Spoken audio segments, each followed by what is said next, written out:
This is a juvenile prison that holds offenders under the age of 18. The most vicious teenagers in all of South Korea are locked up here. Violence and crime are just part of everyday life for them. But there was one boy who had suffered a lifetime of abuse from his father. Yet because he finally fought back one day and beat his father into a vegetative state, the judge sentenced him to 3 years in prison. To make money in prison, Cha Ju-young endured every kind of hardship. He was even forced by Kim Song-ho, who had committed rape, to pick up a 501 coin from the toilet with his mouth. Cha Ju-young saved money desperately, all to keep a promise. When his childhood sweetheart Lee Dae-yeon came to visit, she trembled with anger at the sight of the injuries on his face. She told Cha Ju-young to fight back and stop letting others bully him. Then Lee Dae-yeon took out the small change that Cha Ju-young had been saving up for her. They had long agreed that after graduating from high school, they would go live in Seoul together. As for money, Lee Dae-yeon said she would figure it out herself. She told Cha Ju-young to take care of himself in prison, and not to cause trouble, because getting into trouble in prison could extend his sentence. Cha Ju-young only wanted to endure those 3 years, get out safely, and go to Seoul with Lee Dae-yeon. But then Kim Song-ho, the cell leader of room 36, came looking for trouble again. He ordered Cha Ju-young to hand over the photo in his hand. Seeing that Cha Ju-young actually dared to talk back, Kim Song-ho's slap was about to land the next second. But just then, a prison guard walked in with a new inmate. Someone in room 36 recognized the newcomer. His name was Ma Jae-yum. He had beaten 7 thugs to death and received the maximum juvenile sentence of 20 years. Kim Song-ho said disdainfully, "So what if you killed 7 people? No one who ends up in this prison is a coward." He held out his hand, signaling for Ma Jae-yum to behave himself from now on. But Ma Jae-yum ignored him completely and turned to walk inside. Kim Song-ho flew into a rage on the spot and swung a punch at Ma Jae-yum, but Ma Jae-yum dodged it with ease. His movements were frighteningly fast. Cha Ju-young could tell that this guy who had killed 7 people was fundamentally different from the rest of them. But in the next second, Kim Song-ho's elbow strike landed solidly on Ma Jae-yum. That was completely beyond Cha Ju-young's expectations. As Ma Jae-yum got beaten up, he looked like nothing but a useless weakling. But no matter how others bullied Ma Jae-yum, he still refused to do even small errands like running around for them. And because he drew their attention away, Cha Ju-young ended up suffering much less abuse. In the middle of the night, Cha Ju-young asked Ma Jae-yum, "Is it really that hard to suck up to that bastard of a cell leader? In this room, the cell leader is the president." Cha Ju-young kindly reminded Ma Jae-yum to be more tactful from now on. But Ma Jae-yum instead asked him, "Have you always lived this pathetically?" Cha Ju-young had not expected his advice to be thrown back in his face like that. He kept thinking over Ma Jae-yum's words again and again. Cha Ju-young, who had lived a pathetic life all along, only wanted to keep living that same pathetic way. After getting out of prison, he planned to go live in Seoul with Lee Dae-yeon, who was an orphan. Early the next morning, Lee Dae-yeon came to the prison carrying a lunchbox she had made herself. She worried that with Cha Ju-young's personality, he must not be eating well in there. But just then, a large truck came hurtling wildly toward Lee Dae-yeon. The lunchbox she had made with her own hands spilled all over the ground in an instant. The next day, a prison guard told Cha Ju-young about the car accident at the prison gate. The moment he heard the news of Lee Dae-yeon's death, it felt as if his heart had been shattered.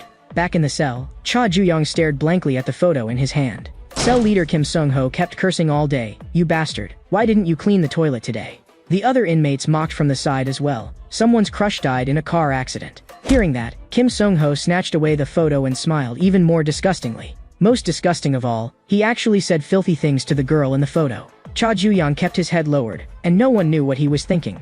Ma Jae-yum seemed to sense something, and stared fixedly at Cha Ju-young. Kim Song-ho kept spewing obscenities, completely unaware of the fist closing in. The next second, Cha Ju-young knocked him to the ground with a single punch. The other inmates could never have imagined something like this would happen. Even Ma Jae-yum was stunned for a moment. Not long before, while working on the assembly line, Cha Ju-young had mentioned to Ma Jae-yum that Cha Ju-young's father was the right-hand man of a notorious gang boss. He had practically been beaten half to death by him since childhood. But no matter how rotten that man was, he was still his father, so Cha Ju-young could only keep enduring it, until one time, he truly could not endure it anymore. Because that trash of a father had reached out his hand toward Cha Ju-young's friend. Enraged and humiliated, Kim Song-ho ordered the other inmates, beat Cha Ju-young to death. But Cha Ju-young, who had grown up being beaten since childhood, had long since learned how to fight. In the past, he had always endured it so he would not cause trouble or lengthen his sentence. But now, every inmate seemed as fragile as paper in his hands. Kim Song-ho panicked and begged for mercy, saying he could give Cha Ju-young lots of money. But Cha Ju-young no longer needed money now. Whether it was the reason for him to leave juvenile prison alive, or the reason he had to keep enduring, for the current Cha Ju-young, both were gone now. In the past, the sentence that bastard of a father said to him most often was, "Follow me and join the gang." Cha Ju-young was still being tormented by that bastard of a father until his body was covered in wounds. The brutal fights between father and son played out almost every day. Young Cha Ju-young did not even dare to look directly into those terrifying eyes. The man called father warned Cha Ju-young, "You have to become strong. One day, you must carve this pattern onto your own body." Back then, the only outlet confused Cha Ju-young had for venting his anger was those damn dragon eyes. Hearing the commotion, the prison guards violently broke in through the door. But inside the cell, calm had already returned. With a blank expression, Cha Ju-young admitted, "I did all of this." So he was locked in solitary confinement. The dazed Cha Ju-young looked at the blood-stained photo in his hand with hollow eyes. Back then, on the first day of school, he had still been beaten by his father as usual. Lee Dae-yeon said angrily, "What kind of parent beats their child on the first day of school?" But Cha Ju-young had long since grown used to such things. Lee Dae-yeon was so angry that she wanted to go argue with his father. But Cha Ju-young told her never to come to his house. Lee Dae-yeon could only sigh helplessly. She said that after graduating from high school, she was going to live in Seoul. Lee Dae-yeon had had enough of the oppression of the orphanage and enough of the crowded neighborhood too. She wanted to graduate from a top school, enter a big company, drive an imported car, carry a designer bag, and live in an apartment overlooking the Han River. Lee Dae-yeon invited Cha Ju-young, "When the time comes, come with me." And just like that, they made a promise. An old man passing by saw how sweet they looked together and kindly took a photo for them. Back then, Cha Ju-young was full of hope for the future. But now, his life had already been ruined. He thought that if he had not gone to prison, Lee Dae-yeon would not have gotten hurt. Cha Ju-young slammed his fist into the wall again and again, trying to smash his emotions out. Even as blood covered the ground, he seemed to feel nothing. The prison guard who knew Cha Ju-young's situation also felt it was a pity. But there was no way the guard could show him favoritism. Cha Ju-young had not eaten anything since yesterday. The guard reminded him, "The living still have to keep going." The next day, the other inmates were all talking. Cha Ju-young had beaten an entire cell by himself. They all understood that the defeated Kim Sung-ho could no longer keep his position as cell leader. The man who said that was violently shoved face first into his food. Because Park Chung-chan, who had come in for aggravated assault, had taken an interest in Cha Ju-young. As a cell leader himself, he warned the people in his room not to challenge his authority. A week later, Cha Ju-young was finally released from solitary, while Kim Sung-ho was still lying in the hospital even now. It was only because the prison guard took pity on Cha Ju-young's circumstances that he was confined for just 1 week. He reminded Cha Ju-young, "Never cause trouble again in the future." After Cha Ju-young returned to the cell, Ma Jae-em had originally thought that after challenging the cell leader's authority, the people in the room would definitely kill him. But in reality, the other inmates were instead trying to curry favor with Cha Ju-young. Ma Jae-em finally realized something. In school, strength, family background, looks, and grades each have their own importance. But in juvenile prison, strength is everything. During exercise time the next day, Cha Ju-young called out to Ma Jae-em, because he had a question to ask Ma Jae-em. That day, when Cha Ju-young had nearly beaten the cell leader to death, it was Ma Jae-em who stopped him. Cha Ju-young could not understand it. "You killed 7 people, so why did you stop me from killing someone?" In truth, when Ma Jae-em beat those 7 punks to death, he himself did not know why he had done that. Just as he was about to answer Cha Ju-young's question, Park Chung-chan walked over. With a dark expression, he questioned Cha Ju-young. "Why did you dare to challenge Kim Sung-ho's authority? Could it be that you are coveting the position of cell leader?" Cha Ju-young coldly told Park Chung-chan to get lost. He did not care about that kind of thing. Park Chung-chan cursed. "You really have no fucking manners." What he hated most were bastards like this who did not know their place. Park Chung-chan wanted to let Cha Ju-young know on Kim Sung-ho's behalf. What happens to a dog that bites its master? But at that moment, a patrolling prison guard cleared his throat. Yet he only glanced this way, then walked off as if he had seen nothing at all. It turned out that cell leaders could fight wherever they wanted under the pretext of maintaining order. That was the law of this juvenile prison. That was why Park Chung-chan could act without the slightest restraint. But he could not figure out why Cha Ju-young seemed so lifeless, like a stray dog with no strength left. If it was going to be like this, then it would be too boring.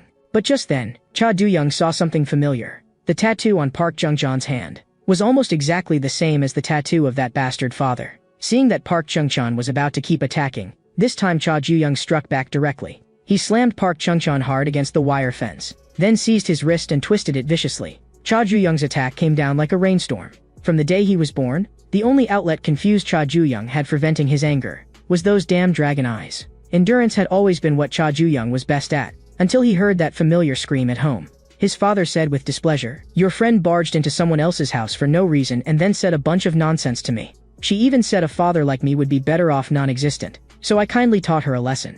Endurance had originally been what Cha Ju-young was best at. But on that very day, he truly reached the end of his endurance. Cha Ju-young launched a sneak attack and beat his father into a vegetative state. The doctor said the chance of him waking up was next to none, unless a miracle happened. When Cha Ju-young struck again, he almost attracted the attention of all the inmates. None of them had expected that this guy who had just come out of solitary would cause trouble again so soon. Park Jung-chang's tattooed hand had been twisted into the shape of a pretzel. With eyes dark and icy enough to seem blackened, Cha Ju-young stared fixedly at that tattoo. Someone upstairs had seen all of this clearly. Kwon Chong-suk, the warden of the juvenile prison, smiled and said, "It is truly a relief that you are unharmed." But he was very curious who exactly this guy who had just been discharged from the hospital had come here to see. After recreation time ended, everyone returned to their cells. Ma Jiam started writing in his notebook again, because no matter how he looked at it, he felt that he seemed to be living with someone extraordinary. At that moment, a prison guard summoned Cha Ju-young once again. But this time, someone had come to visit him.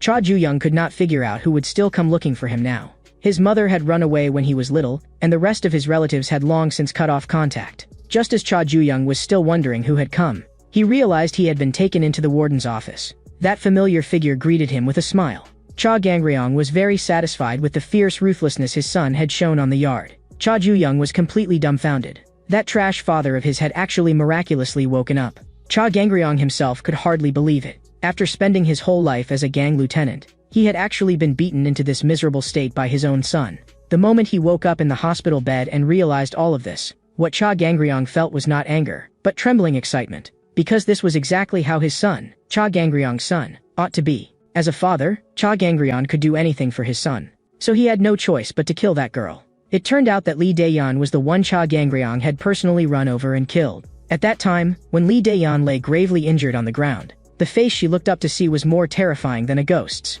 Cha Gangryong had originally thought Cha Ju-young was a hopeless son who only knew how to endure. But on the day Cha Ju-young exploded, he saw potential. And that girl was the key that unlocked that potential. During this time, Cha Ju-young had already taken too many detours. So Cha Gangryong had to kill that girl and force him back onto the right path. All of this was to make Cha Ju-young awaken completely. The warden was suddenly startled. Because Cha Ju-young threw a punch and charged at Cha Gangryong with incredible speed. He finally understood what he needed to do. But in the next second, a large number of taser darts were fired directly at Cha Ju-young. The violent current instantly engulfed his entire body. Several prison guards immediately raised their tasers and pinned Cha Ju-young down completely. Cha Gangryong looked down at him and said, "Want revenge? Do you want to kill me, your father, with your own hands? Then I'll tell you the only way to kill me. There are a few people from our gang in this juvenile prison too. They're just brats who only recently earned their tattoos, but some of them will become core members in the future. You have to prove that you are the strongest among them. I want you to take control of this juvenile prison." As long as Cha Ju-young earned the gang's recognition and climbed upward step by step, one day, he would climb to Cha Gangryong's position and then kill him with his own hands. And in the end, take over the entire Heavenly Dragon gang. What Cha Gangryong had failed to achieve in a lifetime of struggle, he would let his son accomplish for him. His life, too, would become complete because of Cha Ju-young. Cha Gangryong looked with satisfaction at his son lying on the floor. He left the rest to the warden to handle. But at that moment, something unexpected happened. Cha Ju-young actually tore the taser darts off his body by force. He would never follow the script written by this so-called father. Today would be Cha Gangryong's day of death. But in the next second, someone suddenly appeared and restrained Cha Ju-young. Lowering his head, he apologized, saying he had been disrespectful to the young master, because protecting the boss was the duty of a subordinate like him. But what shocked that subordinate was that he, the captain of the Heavenly Dragon Action Squad, was being held back by the young master with nothing but the strength of his 2 legs. Cha Gangryong told this pitiful son to open his eyes wider. In a situation like this, Cha Ju-young could not even touch him. Cha Gangryong lectured him, impulsiveness would only ruin things. The only way you can kill me is by taking control of this prison. Burning with rage to the very limit, Cha Ju-young glared at him.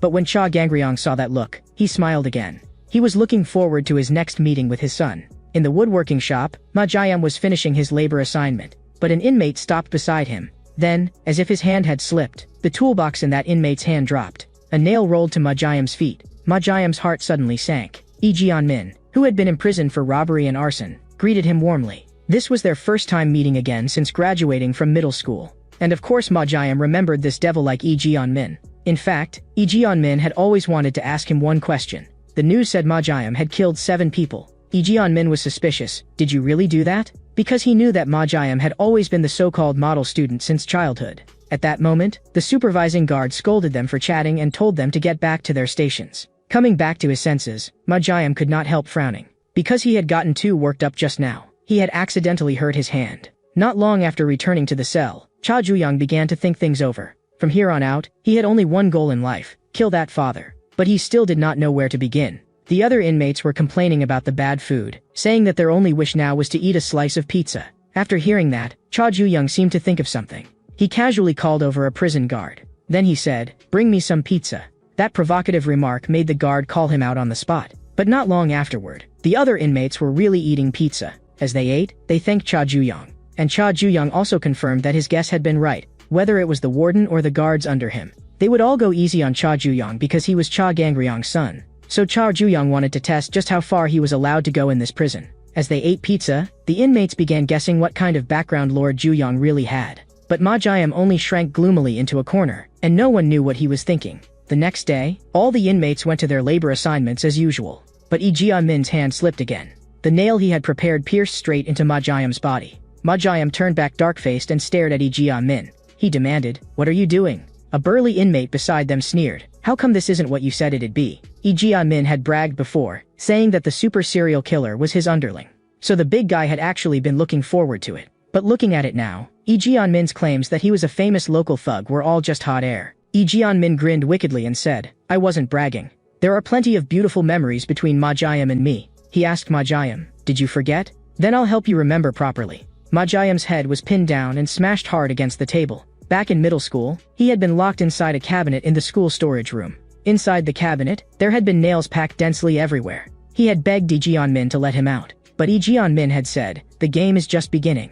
He was even going to use a hammer to drive the nails in one by one. Now, pressing close to him, Lee Ji-min asked, "Remember now?" The other inmates gathered around to watch the show, laughing even louder. After seeing the news about Ma Ji-am killing 7 people, even Lee Ji-min had not quite believed it himself. He grabbed a nail and swung his fist straight at Ma Ji-am. But in the next second, Lee Ji-min's hand was clamped in a death grip, unable to move at all. Ma Ji-am said coldly, "Want to see how I kill people?" At that moment, the supervising guard barked sharply, "No slacking off, no chatting." Before returning to his station, Lee Ji-min did not forget to shoot Ma Ji-am a vicious glare over his shoulder. He still firmly believed that Ma Ji-am was nothing but trash. Back in the cell that night, Cha Ju-young took the initiative to thank Ma Ji-am. After all, if Ma Ji-am had not stopped him from killing someone, he might have had to spend another 10 years in this prison. If that happened, Cha Ju-young would have no chance to kill his own father. He would definitely repay that debt. Late that night, the supervising guard suddenly said he had an urgent matter to attend to. He asked Ma Ji-am to clean up the woodworking shop.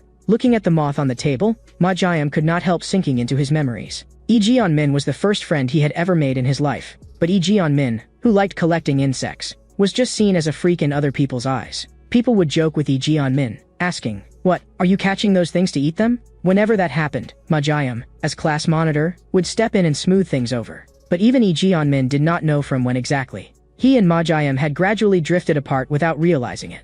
After they were assigned to different classes in the second year, they had even fewer chances to meet. One day, Ma Ji-am heard people in the hallway talking. That loser Lee Ji-min has been targeted by the class thugs lately, and just now he was even dragged into the storage room. The moment Ma Ji-am heard that, he immediately rushed to the storage room to find Lee Ji-min. But Lee Ji-min appeared behind him instead. He shoved Ma Ji-am into a cabinet in the storage room. It turned out that Lee Ji-min wanted to join the group of thugs who had always bullied him. The condition was that he first had to offer up his most precious insect, and after Lee Ji-min caught a live insect, of course he would first make it into a specimen. At that moment, Lee Ji-min also appeared in the woodworking shop. He grabbed the moth and said coldly, "Everyone loves butterflies and hates moths. Just like I was back then. This was all your fault." Ma Ji-am listened in stunned disbelief. It turned out that Lee Ji-min had always believed that although Ma Ji-am seemed to take care of him on the surface, he had distanced himself behind his back and ultimately betrayed him. In other people's eyes, Ma Ji-am was the butterfly everyone loved, while Lee Ji-min was the disgusting moth. After realizing that, every day felt like waking up in the middle of a breakdown. Ma Ji-am trembled all over with anger at those words. He demanded of Lee Ji-min, "Are you delusional?" Ma Ji-am said that it was precisely because of Lee Ji-min that he later killed 7 people. But just then, several more inmates rushed in and pinned down Ma Ji-am's arms and legs. It turned out that Lee Ji-min had already bribed the guard. The real show is only just beginning. He was going to turn Ma Ji-am into a specimen again. And this time, Lee Ji-min had also stuffed the cabinet full of his own bugs. He was very curious what kind of reaction Ma Ji-am, who was afraid of insects, would have. With bugs crawling all over his body, Ma Ji-am clenched his teeth and still did not make a sound. The big inmate asked Lee Ji-min, "Is this really okay?" Ma Ji-am did come in here for killing people, after all. But Lee Ji-min did not care in the slightest. The big guy instead liked this utterly insane side of him even more. Next, Lee Ji-min wanted everyone to see with their own eyes. what Ma Jiam's hysterical screams really sounded like. But Cha Ju-young, who suddenly appeared, instead asked Lee Ji-yeon-min, what kind of scream? He wanted to see what Lee Ji-yeon-min's scream would look like. Like this? Another inmate immediately lunged at Cha Ju-young. But they were too weak. That inmate was kicked flying with a single blow and crashed into the cabinet holding Ma Jiam. Cha Ju-young said to Ma Jiam, look carefully. The debt I owed you ends here today. It was already suspicious enough that Ma Jiam had been called to the woodworking shop after lights out. So earlier, Cha Ju-young had stopped the patrolling guard. He directly ordered that guard to open the cell door.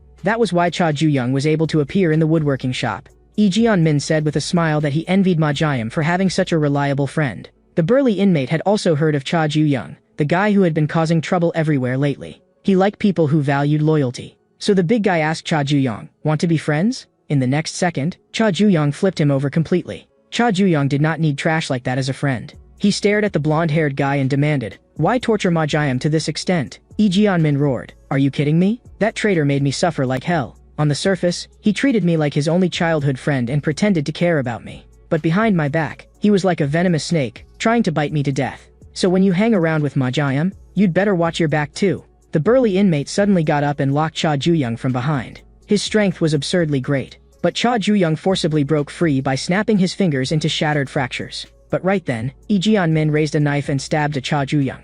This guy was completely out of control, a total madman. Even the burly inmate could not help praising him. Ruthless enough. Just then, Ma Jiam wrapped his arm around the big guy's neck from behind. Lee Ji-yeon-min had not expected this. Ma Jiam had actually escaped from the cabinet. The lock on the cabinet had already been kicked broken by Cha Ju-young. After getting free, Ma Jiam lifted his leg and kicked Lee Ji-yeon-min viciously. That was close just now. At that moment, the force in Ma Jiam's hands was still increasing. Blood ran down the iron chain and covered his hands. The burly inmate finally could not hold out and passed out on the spot. Ma Jiam immediately turned his gaze toward Lee Ji-yeon-min. That oppressive presence scared Lee Ji-yeon-min so badly that he collapsed onto the floor. He cowed out to Ma Jiam and begged for mercy. Maybe I just suddenly lost my mind. I'm a useless lunatic to begin with. Please just think of it like I had another episode and let me go. But Ma Jiam had never thought Lee Ji-yeon-min was merely having an episode. His life had been ruined by Lee Ji-yeon-min's selfish persecution delusions. That was the truth. Ma Jiam had originally thought that since he had already killed 7 people, one more Lee Ji-yeon-min would make no difference. But now that he looked at it, he did not seem to hate Lee Ji-yeon-min that much. After all, in the past, he had truly considered Lee Ji-yeon-min a friend, and Lee Ji-yeon-min froze for a moment after hearing that. But all he was thinking inside was, what the hell is this idiot talking about? Lee Ji-yeon-min swore that later, he would definitely find a chance to turn Ma Jiam into a specimen. But Cha Ju-young would not go easy on him. He kicked Lee Ji-yeon-min unconscious with one blow. That way, the knife wound Lee Ji-yeon-min had given him was evened out. Ma Jiam was just about to thank Cha Ju-young when another person appeared and stood in front of Lee Ji-yeon-min. The cell leader of room 23 coldly demanded, Lee Ji-yeon-min, why did you leave the room without permission?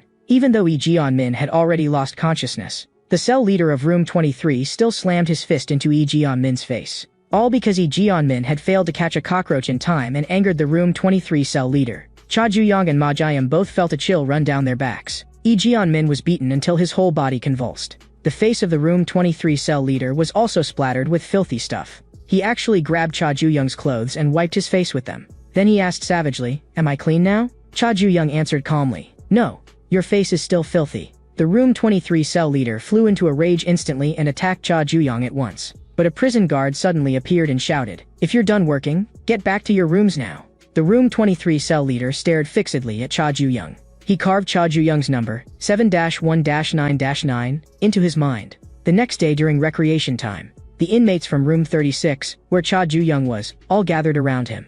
Gu Na-min understood one thing. After Cha Ju-young had snapped someone's hand on the yard last time, he already had enough intimidation. As long as they stayed close to him, no one would dare come looking for trouble. Cha Ju-young did not care about that. He only needed to find the Crimson Fire Dragon, the azure dragon adorned with red flowers. Cha Ju-young had to find the people with that tattoo on their bodies, because they were all subordinates of that damned gang. But there were simply too many inmates in the prison. Gu Na-min proactively said that he was well informed, so Cha Ju-young could ask him anything. Cha Ju-young said, I'm looking for bastards with tattoos. That evening, the prison started playing anti-school bullying educational films again.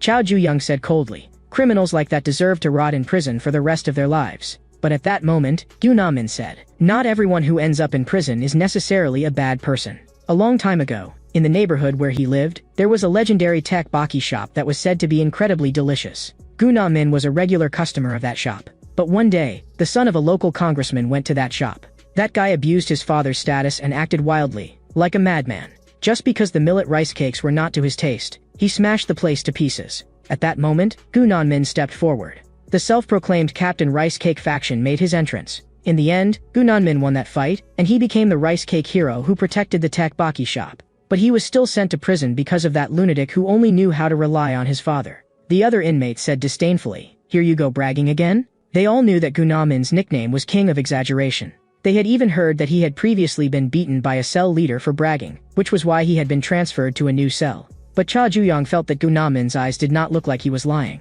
In nature, aphids give ants sugar, and ants protect the aphids. That was like the relationship between Gu Nanmin and the delinquents. Having made it this far, Gu Nanmin had finally understood. Cha Juyang, the one in power in room 36, responded well to his approach. Gu Nanmin thought, as long as I become Cha Juyang's right-hand man, I'll be able to serve out the rest of my sentence comfortably. He loosened the soil while grinning foolishly, carrying out his labor assignment. But the dirt he shoveled accidentally splashed onto the room 23 cell leader. Gu Nanmin's heart suddenly sank. Those painful memories instantly came flooding back. He had actually run into his former cell leader again. A demonically insane clean freak. Gu Nanmin could not understand why this guy would appear here. The room 23 cell leader asked viciously, "Is your face clean?" Gu Nanmin only dared answer, "Super clean." This time, the room 23 cell leader let him off temporarily. But the insecticide still had to be sprayed. The moment the corrosive liquid hit his face, Gu Nanmin was immediately driven to tears by the irritation. In agony, he frantically scrubbed his face with dirt. The room 23 cell leader said he had something to ask of Gu Nanmin. He had done so much to stay clean, yet that damn number 7-1-9-9 had said he was filthy. The room 23 cell leader wanted Gu Nanmin to join him in sterilizing and disinfecting. And on his body was clearly tattooed an azure dragon adorned with red flowers. Back in the cell, Chao Juyang had just finished doing 100 push-ups on 2 fingers. He was still thinking over and over, where exactly was that damn dragon tattoo? Gu Nanmin suddenly praised the angle of his erector spiny and thoracic spine as being like a work of art. He handed Cha Juyang a cup of grape juice, good for replenishing after exercise. Looking at the purple unidentified liquid in his hand, Cha Juyang asked Gu Nanmin, "Where did you get the stuff you put in the water?" Gu Nanmin felt a little guilty and explained that of course he had bought it with the account money. But suddenly offering juice like that looked suspicious no matter how you looked at it. The other inmates started egging them on. Let Gu Nanmin drink some first. Gu Nanmin's heart tightened, worried that he had been suspected. But in the next second, Cha Juyang drank it all in one gulp. Tomorrow was cleaning day. He told everyone to go get ready first. No matter how hard he thought about it, Gu Nanmin had never expected Cha Juyang to drink it so decisively. After all, the first cup he had handed over had been real juice. It was only meant to test Cha Juyang. That night, Cha Duyang began drawing the pattern of the Crimson Fire Dragon. Gu Nanmin could not help asking him, "Why did you trust me?" With the way Gu Nanmin usually acted, he was hard for anyone to trust. Cha Duyang said calmly, "Liars are very smart. Someone as smart as you would not make up lies to mess with me for no reason." The next day, because the Ministry of Justice was coming to inspect, the inmates began a major cleanup. In the restroom, Gu Nanmin said to the room 23 cell leader, "I quit." The consequences were, of course, obvious. The room 23 cell leader would never forgive 7-1-9-9. In that case, he would personally take Gu Nanmin to sterilize and disinfect Chao Juyang. But just then, Chao Juyang appeared and asked what the two of them were doing in the restroom. "You bastard, you're filthy as hell." Being shoved into the urinal, Gu Nanmin knew, he had bet right. Just now, he had already confessed directly to Chao Juyang. "Someone threatened me and told me to use pesticide on you.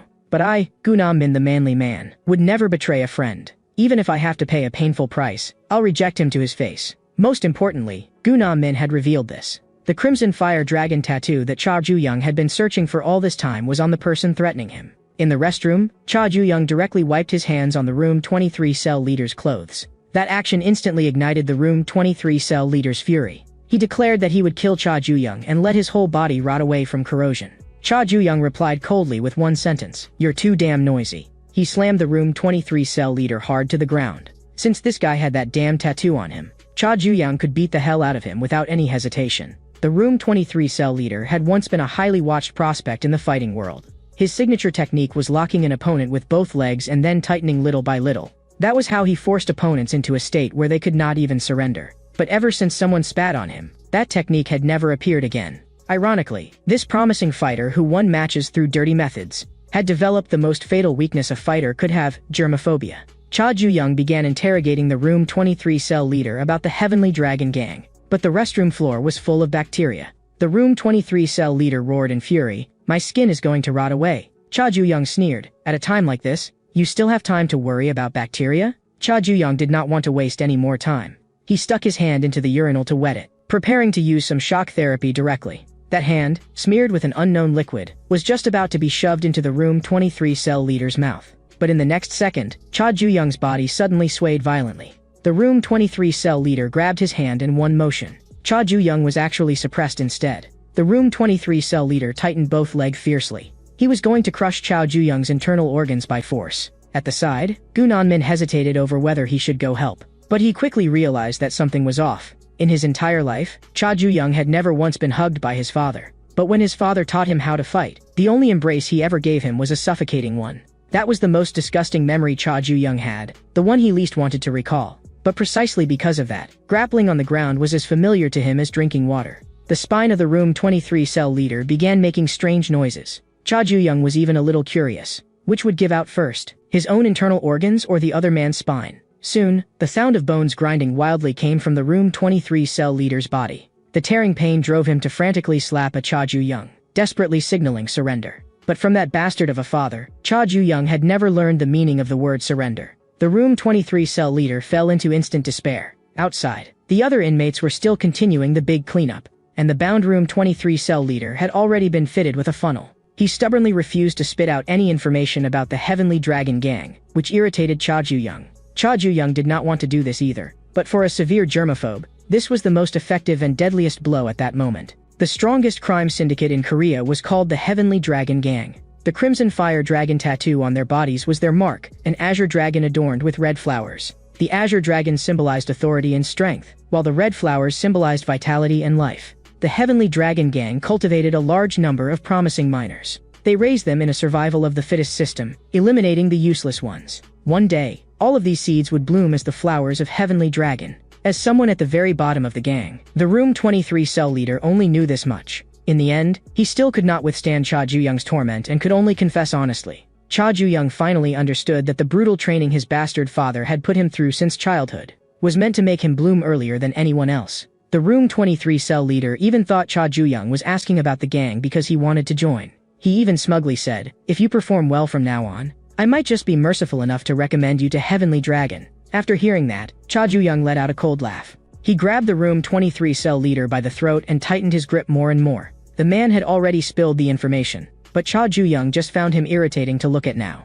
So he still needed another beating. After dealing with him, Cha Ju-young continued the big cleanup with the other inmates. He intended to wipe out every single Heavenly Dragon member in the prison. But there were too many people with tattoos in the prison, so finding the rest would be troublesome. Gu Nanmin raised a question, "Don't the Heavenly Dragon people have anything in common?" That made Cha Ju-young remember that the two men he had already taken down had both been cell leaders. Then that meant he had to identify all the cell leaders. But Gu Nanmin said there was no need to go through that much trouble, because next week there would be a cell leaders meeting gathering all of them together. It was held once every season, supposedly to strengthen their bonds. In reality, it was where all kinds of illegal transactions were conducted inside the prison. Because of that, it was also called the Criminal Syndicate Conference. Gu Nanmin warned Cha Ju-young to be extremely careful. After all, the people gathered there were the fiercest criminals in the country, and those who could attend the cell leaders meeting were the most dangerous among them, second only to major crime organizations in scale. A week later, the cell leaders meeting was held as scheduled. The cell leaders had all heard that Park Chung-chan and that germaphobe guy had both been made to disappear by someone named Cha Ju-young.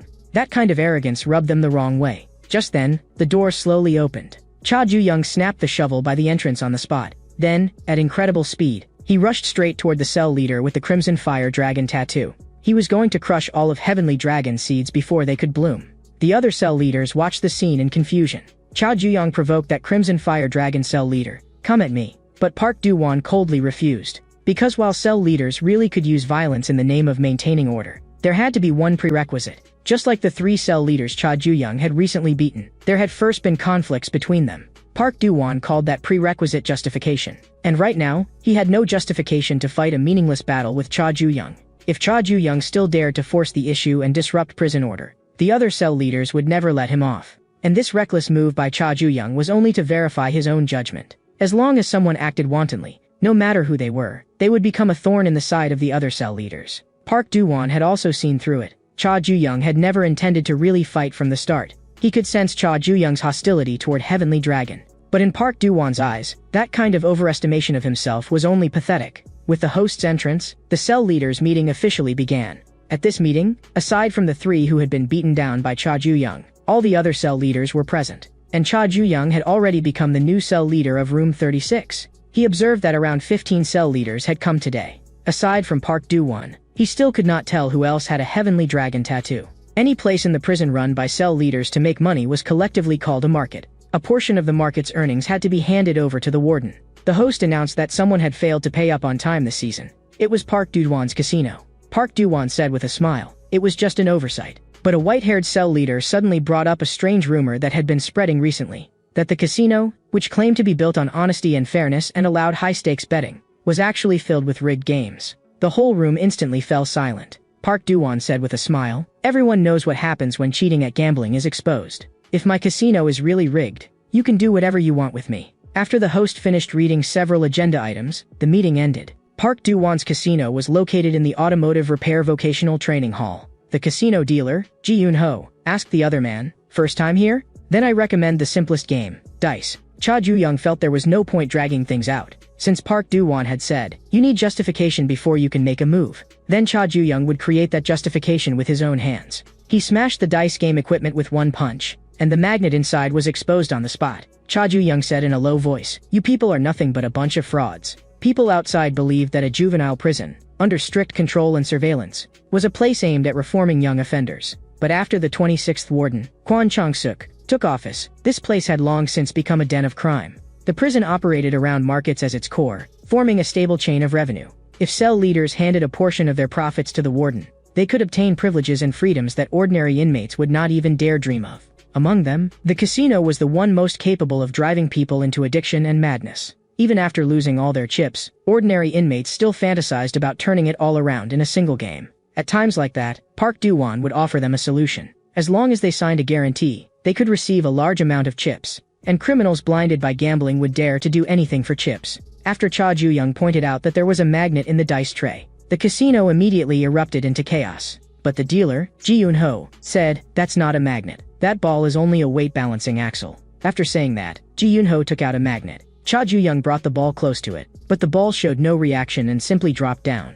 Ji-Yoon-ho then brought out other iron objects to prove that the magnet was real. Seeing that, the other inmates mocked, "What kind of fit is 7-1-9-9?" Throwing all of a sudden, Ji-Yoon-ho also brought over 2 new dice trays, ready to restart the game. Not far away, Park Do-won cast Cha Ju-young a glance. There was something unreadable hidden in that look. Cha Ju-young quickly lost all his chips. He could not understand what had happened. The odds had clearly been about the same. On the surface, it simply looked like Cha Ju-young had bad luck. Ji-Yoon-ho asked him, "Do you still have any chips?" Cha Ju-young searched his whole body and only threw out a scrap of waste paper. At that moment, another inmate in the casino had also lost all his chips. Unwilling to accept it, he shouted in rage and tried to renege, "You're all frauds. I'll never give money to a bunch of swindlers like you." The hand waving the screwdriver was instantly seized by a large hand. Park Do-won said coldly, "Why didn't I hear you shouting when you were winning? Do you have evidence that we cheated?" But that inmate only felt that the odds were off and could produce no evidence. So Park Do-won told him to stop making trouble and stop disturbing the other customers.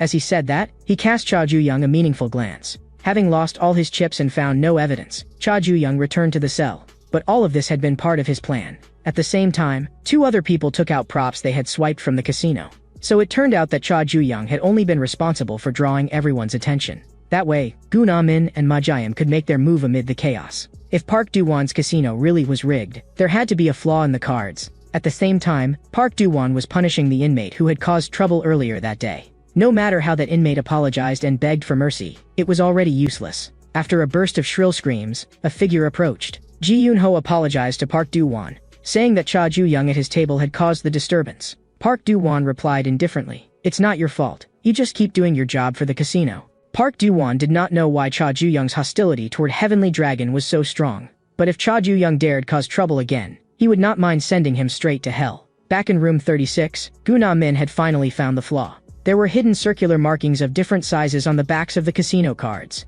As long as the dealer looked at the back, he could tell what was on the front. Cha Ju-young had finally obtained his justification. Now it was just a matter of who could send whom to hell first. After inmates who had signed guarantees at the casino were released, there would be people waiting for them outside the prison. because that guarantee was actually a consent form for organ harvesting.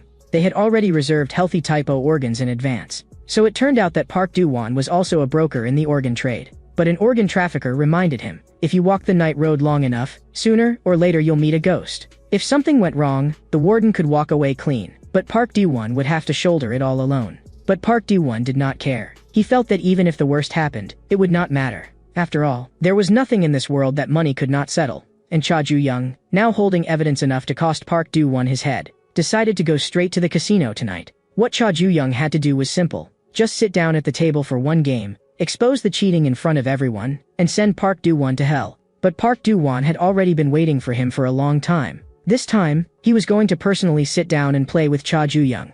Although Cha Ju-young could not see through what he was planning. All the better, it saved him the trouble of going to find Park Do-won himself. The moment the person in charge of the casino personally sat at the card table, all the inmates' attention was drawn over. This time, Cha Ju-young chose playing cards, so the dealer suggested the simplest matching game. If you flipped over 2 cards with the same number, the match succeeded and you could keep flipping. If the match failed, it became the other side's turn. The key to this game was remembering the position of every card. Anyone who knew the markings would almost certainly win. Anyone who did not would lose until they had nothing left. But what surprised Cha Ju-young was, this time, there were no marks at all on the backs of the cards. Gu Na-min was startled. Could they be too small for us to notice? But Ma Ji-am could tell. They really had no marks. Park Do-won revealed a strange smile. He said leisurely, our casino uses top-grade playing cards airshipped from overseas. If you've never played in a proper casino before, you can start with something simple like Catch the Thief. Gu Na-min and Ma Ji-am stealing the cards had long since been noticed by Park Do-won. Now Cha Ju-young had effectively lost his justification. Park Do-won directly threw down a huge stack of money as a heavy bet, but Cha Ju-young had not brought any money at all. Seeing that, the dealer once again took out the organ harvesting consent form. Each organ had a different price. Cha Ju-young did not move for a long time. Park Do-won mockingly asked, what, scared? Both Gu Na-min and Ma Ji-am understood. This game had to be rigged somehow too. If he stopped now, before placing a bet, it was still not too late. But in the next second, every inmate in the room gasped. Because that madman Cha Ju-young actually went all in with every organ in his body. Gu Na-min and Ma Ji-am could not understand what he was doing at all. Even knowing the other side would cheat, he still dared to bet all his organs. With the betting over, the matching game officially began. Cha Ju-young flipped first. The first card was the 8 of spades, and the second card was the 9 of hearts. The match failed, so it was Park Do-won's turn, and he flipped the 9 of clubs. As long as he flipped back the 9 of hearts Cha Ju-young had just revealed, the match would succeed. The other inmates marveled.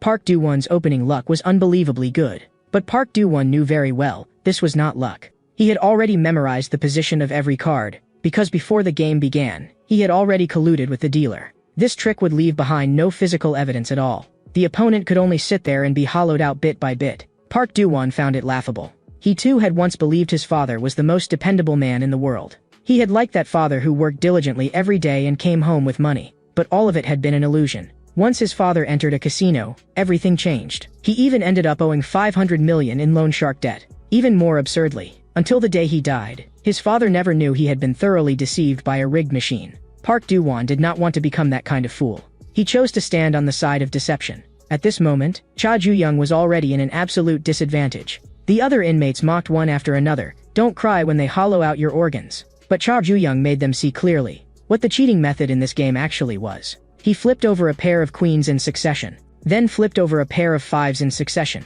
Even with a streak of luck, there was no way to catch up to the 16 cards Park Do-won had already matched. But the speed at which Cha Ju-young flipped cards grew faster and faster. He did not miss even once. Every flip hit. Park Do-won could not understand it. Only he and the dealer were supposed to know the positions of the cards. But at that moment, the dealer showed him a strange smile. That day, after the casino closed, Ji-yoon-ho noticed the scrap of paper on the floor. It was the one Cha Ju-young had thrown to him. Written on the paper were a time and a place. Ji-yoon-ho went to the meeting at the appointed time. Cha Ju-young said plainly, I've already discovered the problem with your playing cards. But he also knew that once the casino discovered the cards had been stolen, they would definitely switch to new cards without hidden marks. So Cha Ju-young had not called Ji-yoon-ho out to expose him. He had called him out to save him. Because most dealers worked for Park Do-won only because they owed him money, and they too had borrowed against organ collateral. As long as Ji-yoon-ho was willing to help, Cha Ju-young promised to pay off his debt for him. But Ji-yoon-ho did not want to take that risk. Cha Ju-young asked him in return, before your release, can you really repay all the money you owe Park Do-won?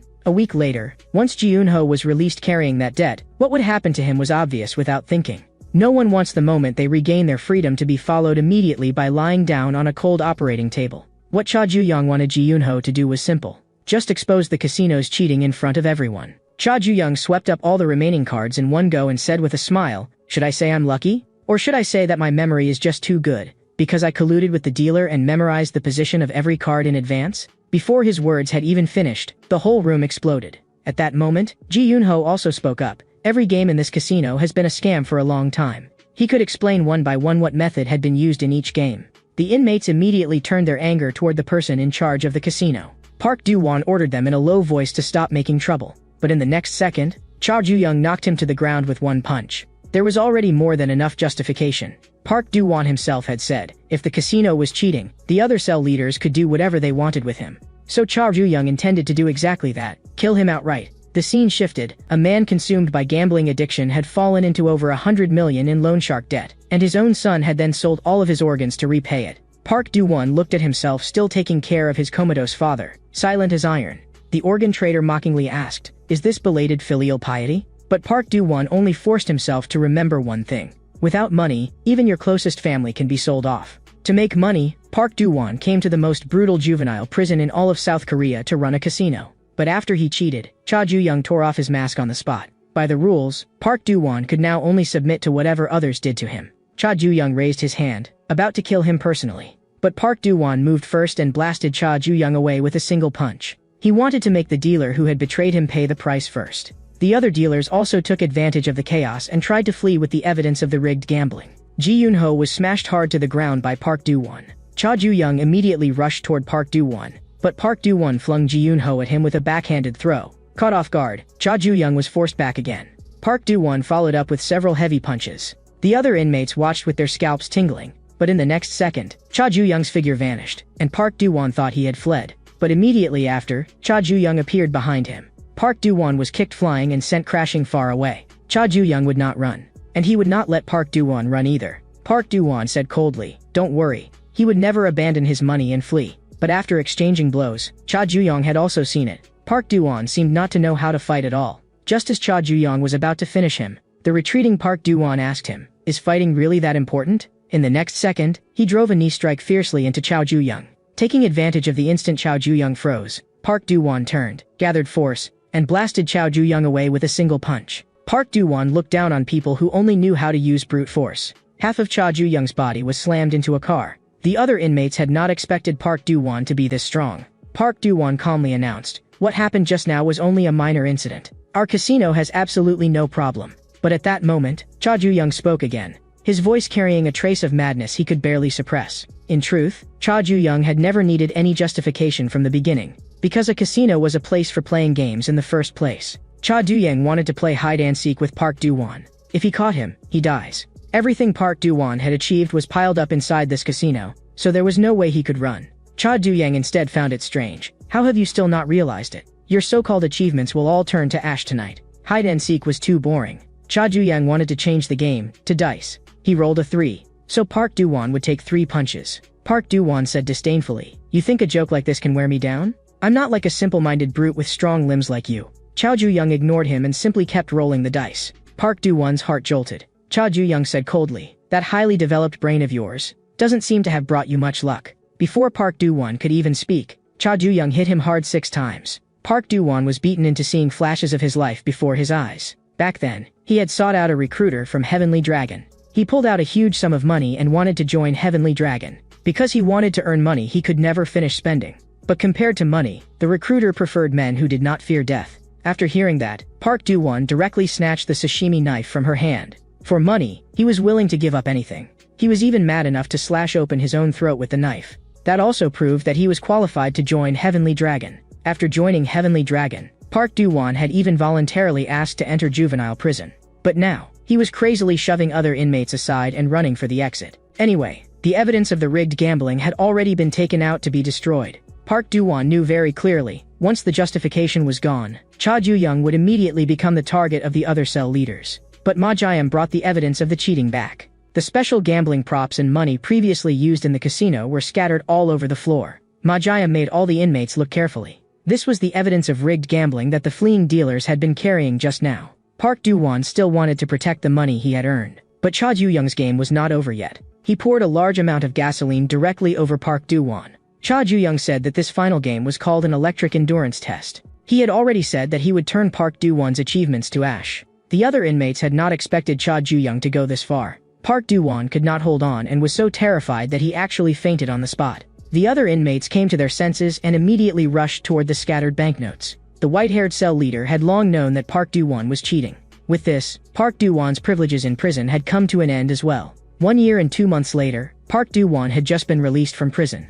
The organ trader had already prepared tofu to welcome him. Park Do-won said that he would rebuild his life outside as soon as possible. But before that, the organ trader told him to repay the money he owed first. The money Park Do-won had borrowed from the organ trader, plus interest, came to a full 1.2 billion won. Unable to repay it, Park Do-won ultimately could only end up like the others, with his organs taken out. Time returns to the present. Cha Ju-young had already crushed 3 of Heavenly Dragon seeds. Just as he was thinking about who the next target should be, he discovered that there was actually a stranger standing in cell 36. The white-haired cell leader smiled and asked, "Is this the girl who died in the car accident?" Before the words had even finished, Cha Ju-young had already rushed in front of him. The white-haired cell leader's mouth was covered tightly. Cha Ju-young told Gunamin to bring a pillow. That way, the screams could be muffled and would not carry into the corridor. The white-haired cell leader often got so bored in prison he felt like going mad. He was even so bored at the cell leaders' meeting that he counted the curses left on the walls by those before him. The white-haired cell leader wanted some excitement. He longed for that feeling of dopamine surging through him.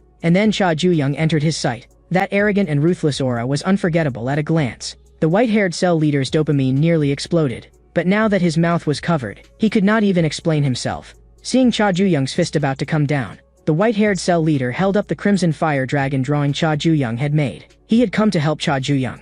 The white-haired cell leader kicked away Cha Ju-young's restraint with one foot. He could tell that Cha Ju-young was looking for that dragon tattoo. Before talking, the white-haired guy wanted to clear up the misunderstanding first. He had not meant to do anything with the photo. It had just accidentally fallen out while he was flipping through the sketchbook. The white-haired guy said he really wanted to help Cha Ju-young wipe out all those dragons. But Cha Ju-young bluntly told him to get lost. The white-haired guy said meaningfully, "You're even duller than I thought." Cell leaders really can throw their weight around all over the prison. But if you keep acting this recklessly, other cell leaders might assassinate you. There are far more dangerous people in juvenile prison than you think. Even so, are you still going to refuse me? But even if he made it sound convincing, Cha Ju-young still could not trust an ally who had suddenly appeared out of nowhere. There was clearly nothing in this for the white-haired guy. Cha Ju-young asked him directly, "What exactly do you want to get out of this?" The white-haired guy thought seriously for a moment, and in the end, it was as if he could only come up with one answer, to make himself a little more excited. The next day, Christian believers came to the juvenile prison to preach.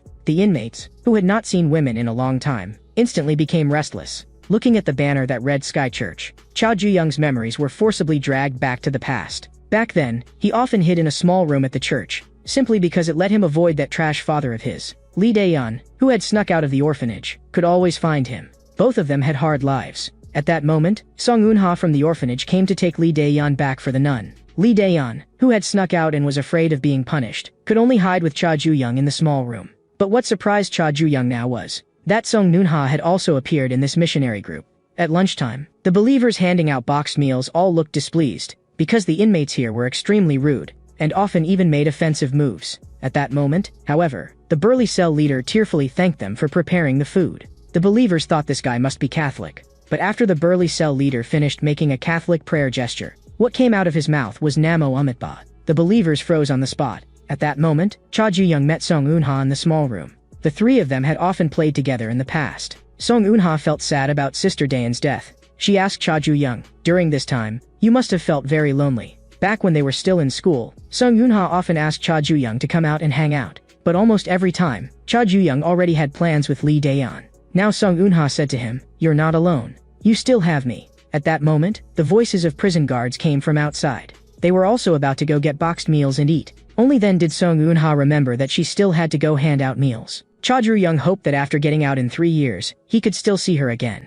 But Song Eun-ha said she would come again next week, because the church had decided to come to the juvenile prison every Sunday to volunteer. While handing out meals, Song Eun-ha was very kind to every inmate, but the other believers were disgusted by what they thought was her deliberately affected manner. They thought the rumors about Song Eun-ha going in and out of motels with older men were probably true. When Cha Ju-young, who had come to the cafeteria to eat, heard that, he froze completely. After lunch, the nun led everyone in prayer. The inmates listened drowsily. But as soon as the prayer ended, the nun suddenly announced, "No matter who you are, today you can be freed from sin. Only today, everyone is free." The girls walked onto the stage and began to dance provocatively. Some of the inmates watching from below were so worked up they could not hold it and wanted to go to the bathroom. After the performance ended, the girls returned to the changing room to change clothes. The two inmates who had wanted to go to the bathroom earlier were now hiding outside the door, eavesdropping. With nasty grins, they reached out, wanting to push the door open and peep. Chao Ju-young asked coldly, "What are you doing?" In the next second, the force of a punch smashed over. The two peeping inmates were knocked down instantly. But the one who made the move was not Chao Ju-yang. The burly cell leader said in a low voice, "The seventh commandment, you shall not commit adultery. God will not forgive your kind of disrespect." The girls in the changing room also heard the commotion. So Moonha came out and asked Cha Ju-young, "What happened?" Then it was as if she saw something terrifying. She was so frightened that she immediately hid behind Cha Ju-young. A week later, Song Eun-ha's church came to the prison again to preach. At the same time, in the donation supplies storage room, Cha Ju-yang, who was helping move goods, was already exhausted enough. He looked doubtfully at the three inmates in front of him holding knives. "What do you want?" Without saying a word, the three raised their knives and stabbed toward Cha Ju-yang. But Cha Ju-yang swung a box of bottled water and directly knocked them down. Then he sprayed the three with the bottled water that had been punctured. Cha Ju-yang could tell that they were not the masterminds. He subdued the three with ease, and asked coldly, "Who sent you?" Hearing the noise, a prison guard opened the storage room door to check. With the light from outside, Cha Ju-young finally realized Song Eun-ha was also in the storage room. Song Eun-ha's outer clothing was scattered on the ground as well. She raised her hand and pointed at Cha Ju-young, and told the prison guard that she had been assaulted. Because of this, Cha Ju-young was thrown into solitary confinement for another 10 days. This time, even the prison guard could no longer show him favoritism, because there was Ministry of Justice surveillance in the solitary block. Cha Ju-young could not understand, why had Song Eun-ha said that? At the same time, in the prison parking lot, Song Eun-ha was actually meeting with Namgung Joseph. It turned out that Song Eun-ha had often used honey traps to scam men in the past, and Namgung Joseph had always been following her, calling himself a judge of heretics. Now, he was going to use Song Eun-ha to judge Cha Ju-young. In the solitary cell, Cha Ju-young was also repeatedly reconstructing what had happened. It was obvious that this whole thing had been a trap set by someone. Those three attackers had only been there to buy time. The real purpose was to use Song Eun-ha to frame him for rape. But at the very last moment, Song Eun-ha had regretted it. She changed her statement and told the prison guard that Cha Ju-young had saved her. But until the truth was clarified, everyone still had to be taken away first. Cha Ju-young could not understand who exactly had instructed Song Eun-ha, and why had she changed her story at the last moment. Cha Ju-young asked the prison guard, "Help me call someone over." At that moment, Namgung Joseph was gloomily questioning Song Eun-ha. "Why did you give up?" When Song Eun-ha said that she wanted to end the judgment, Namgung Joseph said in a low voice, "I have indecent hidden videos of you in my hands." If Song Eun-ha did not keep working for him as she had before, then something would also happen to her mother. Pushed to the limit, Song Eun-ha roared, "I'm calling the police, and your crimes." Her words were abruptly cut off by a scream. Namgung Joseph had decided that Song Eun-ha had already been infected by heresy. He was going to purify her immediately. And at that hour, there was basically no one in the prison parking lot. But just as Namgung Joseph was about to make his move,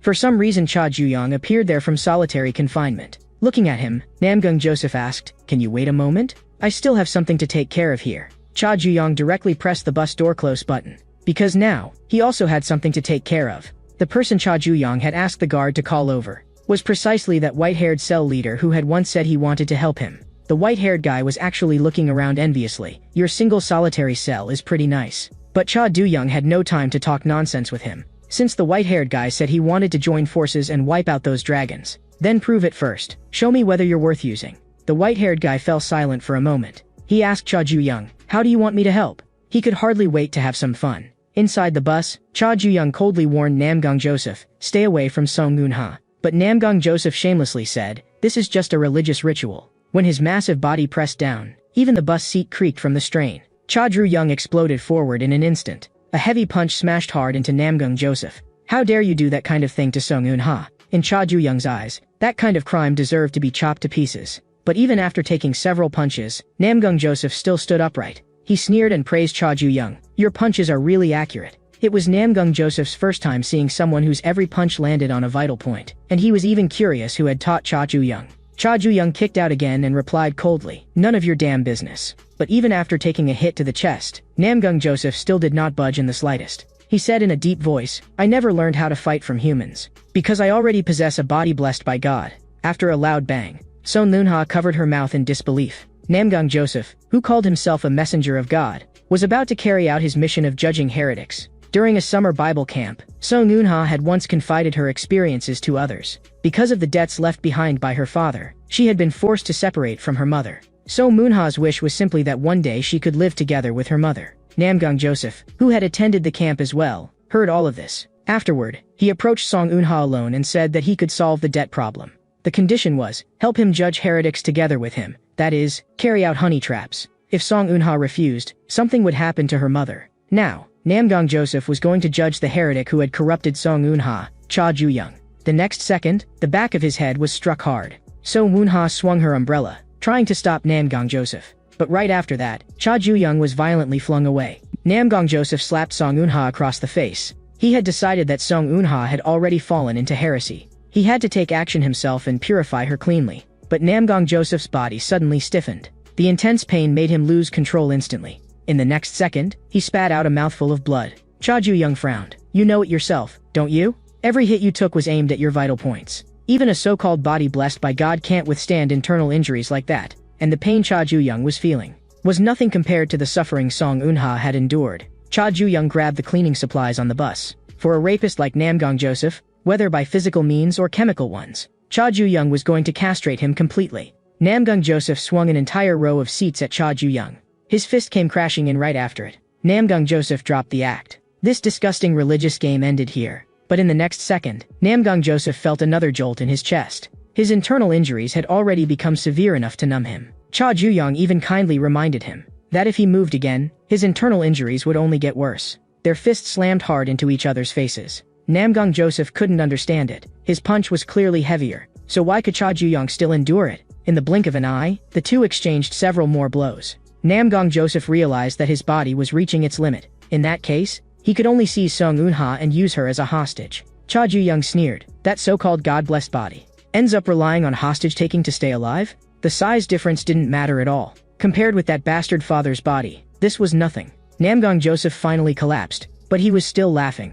Because he had filmed the entire process of Song Eun-ha helping him with honey traps. He was looking forward to seeing what expression Song Eun-ha's mother would have when she saw the videos. But at that moment, Cha Ju-young calmly recited the crimes Namgang Joseph had not exposed. 5 rapes, 9 attempted rapes, and 4 cases of sexual harassment. If Namgang Joseph dared touch Song Eun-ha's mother, Cha Ju-young would make all of it public. Want to threaten Cha Ju-young? He wasn't qualified. Cha Ju-young raised his hand and fired the taser into Namgang Joseph's crotch. He had already said it. He was going to castrate Namgang Joseph completely. Having been tossed himself, Cha Ju-young knew very well how to make sure a man would never get hard again for the rest of his life. At that moment, Song Eun-ha softly asked, "Are you okay?" Cha Ju-young asked her back, "If you were being threatened, why didn't you say so earlier?" Song Eun-ha hesitated and asked, "How did you know?" Actually, Cha Ju-young had noticed it from the details. Whenever Song Eun-ha wanted to say something but didn't dare, she would unconsciously twirl her hair. Cha Ju-young was annoyed with himself. He should have realized it sooner. He warned Song Eun-ha, "Don't ever do something this dangerous again." Just then, the white-haired guy sighed from the side. "Young couples really are sweet." He said that a single dog like him was getting stabbed right in the heart. Cha Ju-young froze. Why was the white-haired guy suddenly driving the bus? But the white-haired guy couldn't even tell the gas pedal from the brake. So he decided not to care and just stepped on one at random. The white-haired guy said he was taking revenge on behalf of single people everywhere. He was going to send all couples to hell. The bus roared toward the prison wall. At the same time, Ju Gang-chan, captain of the Heavenly Dragon Action Squad, was disposing of the bodies of other gang members. When ordinary gangs dispose of corpses, they only want to destroy the evidence. But Heavenly Dragon's method is to preserve the bodies fresh, so they can be repeatedly used later. The gang member about to be dealt with roared, "You Heavenly Dragon bastards don't even assign territory anymore. You even dare step on allied gangs. If you don't stop, Heavenly Dragon is going to end very badly sooner or later."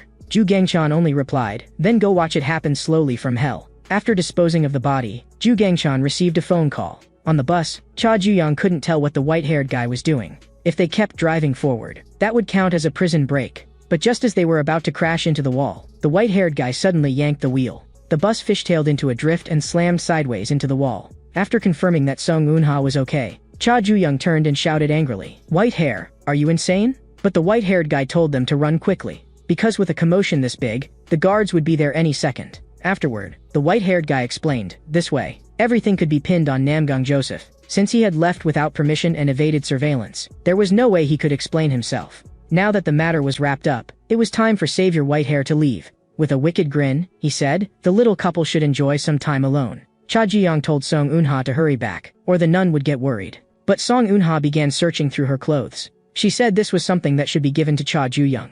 It was a little bear keychain. Not long ago, the three of them had still been fooling around together in front of a claw machine. But aside from the three bears Lee Daeon had won, the other two hadn't gotten a single one.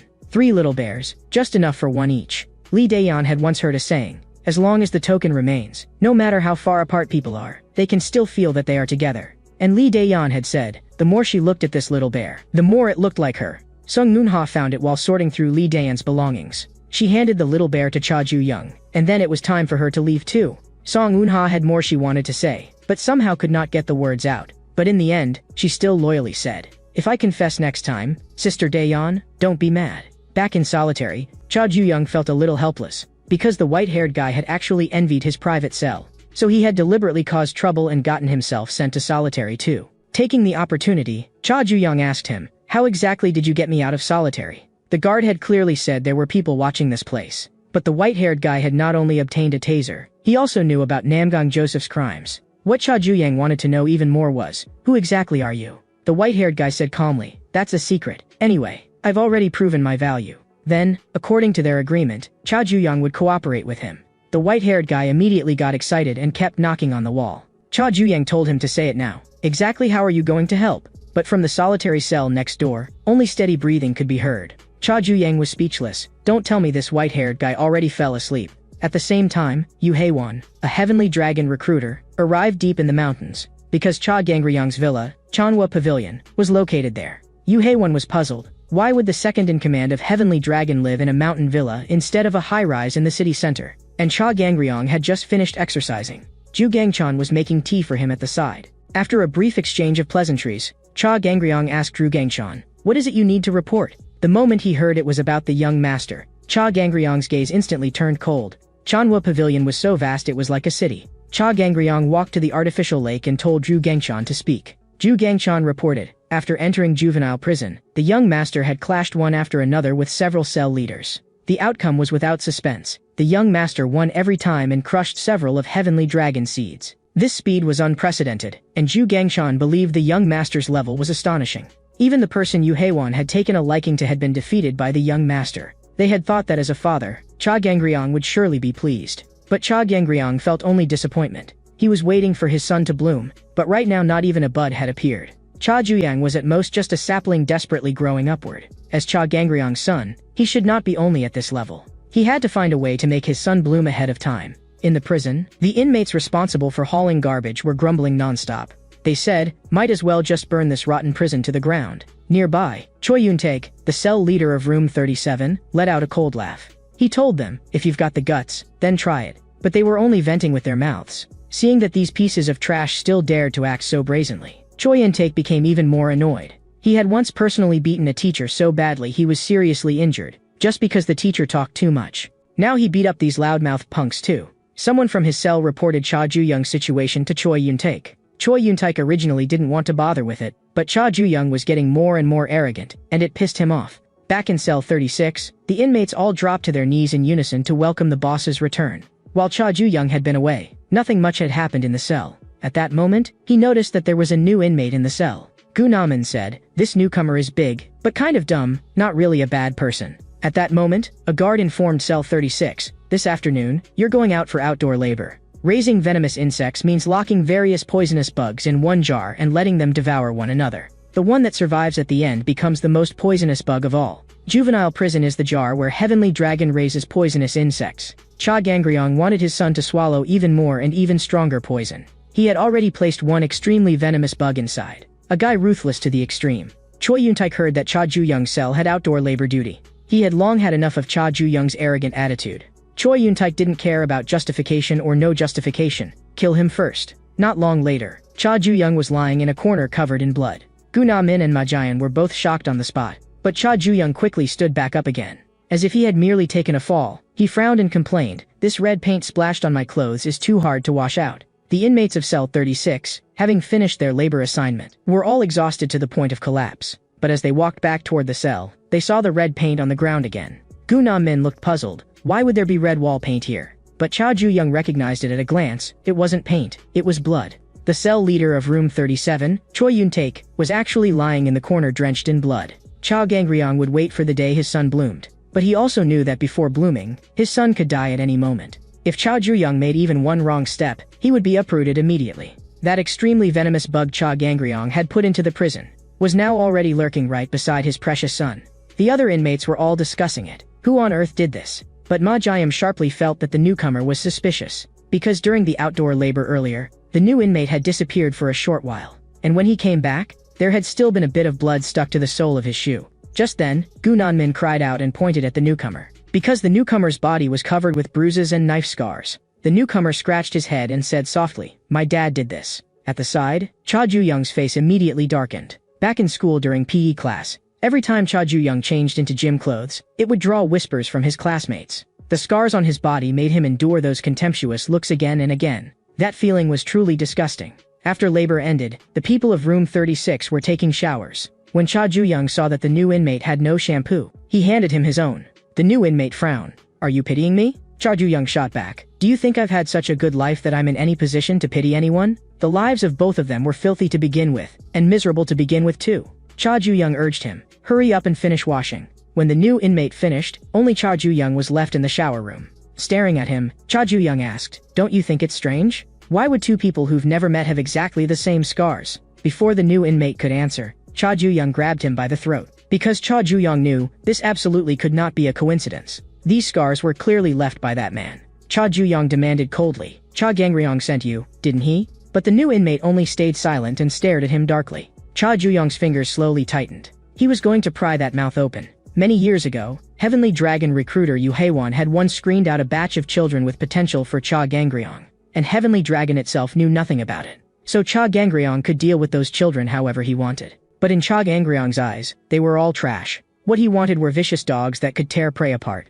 He gave the order on the spot, except for that big one. Throw the rest away. Yu Haewon had not expected that the people she had painstakingly selected would all fail to meet Cha Gang-ryong's standards. At that moment, things suddenly changed. That big kid was actually bitten hard on the neck by another child. Seeing that scene, Cha Gang-ryong instead looked satisfied. Because that child's eyes were as fierce as a hunting dog's, that was exactly what he wanted. Cha Gang-ryong told the child that from today on, he was to call him father. And now, facing Cha Ju-young's interrogation, the new inmate coldly replied, "I am only that man's hunting dog." Hearing that, Cha Ju-young froze for a moment. He had originally been wondering why the new inmate had no Crimson Fire Dragon tattoo. Now it seemed the new inmate had never joined Heavenly Dragon at all. He was someone Cha Gang-ryong had personally raised by his side. Cha Ju-young pressed on, "Why were you lurking beside me? And why did you get rid of that cell leader who wanted to harm me? And even though you clearly had several chances to make a move, you never killed me." Lowering his voice, Cha Ju-young asked, "What exactly was Cha Gang-ryong's purpose in sending you?" But the new inmate never said a single word. Cha Ju-young could only let out a long breath. In the next second, his hand suddenly exerted force. The new inmate's body was lifted clean off the ground. Pinned by Cha Ju-young, he was dragged and slammed into a locker, his back crashing hard into the wall. Cha Ju-young's fingers kept tightening. He ordered sharply, "Talk." But even after being beaten unconscious, the new inmate did not say one word. Cha Ju-young knew very well. He had countless chances to fight back, yet from beginning to end he had never intended to resist. Cha Ju-young could not understand what exactly Cha Gang-ryong was planning. After that, Cha Ju-young kept an eye on the new inmate for several days. Even when another inmate accidentally spilled soup all over him, the new inmate only apologized politely, as if nothing had happened. But Cha Ju-young knew that Cha Gang-ryong could not possibly have sent someone in for no reason. At that moment, Gu Na-min and Ma Jiam were chatting idly beside him. The new inmate silently watched them from not far away. That night, because construction was scheduled on the back hill the next day, the four of them were suddenly called out to cut grass. Cha Ju-young felt even more strongly that something was wrong. The sickles for cutting grass flashed coldly through the weeds. The new inmate suddenly asked Ma Jiam, "Are you close with Cha Ju-young?" Before Ma Jiam could answer, the new inmate stabbed straight at his vital point. Gu Na-min saw that the grass there was too dense and was just about to go help, when in the next second, Cha Ju-young heard a scream. He immediately rushed toward the sound. But Cha Ju-young was still one step too late. Looking at him, the new inmate asked, "Do you understand now? The reason that man sent me to your side." Under Cha Gang-ryong's training, the new inmate's canine teeth had already become frighteningly sharp. As long as it was for father, he could bite anything to death. And Cha Gangryong had happened to give him 3 tasks. First, enter Cha Ju-young's territory and remove outside interference. Second, monitor Cha Ju-young and find the people closest to him. And third, kill them in front of Cha Ju-young. The new inmate said coldly, all of this is to make me, his son, stronger. Cha Ju-young finished for him. At that moment, 2 other voices sounded as well, and the new inmate froze on the spot, because he was certain that he had stabbed both of them in their vital points. It turned out that Ma Jiam and Gu Namin had long since hidden pigskin padding under their clothes. For the past few days, Cha Ju-young had been thinking through Cha Gangryong's purpose. He had kept forcing himself to think, to make his son stronger, what lengths would that bastard go to? He had not expected that Cha Gangryong would really use such a disgusting method again. It made Cha Ju-young feel sick. He punched the new inmate and sent him flying. Cha Ju-young told the other 2 to get out first and call the guards up, because he had already seen it clearly, from the very beginning. Everything that had happened had been arranged by the warden under Cha Gangryong's orders. So here, no matter what happened, nothing was strange anymore. What Cha Ju-young wanted the guards to come up for now was to collect a corpse. The new inmate had been abandoned by his parents since childhood, and because of his gloomy personality, he had even been thrown out of the orphanage, then later sold off by his so-called friends to human traffickers. Even the traffickers thought he was too skinny and did not want him. But he escaped by relying on his inborn monstrous strength, and in that moment he made up his mind. As long as you don't abandon me again, I'll do anything. After that, like a stray dog, he was offered up to Cha Gangryong by Yu Haewon. Yu Haewon asked Ju Gangchan, the captain of Heavenly Dragon's action squad, between Cha Gangryong's 2 sons, who do you think will win? Ju Gangchan knew very well that both of them had been personally taught by the boss. So at the beginning, their fighting styles were bound to be very similar. And sure enough, Cha Ju-young and the new inmate's every move almost overlapped. Both of them, trained by Cha Gangryong since childhood, now possessed considerable strength. Yu Haewon frowned. You mean their abilities are about the same? The new inmate thought so too. He smashed another punch hard into Cha Ju-young's abdomen. But after taking that punch head on, Cha Ju-young understood. They were not the same at all. The new inmate still wanted to keep pressing in, but Cha Ju-young struck back with 1 punch and forced him back. Even if they had been taught by the same person, their strength could never be exactly identical. Pinned against the wall and beaten, the new inmate gritted his teeth, full of unwillingness. He grabbed Cha Ju-young's arms tightly with both hands. Cha Ju-young could see it clearly. He was outmatched in skill and wanted to rely on brute force to endure. But that path would not work. In the next second, the new inmate suddenly bit down on 2 of Cha Ju-young's fingers, pain shooting through him. Cha Ju-young kicked him away. Whether technique or strength, the new inmate had never cared. He only carried out father's order, kill Cha Ju-young. In the next second, his vision was smeared over with blood. Cha Ju-young's fist came down right after it. He warned the new inmate, if you don't want to die too miserably, then don't say that disgusting bastard's name in front of me. After taking a series of heavy blows, the new inmate finally stopped moving. Not far away, 2 knives lay quietly on the ground. Zhu Gangchan believed that orphan could never beat the young master. But that was only in a bare-handed fight. If that orphan got hold of a weapon, the result might be different. A lock of Cha Ju-young's hair was sliced away in an instant. Father had once told the new inmate, your talent is a weapon, so raise a blade, fight, and tear into them. The scars all over the new inmate's body were marks left from learning the knife under father. The speed of his blade was frightening. With a sideways move, Cha Ju-young crashed into the toolbox used for cutting grass beside him.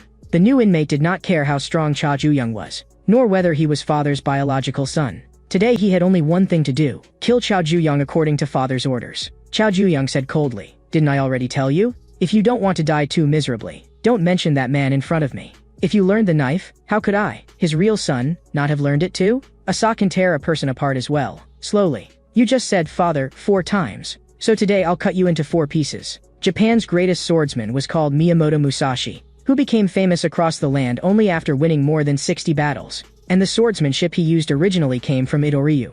Itoryu, with that absolute killing power, made countless swordsmen fear it. Cha Ju-young saw and the new inmate's blade clashed several times in the blink of an eye. Cha Ju-young recognized the new inmate's style. It was like Itoryu, with extreme speed, plus the pressure of wielding a blade in both hands. It left the opponent unable to guess where the next strike would fall. This guy's blade was more dangerous than Cha Ju-young had expected. Their weapons collided again with a deafening sound. The new inmate sneered, a saw is only a tool for cutting wood, while what they used was something passed down for hundreds, even thousands, of years. True swordsmanship. There was no way something like that could be performed with just a saw. From childhood, the new inmate had honed his swordsmanship with the 2 swords father gave him. Abandoned by everyone since he was young, the new inmate had long since regarded Cha Gangryong as his only father. So even if Cha Gangryong ordered him to assassinate his own biological son, As a hunting dog, the new inmate would still sink his fangs into Cha Ju-young's neck without hesitation.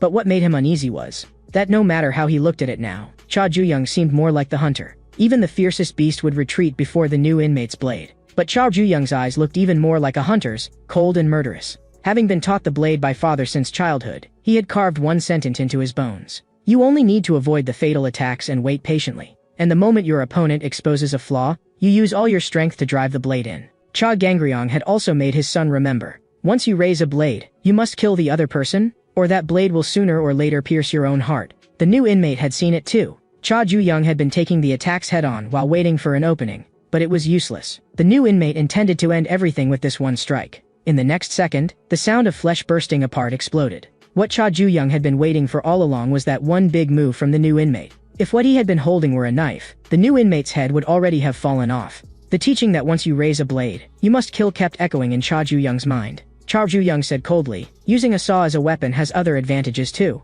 Its uneven teeth can tear the skin open little by little. It forces you to clearly feel the pain of your flesh being peeled apart and your bones being cut through. And the pain of blood vessels and nerves being churned together, knife wounds can't compare. But the new inmate suddenly asked Cha Ju-young, are you sure? You, who've never killed before, do you really dare kill me? Hurry up and kill me, or I'll kill the people around you one by one. And in the end I'll dig out your heart. In the next second, another loud crash sounded between them. But the new inmate did not die. At that moment, Cha Ju-young's saw actually snapped apart. But he had no need to finish the job himself. With the new inmate's injuries, he would bleed to death sooner or later. The new inmate could not understand what Cha Ju-young was doing, because Cha Ju-young had broken the saw teeth on purpose. What the new inmate understood even less was, why didn't he kill him? Afterward, Cha Ju-young also went to the infirmary to have his wounds dressed. From Ma Jiam, he learned that the new inmate was critically injured and near death, and had been rushed to a major hospital. And Cha Ju-young finally saw through Cha Gangryong's scheme completely. First, hurt the people around Cha Ju-young and force him into a rage. Second, keep Cha Ju-young in prolonged danger and weaken his judgment.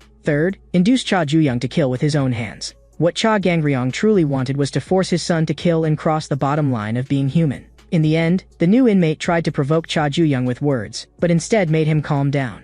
Cha Ju-young had not expected that even while in prison, he would still be getting lessons from Cha Gangryong. The only thing he would ever do according to Cha Gangryong's wishes was take control of this prison. From now on, Cha Ju-young had to break free from Cha Gangryong's control. At the same time, no one knew where the ambulance was taking the new inmate. In the past, he had seen with his own eyes how father abandoned hunting dogs that failed their missions. Terrified of being abandoned, the new inmate suddenly ripped out the 4-needle from his body. He did not want to go back like this, only to be discarded by father. But no matter what he did, the ambulance door would not open. In the next second, a cold chill touched his vital spot. Zhu Gangchan said coldly, a dog that tries to bite through its chain can only be executed on the spot. He asked the new inmate, any last words? But the new inmate thanked Zhu Gangchan instead, saying thank you for killing me before I was abandoned. After dealing with the corpse, Zhu Gangchan called Cha Gangryong.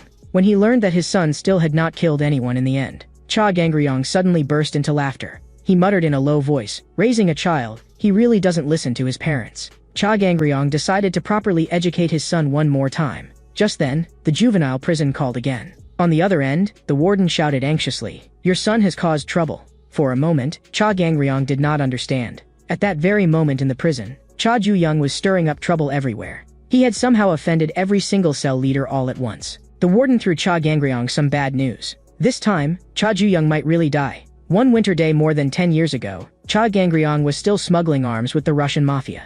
To avoid federal surveillance, he had to go to eastern Siberia for a secret deal. But when Cha Gangryong arrived at the agreed location, all that remained was devastation and the corpses of mafia members. Then, an adult brown bear lunged at Cha Gangryong. In that instant, he was filled with fear. That was why Cha Ju-young had always been curious about where the bear skin at home had come from. Cha Gangryong said in a low voice, I killed that bear with my bare hands. Of course Cha Ju-young did not believe him. How could a human possibly subdue such a beast barehanded? Cha Gangryong told his son, if you knew how to use that, you could do it too. Before his son entered his first year of high school, he intended to force that ability into him. It was the only way to break through human limits, over heart. Cha Ju-young knew very well that Cha Gangryong wanted to keep him locked within a safe range and make him stronger in his own way. But Cha Ju-young would rather die than be controlled by that man. So he decided to create the situation Cha Gangryong hated most. Cha Ju-young stuffed all the cell leaders' money into the washing machine. The other inmates immediately rushed forward, trying to catch him and drag him before the cell leaders to claim credit. But Cha Ju-young's target had never been these people. He coldly told them, call all the cell leaders here." That arrogant tone instantly lit everyone's anger. But they were too weak. Cha Ju-young took them all down in just a few moves. Yet outside the laundry room, another large wave of inmates quickly came flooding in. But to Cha Ju-young, no matter how many pieces of trash there were, they were still trash. What he wanted was something more dangerous. This level was far from enough. The white-haired guy who had helped Cha Ju-young steal the money crawled out of the washing machine with a wicked grin. He knew that if things went on like this, the other cell leaders would never keep playing dead. The white-haired guy was curious. What exactly was Cha Ju-young trying to do, and how did he plan to end this? This completely unreadable turn of events was driving his curiosity insane. Cha Ju-young came to the yard and began waiting. Before long, all the other cell leaders had arrived as well, because all of their money had been taken by Cha Ju-young. If this kept up, unable to pay tribute, the shop operations in their hands would shut down one by one. Gu Na-min and Ma Jiam could not understand at all what Cha Ju-young was trying to do, because he was now essentially declaring war on the strongest force in this prison. Kim Min-cheol, the leader of Room 1, gave Cha Ju-young one chance to explain himself. Cha Ju-young only replied calmly, "I don't need one." So the other cell leaders immediately gave the order, deal with this man who had disrupted the order at once. The one and only method Cha Gangryong had instilled in his son to surpass human limits was called over heart. Over as in transcendence, heart as in emotion, using emotion to shatter the limit. Cha Gangryong said it was a state that could make most human abilities leap upward in an instant. As soon as he finished speaking, he slammed a punch into the ground. That was the last lesson Cha Gangryong gave his son. At this moment, Cha Ju-young faced the fist smashing toward him. He slowly let out a breath, and in the next second, with a single blow, he smashed the two cell leaders charging at him straight into the ground. Everyone was dumbfounded, because Cha Ju-young had instantly taken down two opponents at the cell leader level. Even the white-haired guy could not help but murmur in astonishment. He had originally been wondering, after making the situation this huge, how was Cha Ju-young going to get out of it? But it turned out Cha Ju-young had never planned to run. He was going to use the very power Cha Gangryong had forced into him to tear himself free from his control. In America in 2003, an ordinary mother lifted an entire car with her bare hands to save her daughter trapped underneath it. In North Korea in 1979, an ordinary person, driven by the desire to escape dictatorship, swam for 12 hours through freezing seawater. In an African tribe in 1732, a warrior kept thrusting his spear for 47 seconds even after his heart had stopped, until the enemy tribe was completely annihilated. Now and then, this world produces phenomena that break through human limits. Those are neither coincidences nor miracles, but emotions swollen to the extreme, directly rewriting the body. To enter over heart is the only way to transcend the biological limits of the human species. And at this moment, the only emotion filling the heart of Cha Ju-young, who had entered over heart, was raging fury toward his father, Cha Gangryong. Cha Ju-young would rather die than use this ability, because to maintain this state, Cha Gangryong's face had to keep appearing in his mind. That disdestined image made Cha Ju-young want to vomit. Ryu Hyun-soo, the leader of Room 12, shouted angrily, "What are you muttering about? Quit acting so full of yourself." Having grown up alone since childhood, he hated hearing other people laugh more than anything. He had merely taught a lesson to those noisy brats, and everyone had treated him like a demon. Cha Ju-young threw a punch, and Ryu Hyun-soo was instantly blasted backward, crashing heavily to the ground. Cha Ju-young did not care what anyone else had gone through. Lee Jun-hyuk, the leader of Room 19, who was holding a knife, had already quietly set his sights on Cha Ju-young's Achilles tendon. He was obsessed with the sound of tendons tearing and ligaments twisting. The moment that sound rang out, it was enough to make Lee Jun-hyuk tremble with excitement. Ever since childhood, he had been called a genius because of his abnormal sensitivity to sound. But in the next second, that genius was kicked flat by Cha Ju-young, and even the knife in his hand was snapped into two pieces. Cha Ju-young did not want to waste any more time, so Ryu Cheol, the leader of Room 7, stepped forward as he wished. Ryu Cheol intended to end this farce with his own hands. Ryu Cheol had never lost in his life. To protect the people around him, he had no choice but to win.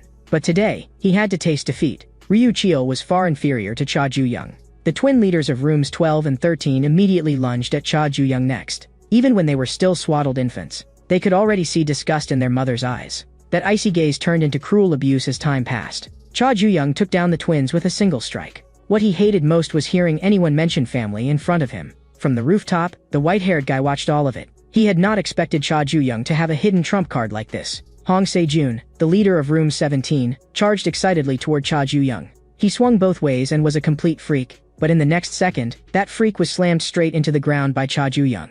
The last man praised Cha Ju-young, strong enough for him, a heavenly dragon man, to treat with respect. Cha Ju-young had not expected that the last one standing would actually be someone from Heavenly Dragon. Then let's have a real fight. Sunlight broke through the clouds and shone down. Cha Ju-young had already taken down 9 cell leaders. but even this speed was slower than he had expected. The absurdity of the scene was so great that even the warden wondered if he was watching a movie being filmed. Right now, Cha Gangryong only wanted to confirm one thing. Had his son been hurt? Just then, Cha Juyong strode viciously up to the warden. He snatched the warden's phone away, then greeted the father he had not spoken to for so long. The white-haired guy on the rooftop could not help applauding. After watching a scene like this, he was worried he might never again feel that kind of dopamine-exploding thrill. Though of course, that only meant not in this prison. On the other end of the phone, when Cha Gangryong heard his son's voice, he actually asked like an ordinary father, "Are you eating well?" Cha Juyong said lightly, "The prison food suits my taste better than I expected. There's hot water here, and they let us exercise on schedule. I'm actually more comfortable in prison than I was at home. I should even thank you for the gift you sent. It's made my unchanging days a little less boring." Cha Gangryong fell silent for a moment before saying, "As long as you're doing well, I'm relieved." But he immediately demanded, "Why did you impulsively cause trouble?" Cha Juyong answered bluntly, he simply wanted to break free from the prison controlled by Cha Gangryong. He already knew about that place. Cha Juyong told his father he had better enjoy life while he still could, before Cha Juyong came looking for him. Afterward, the warden flew into a rage. "What are you guards even for? So many of you, and you still couldn't stop one person?" This incident had grown far too large. There was no way to suppress it. The warden understood that this prison could no longer hold Cha Juyong. He had no choice but to send Cha Juyong to that place. The warden did not want to do that either, because he was afraid Cha Gangryong would go completely mad if he found out. After all, no parent would willingly send their child to a place like that. Back in the cell, Cha Juyong treated the other inmates to a luxurious feast. He gave his books to Gunaman.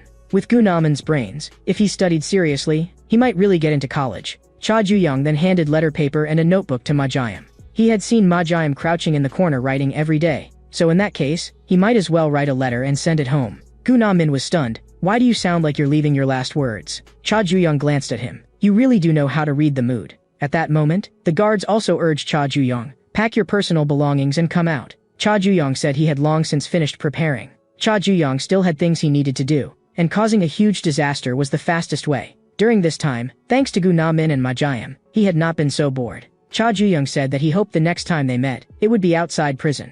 Gunamin told Cha Juyong, "You have to take care of yourself." Majayam said helplessly, "I've got a 20-year sentence. If you get bored, just get arrested again sometime and come back to hang out." Cha Gangryong, who had smashed the Chanwa pavilion apart with his bare hands, was equally helpless. He felt that his son simply did not understand what it felt like for a father to worry about his child. Cha Juyong still could not smash open the jar and escape yet. For a bug that breaks the jar and crawls out, what waits for it is only a bigger jar, crawling with even more poisonous things. A guard was now taking Cha Juyong somewhere. There was no need to keep it hidden from Cha Juyong anymore. In fact, this juvenile prison had another prison that had never been made public. Not long ago, Cha Juyong was still thinking about how he could break free from Cha Gangryong's control. Then the white-haired guy suddenly appeared and told him something interesting. This juvenile prison was actually not just one prison. Beyond that patch of woods, there was another prison, built specifically to hold those who had caused major trouble. At the time, the white-haired guy had even said, "Don't take it seriously. I was just mentioning it casually." But Cha Juyong asked him to do one thing. Steal all the money the cell leaders were supposed to hand over to the warden. The guard leading the way finally stopped. This was the place specially used to hold uncontrollable inmates, juvenile prison second wing. This was a dangerous place specifically for detaining uncontrollable prisoners. Cha Juyong had already been prepared for a huge fight, but the prisoners inside looked far too ordinary on the surface. A sense that something was wrong rose in Cha Juyong's heart. The guard brought him into the warden's office. The warden of juvenile prison second wing was named Ma Wanchong. As he looked at the aquarium he had built, complete with a fully functioning ecosystem, it was as if he were admiring a world he had created himself. The inspiration for the system of the second prison came precisely from this aquarium. Even though it gathered uncontrollable inmates, its average annual accident rate was only 0.3%. Ma Wanchong asked Cha Juyong, "Do you know why?" Cha Juyong replied coldly, "I don't." Ma Wanchong continued explaining, "There are many fish in an aquarium, yet they do not tear at each other the way they do in the sea. Because inside it, there is an overwhelmingly dominant apex predator, the shark. It does not need to act. Its mere presence keeps the other fish on guard and prevents needless conflict." And Ma Wanchong had watched the footage. Cha Juyong had single-handedly defeated all the cell leaders in the first prison. So he wanted Cha Juyong to become the new shark in his aquarium. Heavenly Dragon headhunter Yu Haewon knew Ma Wanchong's background very well. He had originally been a famous expert in social criminal psychology in an overseas academic society. One day he suddenly returned to Korea and became the warden of a juvenile prison, shocking everyone. To Heavenly Dragon, Ma Wanchong was also a troublesome figure. because unlike an ordinary warden, he could not be easily bought off with money or threats. The only thing Ma Wanchong cared about was the prison system he had built as a scholar. It was a study called the Shark Paradox. Yu Haewon could not understand how something like this could be hidden inside a state-level prison. What she wanted to know even more was what exactly the Korean government was doing. Yu Haewon understood that this time, the young master was truly in danger. The ordinary inmates in the second prison were the weak fish, and Ma Wanchong wanted Cha Juyang to be the shark and hunt freely inside it. But Cha Juyang had no interest in that whatsoever. He ignored Ma Wanchong and turned to leave at once. Ma Wanchong said in a deep voice, "For a scholar, the moment I explain my theory to an audience that does not understand it, is the moment that excites me the most." Cha Juyang's body was pinned hard against the wall by a monstrous force. Now, Ma Wanchong was going to make him understand his theory personally. Ma Wanchong, the warden of Juvenile Prison Second Wing, held dual citizenship in the United States and Korea and had graduated from the Department of Social Psychology at an Ivy League university. Not only had his thesis been recognized by American academic circles, but he had also been aggressively recruited by the United Nations Research Institute for Social Development and a research center at MIT. Yet the place he ultimately chose to settle in was Korea. Ma Wanchong had only one condition: to establish Juvenile Prison Second Wing. He wanted to turn dangerous youths, ones even South Korea's current laws could hardly deal with, into subjects for social correction experiments. This was an extremely dangerous undertaking. And the reason the Korean government approved this absurd plan was not only because of his academic achievements, but also because he had the raw ability to subdue violent criminals with his bare hands in emergencies. Ma Wanchong, who had once served in the United States Army Special Operations Forces, at this moment very much wanted to know what kind of shark Cha Juyang would be. He threw a punch down, and a thunderous crash erupted. Fortunately, Cha Juyang broke free from the restraint in the final second. Ma Wanchong's curiosity could no longer be contained. He wanted to dissect and analyze Cha Juyang personally. There were already 4 sharks imprisoned in this prison, and according to Ma Wanchong's own definitions, he had already assigned each of them a species. So what he wanted to know even more was, what kind of shark the 5th one, Cha Juyang, would be. Ma Wanchong's movement suddenly paused. He could not understand what had just happened, because his fist felt as though it had crashed into an entire sea. Ma Wanchong froze for half a second, then burst into loud laughter. He even unconsciously poured out a string of praise in English. Then he told the guards to bring that thing. He had originally wanted to call the Special Management Class Sharks, but had not received approval from his superiors. And this black name tag was the symbol of the Special Management Class. In this prison, black name tags held absolute authority over ordinary white name tags. Ma Wanchong knew very well that he had attacked 21 times in total, and Cha Juyang had had even more chances to counterattack than that. That attitude of completely not taking Ma Wanchong seriously fascinated him. It was the first time he had ever encountered a case he could not define. Ma Wanchong decided to observe patiently for now and wait for Cha Juyang to reveal his true nature himself. At the same time, the inmates in a certain cell also heard that a new shark was coming in. 2 of the inmates were quietly discussing how to strike first and get rid of the shark. But the moment Cha Juyang stepped into the cell, the inmate Oh Tae-san immediately came over fawning like a dog. Another inmate, Jong Eun-soo, even dropped to his knees on the spot and frantically begged Cha Juyang not to kill him. Cha Juyang frowned. These were the ordinary fish the warden had spoken of. He looked around his new room, and the conditions were fairly decent. Then Cha Juyang heard something else. There was no evening roll call here, and the guards barely interfered. But that only made it stranger. If inmates could move about freely, why was the accident rate still close to 0 under almost no supervision? In the middle of the night, Cha Juyang quietly got out of bed. He wanted to confirm who the other 4 sharks were. But no matter how he pushed, the door would not open. Cha Juyang did not understand. If the guards hardly interfered, then why lock the doors at all? When he woke up the next day, the other 2 inmates were sneaking around with objects in their hands, planning to ambush him. But the moment they met Cha Juyang's eyes, they immediately knelt and greeted him respectfully. Cha Juyang was a little hungry, so he casually asked, "When does the door open?" Oh Tae-san was stunned. The door already opened a long time ago. It turned out that the prison doors opened and closed automatically at fixed times. Once the doors opened, the inmates possessed freedom. At the same time, someone came to the first prison to meet Park Jung-chan. Ever since Park Jung-chan had been brutally beaten by Cha Juyang, he had started keeping an eye on him. He noticed that most of the people Cha Juyang picked fights with and attacked were members of Heavenly Dragon. And during that mass brawl among the cell leaders, Park Jung-chan had even overheard the content of the warden's phone call. He had never expected that Cha Juyang was actually the son of Heavenly Dragon and second in command. At this moment, Heavenly Dragon Executive Director Jong Eun, who was speaking with him, judged that this absolutely could not be a coincidence. In the second prison, no one dared approach Cha Juyang because he wore a black name tag. But what concerned him more was, where were the other 4 black tag guys? John Eun-soo hurriedly explained. The remaining 4 sharks lived on different floors. Each floor was its own territory, and the first floor, where Cha Ju-young was his territory. Oh Tae-san reminded him, inmates on each floor never trespassed on each other's turf. It was an unwritten rule. This was even more so the default understanding among those with black name tags. And Jana knew very well that people who caused major trouble would all be sent to the second prison. He also knew those 4 sharks were all apex predators raised by Heavenly Dragon. Even if Cha Ju-young was Cha Gang-ryong's biological son, he could still be torn to pieces. But Cha Ju-young had already stepped onto the stairs leading to the second floor. 2 hours earlier, he had still been thinking it over repeatedly. The warden said he wanted to observe phenomena.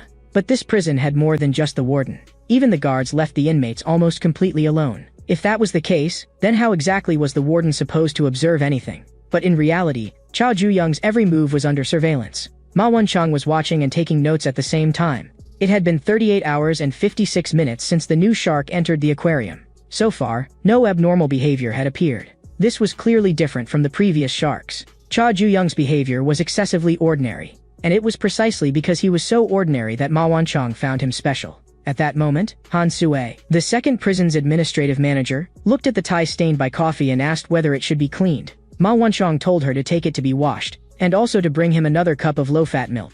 At that moment, Han Sue glanced at the desk, where Cha Ju-young's file was lying. At the same time, the other 4 sharks also heard about the appearance of the 5th shark. All of them wanted to know, what kind of trouble had this newcomer caused? Not long after, at the fencing hall outside the prison, Executive Director Jang Eung defeated his opponent with a dazzling offensive display. Han Sue, who was passing by on outside duty, praised him. That was truly a splendid match. As one of Ma Won-chang's trusted aides, she was actually also a member of Heavenly Dragon. Without Ma Won-chang's knowledge, Han Sue had stolen Cha Ju-young's file. The second prison was a place completely cut off from the outside world. It held young and promising people whom Heavenly Dragon had not yet had the chance to sort into factions. John Un had placed Han Sue there precisely to seize opportunities to recruit them. He had not expected to pick up an unexpected gain as well. Cha Gang-ryong was Heavenly Dragon's eternal number 2. Jang Un could completely guess the purpose behind his secret actions. To use his son to climb to the top of Heavenly Dragon. At last, Jang Un had seized Cha Gang-ryong's weakness. He intended to personally drag both father and son down. Under normal circumstances, sharks would not kill one another, because even if one fought a bloody battle and swallowed its opponent, it would still be left with fatal wounds and immediately be targeted by the next one. But by the time Cha Ju-young arrived at the broadcasting room, he had already heard from Oh Tae-san that the other 4 sharks were all members of Heavenly Dragon. In the next second, a harsh burst of static rang through the prison broadcast system. Cha Ju-young made sure all the sharks heard him clearly. I'm Cha Ju-young from the first floor. Also, I am the son of Cha Gang-ryong, Heavenly Dragon's second in command. That means, as long as you take me down, you'll receive a very high evaluation within Heavenly Dragon. So come on, come hunt me. This aquarium called the second prison looked calm on the surface, but underneath, its tension was maintained by the balance among the sharks. Cha Du-young intended to shatter that calm with his own hands, and he did not care even if he became the prey himself. Even Ma Wanchang had not expected Cha Ju-young to launch a prison-wide provocation against all the sharks. A case like this had never existed in the history of the second prison. Ma Wanchang was so excited he felt cold all over. He eagerly anticipated what kind of upheaval the new shark would bring. After hearing the broadcast, Yu-jae Rim, the shark on the second floor, was somewhat surprised. He asked the inmate sitting on the stool, "What does it feel like living with the son of such an important figure?" The inmate answered while trembling, "Oh, of course it feels like a blessing." But from the sound of the broadcast, Yu-jae Rim heard an intense fury. The inmate was so frightened that he collapsed onto the floor. Seeing that his complexion did not look too good, Yu-jae Rim gently invited him, "Sit up properly again." That evening, Jang Eung invited Cha Gang-ryong to a roadside drinking stall. When they were young, they had practically come here every night for a drink. Cha Gang-ryong said lightly, "Back then, we were both just newcomers who had just entered the gang." Jang Eung replied with a smile. Who would have thought that newcomer would later become Heavenly Dragon's second in command? Of course, also its eternal number 2. He then asked as if casually, "Cha Gang-ryong, your son is in high school now, right? Before long he'll be preparing for exams and college entrance, so he must be terribly busy." Cha Gang-ryong told Jang Eung to stop beating around the bush. He knew that the matter of his son being in juvenile prison had already been exposed. Jang Eung mocked. Without anyone noticing, Heavenly Dragon turned into a corporate-style organization. But the chairman still insists, only the strongest deserves that seat. You, Cha Gang-ryong, must have been thinking, as the eternal number 2, I've got no chance, so I'll let my son give it a try. That's why you secretly trained your son in juvenile prison behind Heavenly Dragon's back. Cha Gang-ryong asked coldly in return, and if that's true, then what? Jianeng had not expected him to be so unconcerned. Cha Gangryong said disdainfully, "Someone like you, who thinks he's caught me by the weakness, is only fit to remain an executive director for life." Jianeng immediately snapped back, "Your son has already been sent to the second prison. The child you wanted to raise into a dragon has now become prey for the sharks. Before your downfall comes, it wouldn't be bad for me to witness that first." Cha Gangryong fell silent and turned to leave. Jiangen watched his back and laughed triumphantly. But in the next second, a tremendous crash sounded outside. Jiangen rushed out to look, and found that Cha Gangryong had smashed his car to pieces with a single punch. He hurled curses at Cha Gangryong as he drove away. At the same time, in the second prison surveillance room, Han Sue sensed that something was wrong. Because Yu Jae-rim, the shark from the second floor, had actually come down to the first floor to find Cha Ju-young. In the past, whenever Yu Jae-rim heard someone sigh, he would invite that person to go find happiness. Now Yu Jae-rim came to the first floor and first exchanged a few pleasantries with Cha Ju-young. Cha Ju-young grew impatient. "Cut the crap and get to the point." Yu Jae-rim said that he hated fighting, because fighting made people unhappy. From the sound of Cha Ju-young's broadcast voice, he had heard all kinds of negative emotions. Yu Jae-rim wanted to know, what exactly was it that could make the son of Heavenly Dragon's second-in-command feel unhappy? Cha Ju-young coldly shot back, "You came all the way here just to ask something this boring?" But in that instant, Cha Ju-young felt a strong sense of discomfort from Yu Jae-rim. Yu Jae-rim apologized for any words that might have offended him. Actually, he had come to invite Cha Ju-young to sit in the chair on the second floor. Yu Jae-rim said that Cha Ju-young was someone qualified to obtain happiness. He would wait upstairs for Cha Ju-young. After Yu Jae-rim left, Cha Ju-young stood there thinking. He could not understand what that unpleasant feeling had been in the moment they came into contact. Yu Jae-rim was different from every opponent he had faced so far. He asked Otae-san and John Eun-soo, what exactly was the chair Yu Jae-rim had mentioned. Otae-san nervously swallowed and said it was probably the happiness chair. It was a chair that made whoever sat on it smile and feel happy. And it was also the thing the people on the second floor feared most, the most terrifying thing there. At that moment, Ma Wonchang was recording the phenomenon. Cha Ju-young's open rejection of all the sharks was even crazier than he had expected. What surprised Ma Wonchang was that the first one to react was actually the least aggressive shark on the second floor. Han Sue also could not understand Cha Ju-young's intention in publicly provoking the sharks. If he was trying to take control of the second prison, then he was grossly overestimating himself. After all, in this prison, conflict between sharks was practically equivalent to self-destruction. And those prisoners whom Yu Jae-rim had brought away to obtain happiness in the past, had all really obtained happiness in the end. Yu Jae-rim was very satisfied with that, because Aristotle had once said, that the ultimate purpose of life is happiness. So Yu Jae-rim wanted every unhappy person to sit in this chair. This happiness chair radiated a bizarre sense of oppression. After an unhappy person sat on it, Yu Jae-rim would force them to go without food, water, and sleep for days. Amid that extreme torment, the unhappy person would instead be driven into a twisted sense of happiness. Not a single prisoner on the second floor was unafraid of this chair. But now, Cha Ju-young sat down on it of his own accord. Yu Jae-rim sincerely welcomed his arrival. The other prisoners on the second floor also greeted Cha Ju-young with radiant smiles. Every one of them looked happy to an excessive degree. Yet Otae-san and Jang Eun-soo, caught among them, were trembling in fear. Because when Yu Jae-rim invited Cha Ju-young, he had included them as well. To dare ignore a shark was the same as asking to die. The two of them could not understand at all. What exactly were these people smiling about? Yu Jae-rim saw the enormous unhappiness inside Cha Ju-young. Even though Cha Ju-young was venting his anger at that very moment, Yu Jae-rim still wanted to know, who was this rage directed at? More than the target, what he wanted to dig out was the root of that anger. In an instant, the scene of Lee Daeun's car accident flashed through Cha Ju-young's mind. Yu Jae-rim calmly reminded Cha Ju-young, set those things straight. Because unimportant things would only get in the way of your obtaining happiness. Otae-san thought this was their chance. The shark of the second floor had his back to them. So if they did not run now, they would never get another chance. Otae-san made an agreement with John Eun-soo. They would count to 3 and run together. But before they even finished counting to 2, Cha Ju-young had already charged at Yu Jae-rim. He swung the happiness chair and smashed it over him with all his might. Thanks to all of Yu Jae-rim's useless rambling, Cha Ju-young's fury had already been completely ignited. He activated Overheart once again. Yu Jae-rim had suffered from childhood depression ever since he was young. His condition grew more serious as he got older. A doctor once told Yu Jae-rim's parents of one possible method, a kind of therapy that made use of psychological suggestion. It would make Yu Jae-rim believe that as long as he sat in a specific chair, he could obtain happiness. This method was more effective the younger the child was. Not long afterward, Yu Jae-rim received a happiness chair of his own.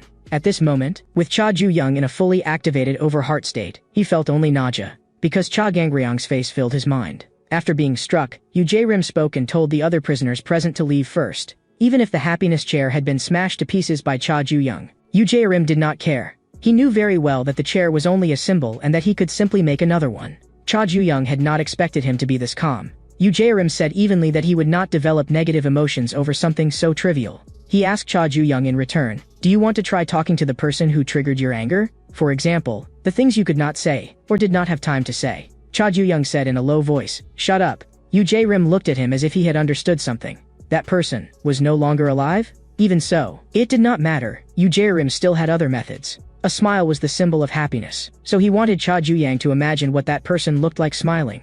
Think about when you watched movies together, when you ate the things you liked together, when you did the things you enjoyed together. Think about those happy moments you shared. Keep thinking, until the final moment when she was on the verge of death, when her life was about to go out. Yu Jae-rim asked Cha Ju-young, "How does it feel? Imagining that happy image of her with a smile, doesn't it make you feel a little better?" Cha Ju-young drove a punch into Yu Jae-rim, but Yu Jae-rim smiled. "Looks like you still haven't calmed down." In the next second, his arm was twisted and broken outright. Cha Ju-young gathered power in his leg and kicked Yu Jae-rim flying away. He had clearly told Yu Jae-rim to shut up just now. Yu Jae-rim could also tell that Cha Ju-young was in an overheart state. He remained calm. Meaningless violence will only destroy your happiness. By this point, Cha Ju-young was sick of hearing the word happiness. He stared at Yu Jae-rim and shot back. "You talk about happiness every single day, but do you even understand what happiness really is?" Back then, Yu Jae-rim had also once asked his older sister, "What is happiness?" His sister could not answer either. After thinking for a long time, she decided that happiness was probably a smile. Just as Yu Jae-rim was about to continue, Cha Du-young's fist was already right in front of his eyes. But a sudden stabbing pain exploded through Yu Jae-rim's brain. Cha Ju-young staggered and nearly fell over. Watching from the side, Ote-san cried out, "What's going on?" Cha Ju-young knew very well, the side effect had come. Back in the first wing, he had forcibly activated Overheart for too long, and his body had already reached its limit. Now his emotions were dragging his body down like a swamp. Yu Jae-rim understood happiness very well. Looking at Cha Ju-young's expression now, he was racing wildly in the exact opposite direction of happiness. His face was full of nothing but negative emotions. Yu Jae-rim said he hoped Cha Ju-young could understand. "To make you smile again, I can only use this method." But in the next second, Cha Ju-young suddenly grabbed a broken piece of the chair and struck back. A cut was instantly slashed across Yu Jae-rim's face. Cha Ju-young stared at him. "What kind of expression is that? Don't you love smiling the most? Then why aren't you smiling?" At that moment, Han Sue also arrived to watch the fight. She could tell that Cha Ju-young was suffering from side effects caused by overusing Overheart. He had not even fully considered the risks, yet he still dared to challenge a shark. Han Sue judged that Cha Gangryung's son, in the end, was just an impulsive kid. Yu Jae-rim touched the wound on his face and said in a low voice, "I really do hate fighting. But for the sake of my goal, I have no other choice." Yu Jae-rim believed that Heavenly Dragon was also an organization running counter to happiness. Crime was rampant, and unhappy people were everywhere. So he wanted to make them all happy. That was why he had joined Heavenly Dragon. Cha Ju-young was being dragged into a disadvantage by the side effects of Overheart. He knew very well that Yu Jae-rim was, at the end of the day, still a criminal. But Yu Jae-rim morbidly believed that happiness had no distinction between good and evil. Cha Ju-young was forced into a corner and for a moment stopped moving. In Yu Jae-rim's eyes, the world contained only two things, happiness and unhappiness. But in the next second, Cha Ju-young vanished. Holding a wooden spike, he appeared behind Yu Jae-rim.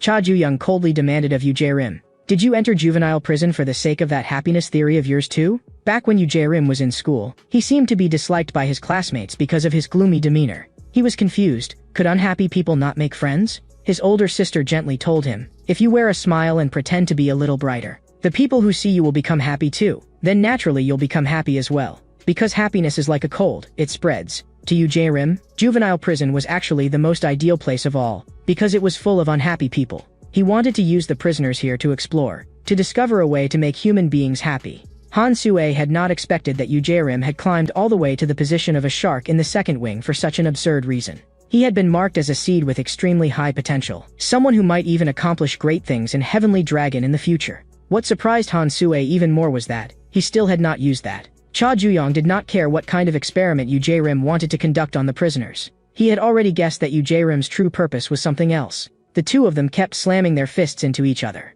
With his condition in poor shape, Cha Ju-young was clearly at a disadvantage. Yu Jae-rim prepared to end it all. But his foot slipped, and he stepped on the broken remains of the chair on the floor. This was something Cha Ju-young had intentionally guided him into. Cha Ju-young could see it very clearly. Yu Jae-rim making others happy had nothing to do with universal love, nor with any spirit of sacrifice. It was only for himself. In truth, Yu Jae-rim's older sister had congenital depression even more severe than his. She had simply never shown it in front of her younger brother. But on the day her illness worsened to the point where she could no longer control it, Yu Jae-rim followed her words and smiled at others, and finally made friends. Yet his sister murmured to herself as though she had heard nothing. Happiness is like a cold. It spreads. If In-rim is happy, then I'll be happy too, right? Cha Ju-young did not acknowledge Yu Jae-rim's bullshit method at all. In his eyes, Yu Jae-rim was just a selfish person.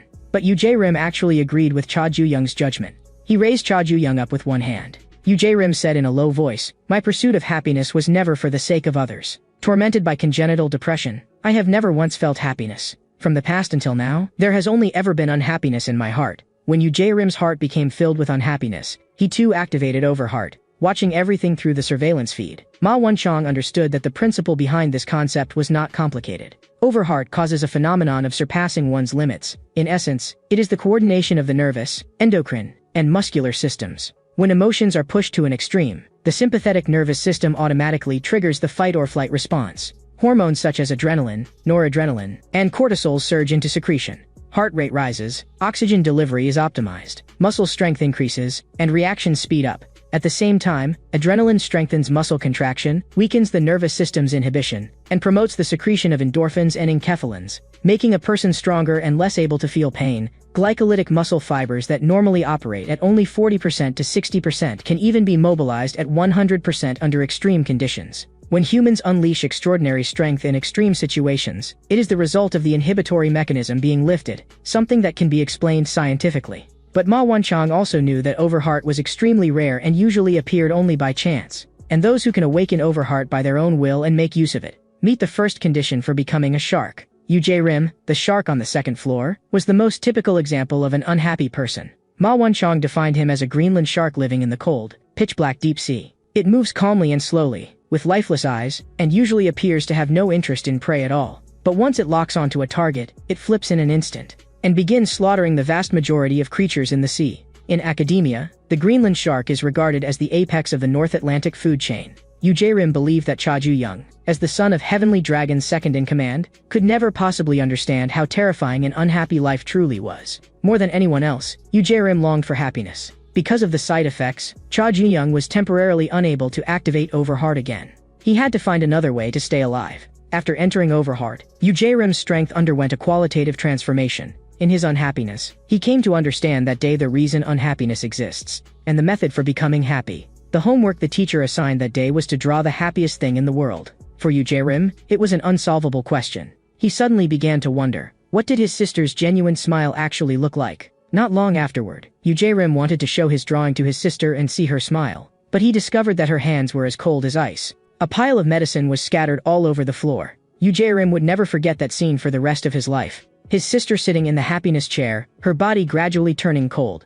That sister who was more unhappy than Yu Jae-rim and who longed for happiness more than anyone else. At the moment she left this world, there was actually still a smile on her face. Yu Jae-rim defined that moment as the happiest image in the world. From that day on, he understood another way of seeking happiness. Just as darkness is needed to see light, and war is needed to make people long for peace, it is precisely because unhappiness exists that humans come to understand what happiness is. Cha Ju-young frowned. "Why are you suddenly talking philosophy to me?" He threw a heavy punch straight at Yu Jae-rim. Easily catching the punch, Yu Jae-rim continued, "My sister was the most unhappy, so she attained the greatest happiness. I'm the same, so if anyone dares get in my way, I can only kill him." Taking the attack head-on, Cha Ju-young said coldly, "Your happiness has nothing to do with me. All I feel is that your nonsense is disgusting as hell." Cha Ju-young put strength into his hand, preparing to end the fight, but Yu Jae-rim caught him in return. Yu Jae-rim in Overheart state was absurdly strong. He wanted Cha Ju-young to keep sinking in those negative emotions that ran counter to happiness. As Cha Ju-young passed out, his consciousness fell into a space filled with inertia.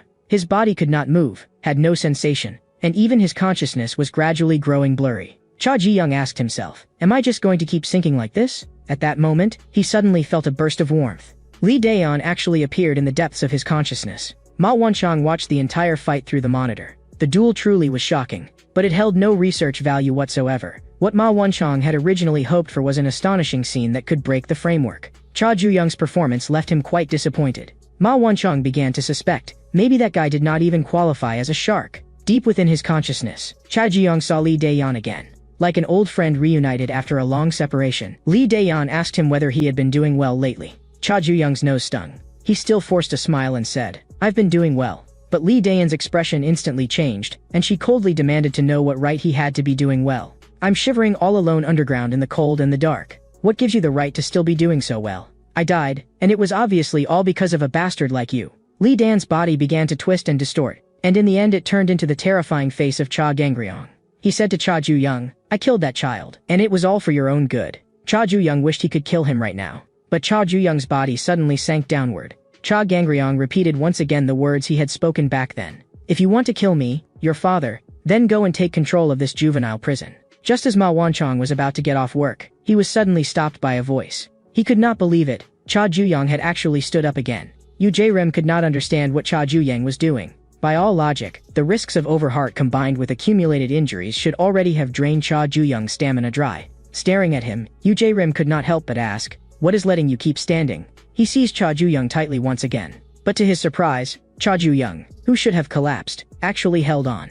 In the next second, Yu Jae-rim took a heavy blow to the jaw. Cha Ju-young still had things to do, so he absolutely could not fall here. He entered the anger-driven overheart state once more. Yu Jae-rim did not have time to react at all before his waist was struck by another punch. The terrifying force sent his whole body spinning as he flew backward. Ma Wanchong had never seen this phenomenon in any paper or report. A shark whose body had been bitten apart and left on the verge of death had actually begun hunting again. It practically defied the laws of nature. Ma Wanchong began to look forward to just how far Cha Ju-young could go. Yu Jae-rim also could not fall here. Until he found true happiness, he would never stop. He entered the unhappiness over heart state again. But the Cha Ju-young who had stood back up was terrifyingly powerful in both speed and strength. Yu Jae-rim was stomped straight down into the floor. But Yu Jae-rim did not want it to end like this. He had to push Cha Ju-young to the very end of unhappiness. But at that moment, Yu Jae-rim suddenly felt an emotional pressure so terrifying it reached the extreme. The immense pressure nearly suffocated him. Even so, Yu Jae-rim refused to give up. He violently threw off Cha Ju-young's foot. But Cha Ju-young used the momentum to begin charging power. He did not want to waste any more time. Then, a tremendous crash resounded through the entire prison. Yu Jae-rim had said he would push Cha Ju-young to the very end of unhappiness. But in truth, there was no need at all, because Cha Ju-young had long since been standing at that very end. Ote-san had long expected a death match between sharks, but the traces this battle left behind looked as if a war had been fought. John Eun-soo was so terrified that he wanted to break out of prison, because as long as boss Cha Ju-young was around, there would definitely be fights, and sooner or later he would get caught up in them. Han Sue had known all along, bloodline does not lie. Cha Ju-young was even more dangerous than she had expected. The inmates on the first floor were all discussing this battle. A shark being slaughtered was an earth-shattering event, and it meant that the long-maintained balance had been shattered. A new situation would come crashing and drenched in blood. Little fish like them could only survive by hiding well. The change in the prison's power structure made Ma Wanchong tremble with excitement. As a scholar, he could not wait to define Cha Ju-young. But even after searching through every species of shark in his books, he still could not find one that matched Cha Ju-young. Ever since obtaining his doctorate, this was the first time he had been so curious he was almost going mad. The aquarium that had once been calm had begun to stir with waves, and a new wave required new individuals to maintain the ecosystem. The more individuals there were, the higher the probability that Ma Wanchong would observe diverse phenomena. He began to consider, should he release some new individuals into the second prison? In Juvenile Prison First Wing, Ma Jiang was still practicing non-stop. Books related to fighting were piled all around him. A juvenile prison was already more dangerous than the outside world. Ma Jiang understood that no one would come to protect him. He would not repeat the same mistake or walk the same path again. Ma Jiang had made up his mind that he had to train. He had to become strong enough to survive in juvenile prison. But training was never something achieved overnight. When Ma Jiang practiced techniques, failure was unavoidable. Gu Namin told him to think it through carefully. A weakling like you who'd shatter at a touch thinks a few kicks can change your life? Don't waste your strength. Come enjoy yourself with me instead. After Cha Ju-young left, Gu Namin became the cell leader of Room 36. He did not understand why Ma Jiang was pushing himself so hard, especially since after Cha Ju-young had beaten all the cell leaders into the hospital, the prison had instead entered a peaceful era. Still, Gu Namin was also curious. Where exactly had Cha Ju-young gone? Ma Jiang vaguely felt that Cha Ju-young knew certain things beyond this prison. Just as they were thinking about it, the sound of goats bleating suddenly came from outside. It turned out the warden was raising a flock of black goats, and rumor had it they were going to be made into stew. At that moment, the white-haired guy was bored out of his mind. Ever since Cha Ju-young had swept through the prison once, even the cell leaders' meeting, the only thing he had found interesting was gone. The white-haired guy wanted to find something that would make his heart race. At that moment, he noticed a bizarre scene unfolding not far away. The corners of his mouth lifted into a wicked grin. Meanwhile, Cha Ju-young was lying in the infirmary of the second wing. After waking up, he thought back on the previous battle. Cha Ju-young realized that the side effects of overheart absolutely could not be ignored. By now, his emotions had also mostly cooled down. Just then, Han Sui walked into the infirmary. She told Cha Ju-young to lie still obediently, because next came happy time. At that time, the church had come to Juvenile prison first wing as usual to preach. So Manhwa was among them. She had heard that Cha Ju-young had been transferred somewhere else, but had no idea where he had been sent. So Manhwa was a little worried. Nothing had happened to Cha Ju-young, had it? In the second wing, Han Sui told Cha Ju-young not to be shy. Because he had injuries, it would not be convenient for him to wash his clothes. So Han Sui was going to help him take off his clothes and wash them for him. A patient recovers faster if he stays clean.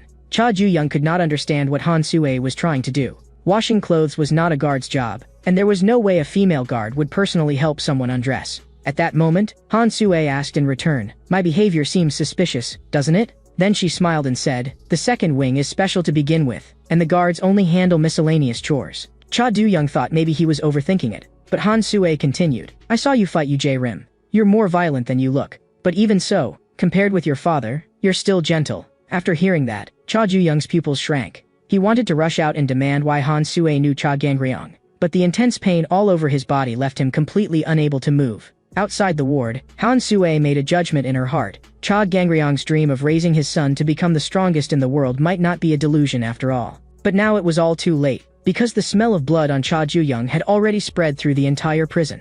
The hungry sharks had long since caught the scent. On the third floor of the second wing, the shark Moon Sang-woo was toying with a rat. Again and again he let it go, giving it hope, and again he reached out and caught it back. Moon Sang-woo had originally thought that Four Eyes Rim from the second floor looked pretty decent, and had wanted to find a chance to have some fun with him. But Rim had been taken out because he was too arrogant. Moon Sang-woo found it all boring. Now he decided, he would go play with the one who had bored him. Just thinking about the possible fun ahead made Moon Sang-woo tremble with excitement. He knew that Cha Ju-young, having just finished fighting Rim, had to be physically weakened right now. Perfect, he could play with him slowly. At this moment, John Eun-soo was curled up on the bed, trembling nonstop. Before the boss came back, he was planning to dig a 500-meter tunnel with a spoon and escape. But just then, Ote-san told him even worse news. Behind that wall was the next cell. At that moment, he suddenly heard a commotion outside. The other inmates all thought they were seeing things, because over by the 5th floor, there was actually someone hanging in midair. Moon Sang-woo was now excited to the extreme, because Cha Gangryong's son had fallen into his hands while weakened. As long as Moon Sang-woo let go, Cha Ju-young would fall into the wire mesh and be sliced in two. What Moon Sang-woo looked forward to was the terrified expression of prey caught while weak. That expression alone was enough to make him so excited he lost control. But at that moment, Cha Ju-young coldly ordered him to let go.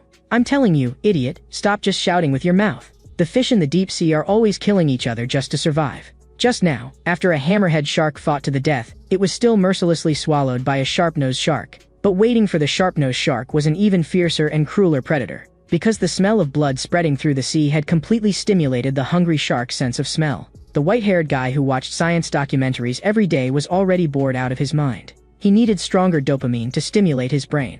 The white-haired guy invited the little goat to escape with him. But at that moment, a guard called the white-haired guy out. Just a moment ago, Cha Du-young had still been resting in the infirmary. Then someone on the other side of the curtain remarked, "The smell of disinfectant is really nice." Before Cha Du-young could even react, the other person's attack had already come down viciously. Moon Sang-woo stared at Cha Ju-young. "You're pretty badly hurt." "Perfect, then, you're just right to eat." He would never let weak prey go. Moon Sang-woo wanted Cha Ju-young, in order to survive, to struggle with all his might, to keep struggling until his body completely collapsed. Badly injured, Cha Ju-young had no strength left to fight. But for Moon Sang-woo, the enjoyment had only just begun.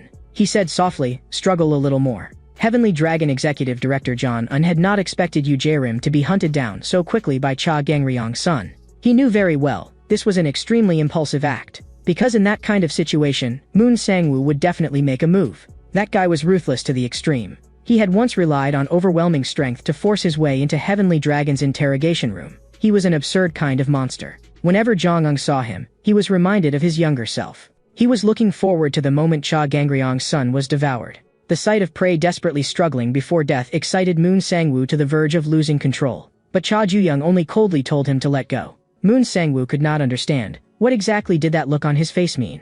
And now, Cha Ju-young was going to help him understand. He actually pulled Moon Sang-woo down with him as they jumped together. With a loud crash as they landed, The white-haired guy smiled and said, "The plane has landed safely. I finally found you, my precious dopamine." When Cha Ju-young had first entered the second prison, he had been required to undergo an inspection. A guard asked him, "What is this note in your luggage?" But Cha Ju-young did not know where that note had come from either, and written on the note was exactly that the flight was expected to land at 6:30 that day. Cha Ju-young had not expected the white-haired guy to really come.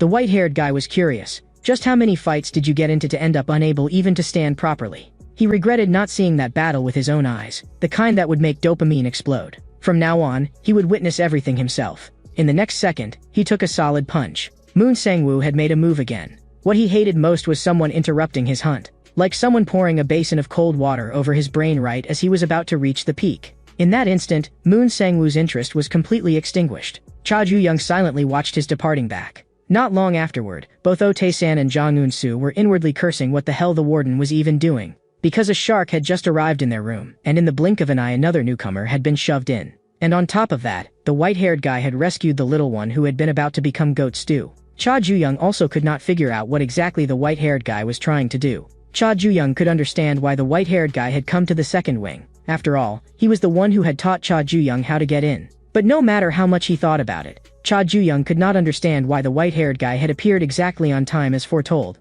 and why he had ended up in the same room with him. Cha Ju-young knew this was absolutely not a coincidence. But as usual, the white-haired guy only said, "It's a secret." As long as Cha Ju-young could fill up his dopamine, maybe he would be in such a good mood that he'd tell him. Cha Ju-young was speechless, again with this damn dopamine. Oh Tae-san asked in confusion, "Boss, your body's still weak, so why not stay in the infirmary a few more days?" But Cha Ju-young knew very well, the infirmary was not safe. That pervert from the third floor could break in at any moment. But this room was different. Moon Sang-woo, unable to sleep late at night, was crazily guzzling water. Ever since he had tasted Cha Ju-young, his hunger could no longer be satisfied. Not long afterward, Moon Sang-woo walked into a certain room. The woman inside had already been tortured by him until she was covered in wounds. Moon Sang-woo's desire had already reached the point of extreme starvation. He wanted this older sister to take responsibility. In the next second, blood splattered all over the room. But even that was not enough. Moon Sang-woo was determined to devour Cha Ju-young completely as well. At the same time, the white-haired guy had just refused Cha Ju-young's request for protection. Cha Ju-young did not understand. Why? Back in the first wing, it was clearly the white-haired guy who had first said he would help him.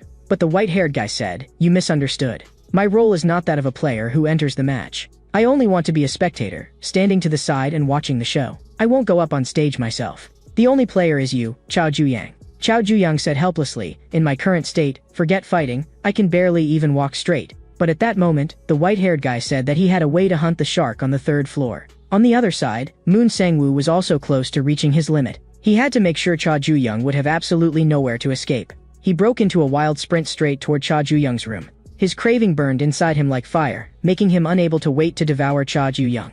But when he pulled back the blanket, he discovered that inside there were only the white-haired guy and a black goat. The white-haired guy shyly asked, "Is Moon Sang-woo here to eat me?" But Moon Sang-woo had no interest at all in anyone other than Cha Ju-young.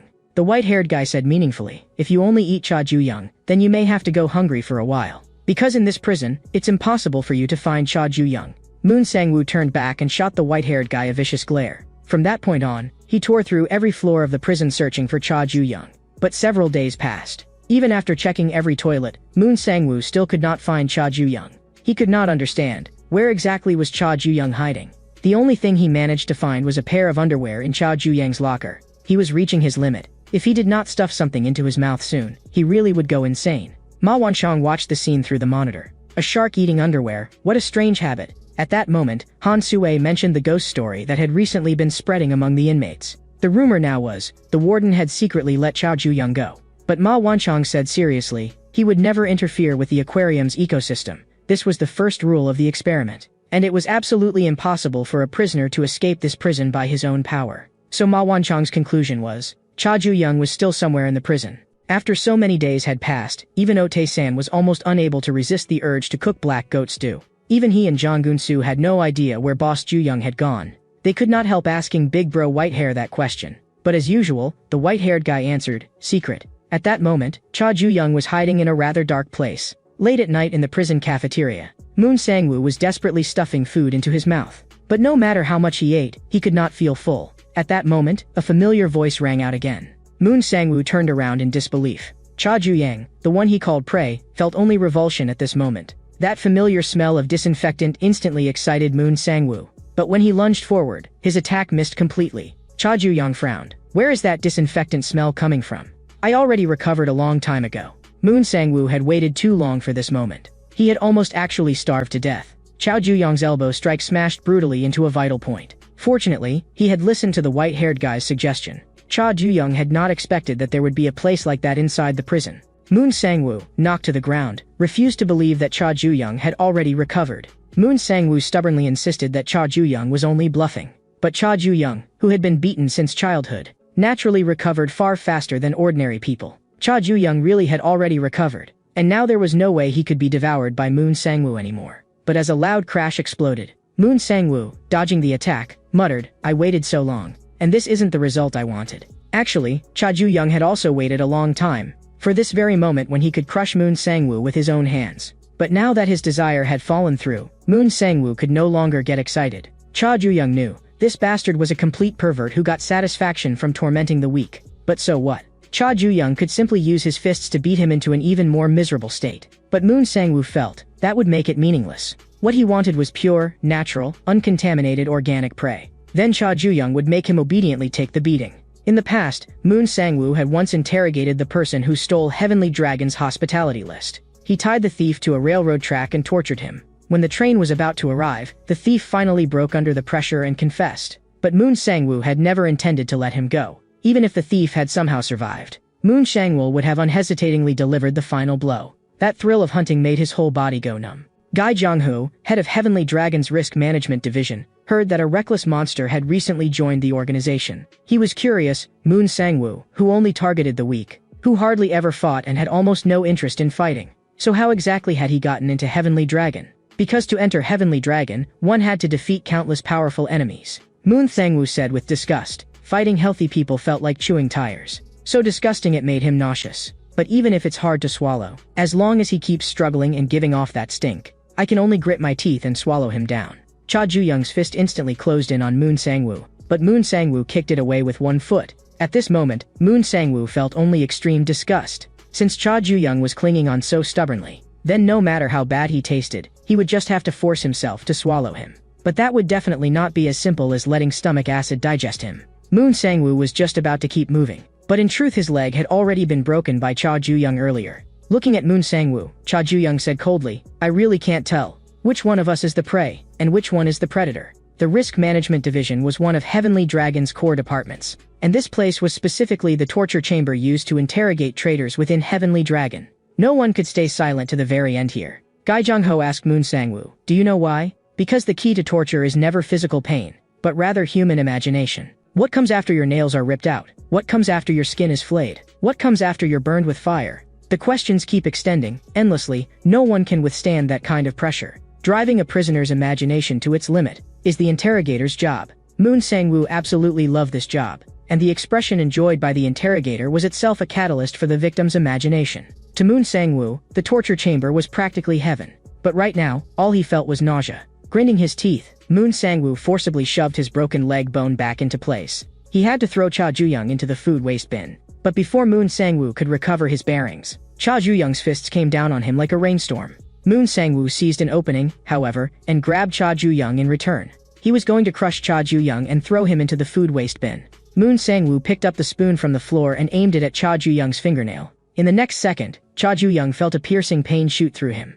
But Cha Ju-young was not weak, and this kind of torment could not stir Moon Sangwoo's pleasure at all. Moon Sangwoo could not get any enjoyment out of the fight. Cha Ju-young coldly asked him, "You go around picking fights, just for that pathetic little thrill?" Of course Moon Sangwoo did not agree. In his madness, he believed that pleasure was the very meaning of human life. Just then, the rice cooker beside them suddenly beeped. Cha Ju-young yanked Moon Sangwoo over in one motion. Scalding steam instantly blasted across Moon Sangwoo's face. But it was not over yet. Cha Ju-young was also going to treat Moon Sangwoo to a meal. The freshly cooked rice was so hot that Moon Sangwoo screamed repeatedly. There was also a whole pile of tools in the kitchen. Cha Ju-young grabbed a frying pan and treated Moon Sangwoo to a serving of stir-fry as well. Moon Sangwoo was beaten until he was covered in blood and collapsed on the floor. Cha Ju-young frowned. Could emotions affect this guy's combat strength? Because Moon Sangwoo's current strength was not even half of what it had been in the infirmary. But Cha Ju-young did not care about that. Then he unexpectedly noticed that some unknown liquid was running down between Moon Sangwoo's legs. Moon Sang-woo trembled all over, aroused from being beaten. In the past, he would even torture prisoners to death before they confessed. So Gai Jong-ho wanted Moon Sang-woo to experience personally what real torture actually meant. Gai Jong-ho's fist, wearing brass knuckles, slammed brutally into Moon Sang-woo's body. Gai Jong-ho said coldly, "Imagine it to your heart's content, how much more it will hurt next." But at that moment, Moon Sang-woo began muttering to himself. Gai Jong-ho leaned closer to hear what he was saying. And it turned out Moon Sang-woo was begging him, "Hit me even harder." Gai Jong-ho had not expected this guy to be even harder to deal with than he had imagined. It had been a long time since Moon Sang-woo had felt this good. In the midst of that pleasure, he forcibly entered the 7 over heart state. His surging power sent Cha Ju-young flying. Moon Sang-woo liked the look of being tortured, even if the one being tortured was himself. He opened his mouth and laughed. "Cha Ju-young, come devour me." Cha Ju-young frowned. "Don't you know? The one who pulls out the ultimate move first is the one who loses first." At that moment, Cha Ju-young also drew on his anger. The cookie-cutter shark of the deep sea does not feed in order to survive. It bites to torment other fish and gain pleasure. It always takes one bite out of every creature and then quickly flees. That is why the cookie-cutter shark is also called the sadist of the deep sea. But Ma Wanchong knew that this sadist actually had another side. The way it bites once and runs looks more like it is waiting for the other side to bite back, turning pain into pleasure, and enjoying even becoming prey itself. That attitude was practically the embodiment of masochism. In the cafeteria, Moon Sang-woo was blasted away again by Cha Ju-young. This was the first time Cha Ju-young had encountered an enemy who became happier the more he was beaten, and it was indeed a bit troublesome. Moon Sang-woo felt as though every bone in his body was about to shatter. It felt unbelievably good. He begged Cha Ju-young to continue. He had never experienced this kind of intense stimulation even in Heavenly Dragon's torture chamber. On the surface, that place was where traitors were interrogated, but in reality it had another use. Cha Ju-young did not understand. "Why are you suddenly bringing this up in the middle of a fight?" Moon Sang-woo teasingly shot back. "You don't know what Cha Gangryong did in the torture chamber? For the sake of his only son, he really did?" Moon Sang-woo suddenly shut his mouth halfway through. Cha Ju-young ordered him in a low voice to continue. But Moon Sang-woo knew he could not say it, because the moment he said it aloud, Gai Jong-ho would hunt him down. Cha Ju-young pressed him again. "Speak." But right now, all Moon Sang-woo wanted was to keep doing interesting things. And at this moment, all Cha Ju-young wanted to know was what exactly Cha Gangryong had done. The intense pain only made Moon Sang-woo more excited. He wanted to taste each other together with Cha Ju-young. The more Cha Ju-young fought, the angrier he became. Because this bastard Moon Sang-woo was actually getting stronger the more he got beaten. Cha Ju-young wanted to see just how long he could hold out. His low kick cracked viciously against Moon Sang-woo's head, but Moon Sang-woo instead burst into wild laughter. He felt his body becoming very strange. In the next second, Cha Ju-young was blown away by an even greater force. Moon Sang-woo still wanted to keep playing. He wanted even more, even fiercer attacks. Then Cha Ju-young would satisfy him. The destructive power of this blow was unlike anything before. Cha Ju-young had already begun to get used to how to use Overheart. Cha Gangryong had once told him, if you use Overheart too much, your body will definitely suffer backlash. Even if you comprehend Overheart, you still have to grind it out yourself before you can truly control it. Just like Cha Gangryong once told his son, you'll be able to control Overheart very soon. The most crucial point, which Cha Ju-young had to remember firmly, was this: not every battle required him to ignite that fire. Ever since fighting Yu Jae-rim, Cha Ju-young had been thinking about how to suppress the backlash. After thinking for a long time, he finally understood. Hide that fire away under normal circumstances, and only ignite it when it is truly necessary. Moon Sang-woo's chest took another heavy punch from Cha Ju-young, but to him, it still felt delicious. Cha Ju-young's fist lashed out viciously once again. Moon Sang-woo cried out even more excitedly. Cha Ju-young stopped paying attention to him and simply kept punching.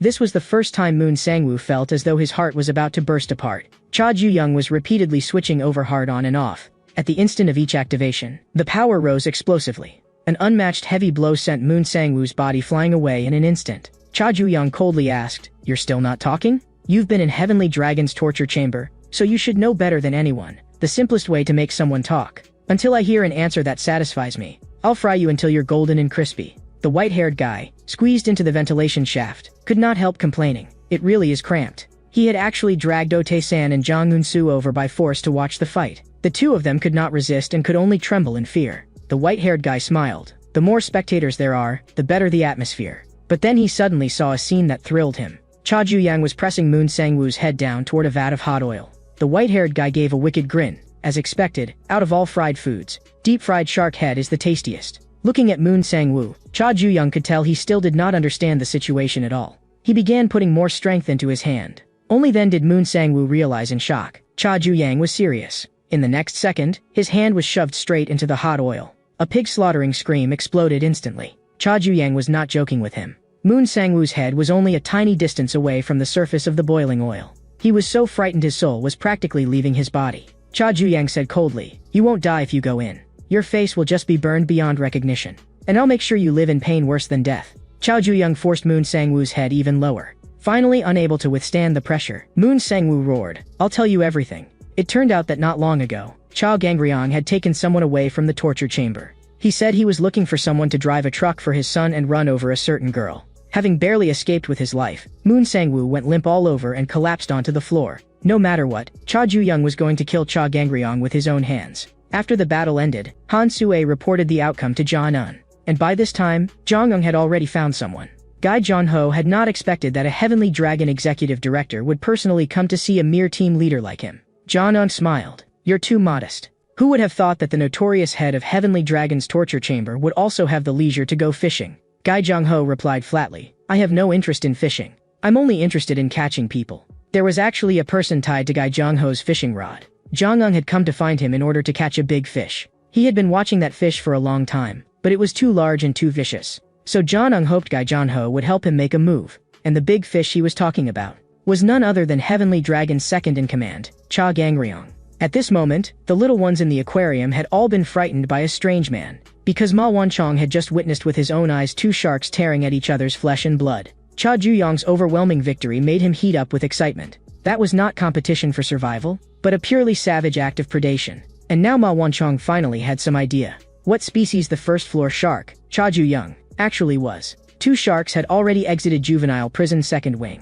Ma Wanchong understood. When ecological balance is broken, creatures activate their defense mechanisms. Just as island tortoises withdraw into their shells, pufferfish inflate their bodies, and octopuses change color to deceive their enemies. Ma Wanchong was looking forward to seeing how the strongest predator of the deep sea would respond. In the prison, the white-haired guy kept stupidly grinning while petting the little goat. Otae-san and Jong Un-soo both suspected something was wrong with his brain. At the same time, the shark on the fourth floor opened his eyes. The shark on the fifth floor also opened his eyes at the same time. The white-haired guy said softly, "It has begun."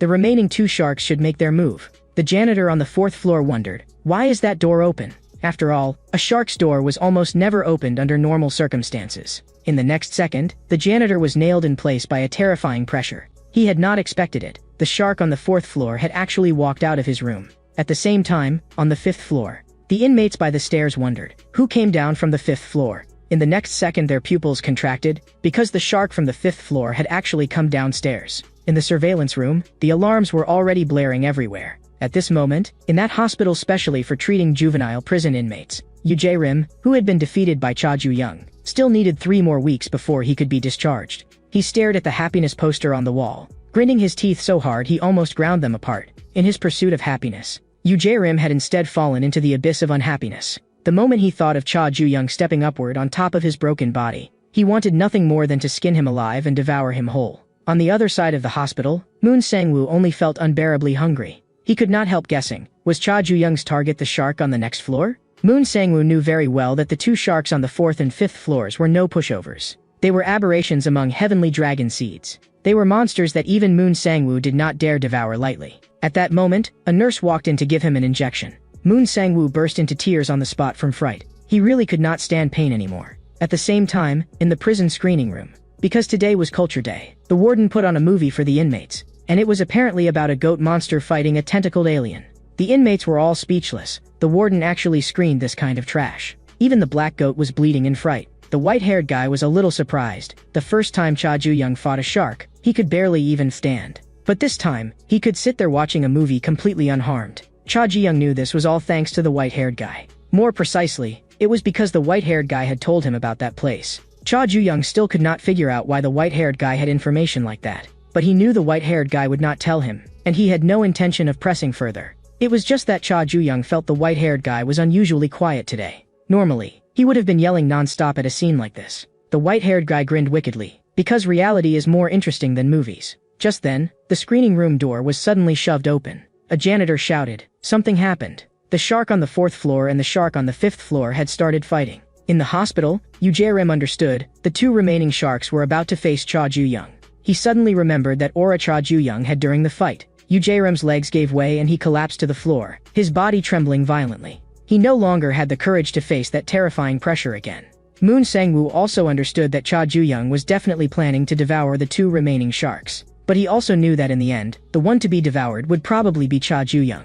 At that moment, Moon Sang-woo also recalled that terrifying aura. He slumped straight onto the floor, continuously apologizing and begging for mercy. In the screening room, John Eun-soo froze. The sharks had actually started fighting each other first. Oh Tae-san immediately congratulated the boss on being able to win without doing anything. The white-haired guy had originally been looking forward to a scene where someone attacked Cha Ju-young. Still, this development was fresh enough for him too. But at that moment, Cha Ji-young stood up and walked straight toward the door. Oh Tae-san and John Eun-soo were baffled. Where was he suddenly going? The other inmates in the screening room also began whispering among themselves. Because beside the image of the monsters fighting in the movie, it seemed like something had appeared. The white-haired guy had not expected this trash movie to have a twist. It turned out there was a line of small text underneath 3-goat monster vs tentacle alien. It was actually Revenge of the Giant Shark. Cha Ju-young did not want those guys deciding the winner on their own. The remaining sharks had to be finished off by his own hands. After hearing the alarm, Han Sue rushed into the surveillance room without even having time to change clothes. She could not understand. Why had the sharks from the 4th and 5th floors moved at the same time? Beside her, Ma Won-chang had already begun writing furiously. 2 sharks moving toward each other at the same time. This was the first time since the second wing had been established. The moment he saw this happen for the first time, Ma Won-chang was certain, when an invasive species enters, native species are forced to become stronger and more complex in order to survive. In the history of evolutionary biology, there are too many such cases to count, and the source that triggered all of this was Cha Ju-young. This was the classic Red Queen hypothesis. If one side evolves, the other must evolve under pressure as well. If it does not evolve, it will be eliminated. Even if it evolves desperately, it can only barely hold on to its original place. So now, Cha Ju-young and the other sharks were destined to do nothing but restrain and pressure each other until they advanced even further. At that moment, the monitor sounded a new alarm. Just as Ma Won-chang had said, Cha Ju-young had started moving as well. Han Sue could not understand. Why wouldn't he wait until both sides were injured, and instead risk intervening himself? Even Ma Won-chang could not explain that question. The inmates in the screening room were all discussing why the first-floor shark had suddenly gone out. They were all afraid that if the sharks got into a chaotic free-for-all, the ones who would suffer in the end would be themselves. The sharks on the 4th and 5th floors were not on the same level as the sharks who had already dropped out. Rumor had it that within Heavenly Dragon, they were called WYRMS. But even Oh Tae-san could not explain why. No matter how strong the remaining 2 sharks were, he still did not think Boss Ju-yang would lose. Following Cha Ju-young all the way, the white-haired guy started grinning stupidly again. Because an enormous all-out brawl, the kind that could let modern people release the pressure of their boring lives, and send the entire crowd into a frenzy, was about to begin. Cha Ju-young rushed to the site of the final 2 sharks' duel, the library. But when he pushed open the door, he did not see a single person. Cha Ju-young had clearly heard that the fight was in the library. At that moment, his foot slipped and stepped on a book. Cha Ju-young frowned. How had a book ended up on the floor? He lifted his head, looked through the gaps in the shelves, and saw a shocking sight. The battle between the sharks had indeed happened in the library. This place had already been smashed into ruins. Even the steel pipes had been cracked open, and water was leaking out. Just then, a familiar voice sounded behind Cha Ju-young. The white-haired guy anxiously asked, "Why is there nobody here?" Cha Ju-young knew. They had arrived too late, and the fight was already over. Unable to release his stress, the white-haired guy immediately began getting a headache. Cha Ju-young had originally planned to deliver an extra blow while the sharks were fighting each other. He told the white-haired guy not to be too disappointed, because the movie was not over yet. Through the monitors, Han Sue had seen the 4th floor and 5th floor sharks duel. But in the end, it stopped without a victor. She found it a little regrettable. If Cha Ju-young had arrived just one step earlier, he definitely would have seen an even more spectacular scene. But the real show was only just about to begin. The meeting of the 3 sharks had somehow fallen through just like that. Ma Won-chang did not find it regrettable at all. He actually felt fortunate. Because if those 3 had really started fighting here, his aquarium would have been blown straight open. He even felt that bringing Cha Ju-young into the aquarium had been a stroke of genius. At that moment, Ma Won-chang accidentally dropped his pen into the water. It was a special limited edition pen with a cute shark decoration. The pen fell into the water and just happened to form a confrontational pose with the shark model. Back in his room, Cha Ju-young was also thinking. He had heard that the remaining 2 sharks were on a completely different level from the previous 2. Now his plan to step into their struggle had failed. If Cha Ju-young approached rashly, something could easily go wrong. He had to return to his room first and reorganize his next plan. But just then, Cha Ju-young suddenly heard an abrupt voice. The other person muttered in a low voice, "So sleepy, so tired, so let's just end this quickly." The one who had come was the fourth-floor shark, Du Hyanwoo. Han Sue watched the two sharks facing each other through the monitor. She knew that Du Hyanwoo was one of Heavenly Dragon's elite Azure WYRM rookies, the type who normally kept himself buried under the covers all day. She had not expected that a guy like that would make a move too. She only hoped Cha Ju-young would not disturb Du Hyanwoo's nap. Because once you wake a sleeping monster, you may never wake up yourself again. Cha Ju-young was already prepared to fight, but Du Hyanwoo raised both hands and surrendered. Cha Ju-young froze on the spot. Du Hyanwoo continued, "I'm really too sleepy. Recently I've been especially tired, my blood sugar is up, I don't exercise enough, my thyroid function is low, and I don't even want to move." Cha Ju-young warned him coldly, "Stop joking around, what are you saying this for?" But Du Hyanwoo continued, "I didn't just come to find you. I also went to find the shark on the 5th floor. I asked him to fight you before you came up to the 4th floor. But the 5th floor shark did not say a single word and just started hitting him." Du Hyanwoo surrendered immediately after taking a few blows, but that exhaustion still had not left him. Cha Ju-young could not make sense of it. What kind of trick was this 4th floor shark trying to pull? If he had surrendered, then Du Hyanwoo should have gone back to sleep. Totally confused, Cha Ju-young could only stare at his back. Han Sue, hidden in the shadows, could tell Du Hyanwoo was not fully awake at all. That gave her a headache. Back in his room, Cha Ju-young could feel that Du Hyanwoo's surrender had been sincere. But he was not going to spare a Heavenly Dragon member just because the other side did not want to fight. It was just that Cha Ju-young had to wait for the right opportunity. The prison's water pipes had been blown apart during the last battle between the 4th and 5th floors. The inmates could not use the washing machines anymore and had to wash by hand. Ote-san was enthusiastically bathing the black goat. "Today's clear and cool weather is perfect for a bath." Jang Eun-soo nodded in agreement. "This weather is also perfect for dying. Even if he had to hang himself, he was going to escape this hellish prison." But Ote-san kindly put on a helpful face and casually tightened the rope for him. Jang Eun-soo, who had nearly actually been strangled to death, suddenly regained his will to survive. Back when he first heard that the 1st floor shark was coming to their room, he had truly wanted to die. But after spending time with Boss Ju-young, both Ote-san and Jang Eun-soo discovered he actually was not a bad person. Though he was a shark, he would occasionally help with cleaning. When it was cold, he would even lend Ote-san clothes. When Ote-san ran out of soap, Cha Ju-young would casually help him out as well. When Ote-san had nightmares, Cha Ju-young would even lie down on the bed with him. When Ote-san's body hurt, Cha Ju-young would help massage him. He even prepared 10 dishes for Ote-san's birthday. Jang Eun-soo was speechless. The last 3 are obviously just your imagination. Still, he also admitted, Boss Ju-young was cruel to predators. But toward the fish around him, he was more like a kind of symbiosis. Like a shark and a cleaner fish. The cleaner fish survives by eating scraps, and the shark keeps its body clean thanks to the cleaner fish. But Ote-san felt that this kind of relationship required both sides to be useful to each other. And it seemed like they had not actually helped Boss Ju-yang with anything. At that moment, the black goat that had just been taking a bath suddenly started bleeding again. Ote-san wondered, had this little thing been soaking in the water too long? At the same time, Du Hyanwoo was lying on the rooftop, sleeping in the sun, humming a tune. Han Sue forcibly woke him up. She asked in confusion, "You have a bed, so why sleep in a place like this?" Du Hyanwoo shot back, "Then as a prison guard, why are you privately contacting inmates?" Han Sue smiled and praised him. Azure WYRMs really are sharp. Azure WYRM referred to the rare elites among Heavenly Dragon's many talents who had the potential to become dragons.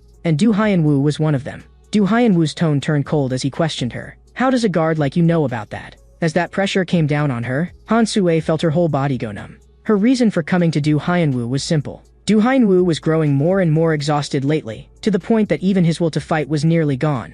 Han Sue was going to reignite his fire. Because they had been on the same side from the start, Han Sue lifted the hem of her clothes and revealed the Crimson Fire Dragon tattoo, proving her identity. Not long ago, she had met Jang Eun again. Things were progressing even faster than Jang Eun had expected. He knew very well that Yu Jae-rim and Moon Sang-woo were still some distance away from maturity. But the two on the 4th and 5th floors were Azure WYRMs close to maturity. They were elites selected through Heavenly Dragon's strictest screening. Fruits ripened to perfection. Jang Eun knew that the time for harvesting was about right. That was also why Han Sue had infiltrated the prison. She had originally intended to go find those 2 sharks and speed things up. But Jang Eun had told her not to rush. What moves human nature is never power or strength, but crimson desire. There was almost no information at all about the 5th floor shark, so his desire was hard to grasp. But the 4th floor shark's desire was very clear, and that was also why he had joined Heavenly Dragon. Jang Eun wanted Han Sue to put that crimson apple into Du Hyanwoo's mouth. Du Hyanwoo had not expected that there would also be someone from Heavenly Dragon among the prison guards. For the sake of this meeting, Han Sue had tampered with the monitors in advance. But that would not last long, so she spoke plainly. Han Sue had something she wanted to ask Du Hyenwoo to help with, but Du Hyenwoo refused without hesitation. Han Sue was not qualified to order him around, and besides, he was tired right now. Han Sue had known this would be the result. Just as Jong Yeon had said, what drives human nature is crimson desire. That lifeless gaze, the dark circles drooping to his jaw, and that body heavy as wet cotton. Han Sue understood, no matter how much Du Hyenwoo slept, he could not shake off this exhaustion. He had already fallen into severe chronic fatigue. Han Sue was going to wake Du Hyenwoo up completely. After a moment of silence, Du Hyenwoo asked her, "Can you guarantee it?" Han Sue knew. Du Hyenwoo was finally tempted. Just as she was about to reveal the plan, the door behind her suddenly made a sound. Han Sue froze. Had that door originally been open? At this moment, in the dim corridor, John Eun-soo had only gone to the rooftop to dry clothes, but he saw something he should not have seen. Although he was too far away to hear what Han Sue and Du Hyenwoo were saying, John Eun-soo recognized that tattoo. It was the mark of Heavenly Dragon. Just then, Han Sue came looking for him as well. She stared at John Eun-soo. "You're not planning to just walk away like this, are you? Your underwear accidentally fell, you know." She casually joked that the underwear size was pretty big, then asked John Eun-soo, "Want to hear a story about underwear? It is said that more than 300 million people around the world never wash their underwear, and 100,000 of them die from tongue paralysis caused by bacteria in that stench." It was the first time Jong Eun-soo had ever heard anything like that. Han Sue smiled. "Because I just made it up. But the number of people who have had their tongues torn out and been killed for leaking other people's secrets is much higher than that." From that day on, Jong Eun-soo could not sit still no matter what he did. Cha Ju-young looked at him. "Why aren't you eating? Why are you stacking peas into a tower?" Jong Eun-soo had no idea what to do anymore. In his understanding, Heavenly Dragon was the kind of infamously brutal corporate crime syndicate of the 21st century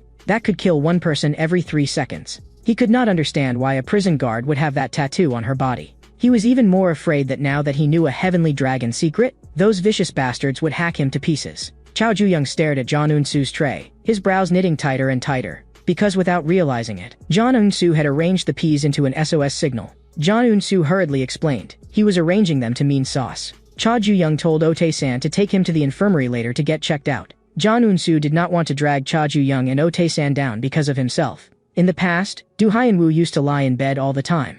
He slept and slept. But no matter how much he slept, Du Hyenwoo was still too sleepy to keep his eyes open. Later, he finally found a way to wake himself up. That day, Han Sue had originally wanted to ask Du Hyenwoo for help, but after discovering that someone was peeping, she first asked Du Hyenwoo to deal with a little fish. That day, Jong Eun-soo had fled down from the rooftop in a panic, without even having time to hang his clothes, and they had long since started to stink. He only hoped the people from Heavenly Dragon would really spare him. But just then, someone appeared behind Jong Eun-soo. At the same time, another person was standing by the window of the room. Cha Ju-young was also staring at Jong Eun-soo. Jong Eun-soo, who used to study beauty and hairdressing, had once been responsible for cutting Otae-san's hair. Otae-san marveled. "Your skills are really not bad. All men should try this." The white-haired guy laughed. "This isn't hair. It's a bird's nest. There are probably 3 eggs hatching in it." Then Jong Eun-soo asked Boss Ju-yang too, "Want a haircut?" At its current length, it really was about time for one. In the past, Cha Ji-young's hair had always been cut by Lee Dae-yeon. She once said that bad moods would be cut away along with the hair. After coming to prison, Cha Ju-yang let John Eun-soo cut it for him. And now, Du Hyenwoo had come looking for John Eun-soo. He coldly demanded, "You were the fish on the rooftop that day, right?" John Eun-soo immediately said that he was afraid of heights and never went to the rooftop. "Even if I really did go, a coward like me wouldn't dare open my eyes, so I absolutely didn't see any tattoo." In his panic, John Eun-soo still let it slip. He immediately hugged Du Hyenwoo's leg and frantically apologized. "A useless piece of trash like me wandering around and doing nothing but exhaling carbon dioxide. I'm really sorry. Even if my dead grandma asked me in a dream, I still wouldn't say anything. So please spare me." Du Hyenwoo was so tired listening to him that he nearly fell asleep on the spot. John Eun-soo was still begging nonstop, but Du Hyenwoo had already made an agreement with Han Sue. He had to do this for Han Sue to get rid of his fatigue, so he could only send Jong Eun-soo to his death first. John Eun-soo hurriedly shouted, "If you kill someone in prison, you can get up to 20 years under juvenile law." But Han Sue had already said before that juvenile prison second wing was specially supported by the Korean government. It was an unofficial institution secretly operated for Warden Ma Won-chang's academic research, so nothing that happened here would be recorded. What Han Sue's words meant was, in this prison, killing people did not matter. John Eun-soo was so frightened that he struggled with all his might. A scratch from his fingernail cut across Du Hyenwoo's face. Du Hyenwoo had originally wanted to let John Eun-soo die cleanly. "But since you insist on struggling, then I'll beat you down first." Du Hyanwoo told John Eun-soo not to struggle pointlessly, but his attack was blocked by Oh Tae-san. Du Hyanwoo did not want to waste time, it was already time to sleep. Oh Tae-san also knew that a little fish like him could never beat a shark. The gap in strength was too great, even hoping to survive felt like a luxury. But if he activated the trap, it might be different. Oh Tae-san knew, if a little fish wants to stay alive, it has to use the dirtiest method possible. As long as Du Hyanwoo touched that rope, the gates of hell would open. With a refusal to retreat, Oh Tae-san charged straight forward. In the surveillance room, Ma Wonchong found it very strange, because after entering the second wing, the shark on the fourth floor had almost never been active. The conflict with the fifth floor shark a few days earlier had also seemed more like something that happened by chance in order to avoid Cha Ju-young. Du Hyanwoo had walked to the first floor in order to surrender to Cha Ju-young. All of that Ma Wonchong could understand. But the fact that Du Hyanwoo had actually taken the initiative to attack other little fish, this he could not accept. It was the complete opposite of Du Hyanwoo's usual personality. Han Sue smiled. He is still a predator in the end. Maybe after fighting the fifth floor shark last time, his mindset changed. Ma Wonchong neither agreed nor disagreed with that explanation. Even though Oh Tae-san had prepared a trap in advance, he was still quickly taken down. John Eun-soo wanted to pull him and run, but Du Hyanwoo had already decided to send both of them on their way together. But the foot that was about to come down was suddenly grabbed by someone. Cha Ju-young said coldly, "If you kill that guy, it'll be troublesome for me. Because then no one will be able to cut my hair. But it looks like, your hair is the one I should be cutting." At the same time, inside Heavenly Dragon's hunting grounds, Ju Gangshan understood that if the young master had to face the two remaining sharks one after another, it would be very difficult for him. In the next second, the prey he was aiming at was sniped down with a single shot again. In the next second, the prey he was aiming at was sniped down with a single shot again. Yu Hae-won, holding the sniper rifle, also knew that the two remaining sharks were Azure WYRMS. Just like Ju Gangshan before, he understood that a clash between the young master and the Azure WYRMS was ultimately unavoidable, and it might have already begun. Cha Du-young was a little surprised. Why would someone as lazy as Du Hyanwoo take the initiative to act? Du Hyanwoo lazily shot back. What would it change even if you knew? In the next second, Cha Ju-young's fist smashed into his face. Even if Du Hyanwoo did not say it, Cha Ju-young could guess, it was that woman pulling the strings. After taking that punch, Du Hyanwoo still looked like he could not care less. Then Cha Ju-young added another punch. The huge force blasted Du Hyanwoo's whole body away. Right now, all Cha Ju-young wanted was to figure out what exactly the people of Heavenly Dragon were trying to do. But Du Hyanwoo only wanted to sleep. As a child, his hypersomnia had once nearly caused a gas leak. Fortunately, the family dog, Gang Yu, woke him up. Gang Yu carried a baseball in his mouth and tried to get Du Hyanwoo to play. But Du Hyanwoo still only wanted to sleep. Even if he lay back down on the bed, Gang Yu would keep barking. Awakened by the noise, Du Hyanwoo's expression instantly turned cold. He believed that sleep was the most important instinct of all for human beings. But right now Cha Ju-young was interfering with his sleep. Du Hyanwoo's eyelids were already on the verge of collapsing. He suddenly drove a knee hard into Cha Ju-young's jaw. After Cha Ju-young lost consciousness for a brief moment, he immediately regained it. Right now, all Du Hyanwoo wanted was sleep, and anyone who dared interfere deserved to die. Yu Hae-won at the hunting ground knew that besides the sharks, there was another key figure in the juvenile prison. That was the 25-year-old Han Sue. She was currently the administrative manager of Juvenile Prison's second wing, with no other special record besides that. But Ju Gangshan had learned from reliable intelligence. Han Sue was a trusted aide of Heavenly Dragon Executive Director John An. He did not know how Han Sue had infiltrated the second wing, which was close to the outside world. But he was certain that Jong-un would use Han Sue to make a move against the young master. Returning from the hunt, Cha Gangryong wore a face full of disdain. He simply did not take that cunning wild dog seriously at all. The lethargic Du Hyanwoo was practically dozing off every second. In his dreams, he could not feel the heavy fatigue that weighed on him in reality. In the dream, Du Hyanwoo was like an ordinary person, able to run freely with a child. He wished this dream would never end. But the bus driver reminded him, this was the final stop. Hurry and take the puppy home, or your parents will worry. Woken up by the disturbance, Du Hyanwoo immediately flared up. The driver was still trying to hurry home to his wife and children. But Du Hyanwoo, full of pent-up anger, directly grabbed a fire extinguisher and smashed it over him.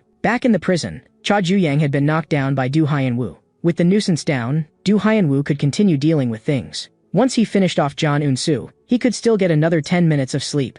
Cha Ju-yang coldly asked Du Hyanwoo, "Is 10 minutes enough? Do you want me to let you sleep forever?" Du Hyanwoo only begged Cha Ju-yang to stop interfering with him. If Cha Ju-yang had not been getting in the way, he would already be lying comfortably back in bed.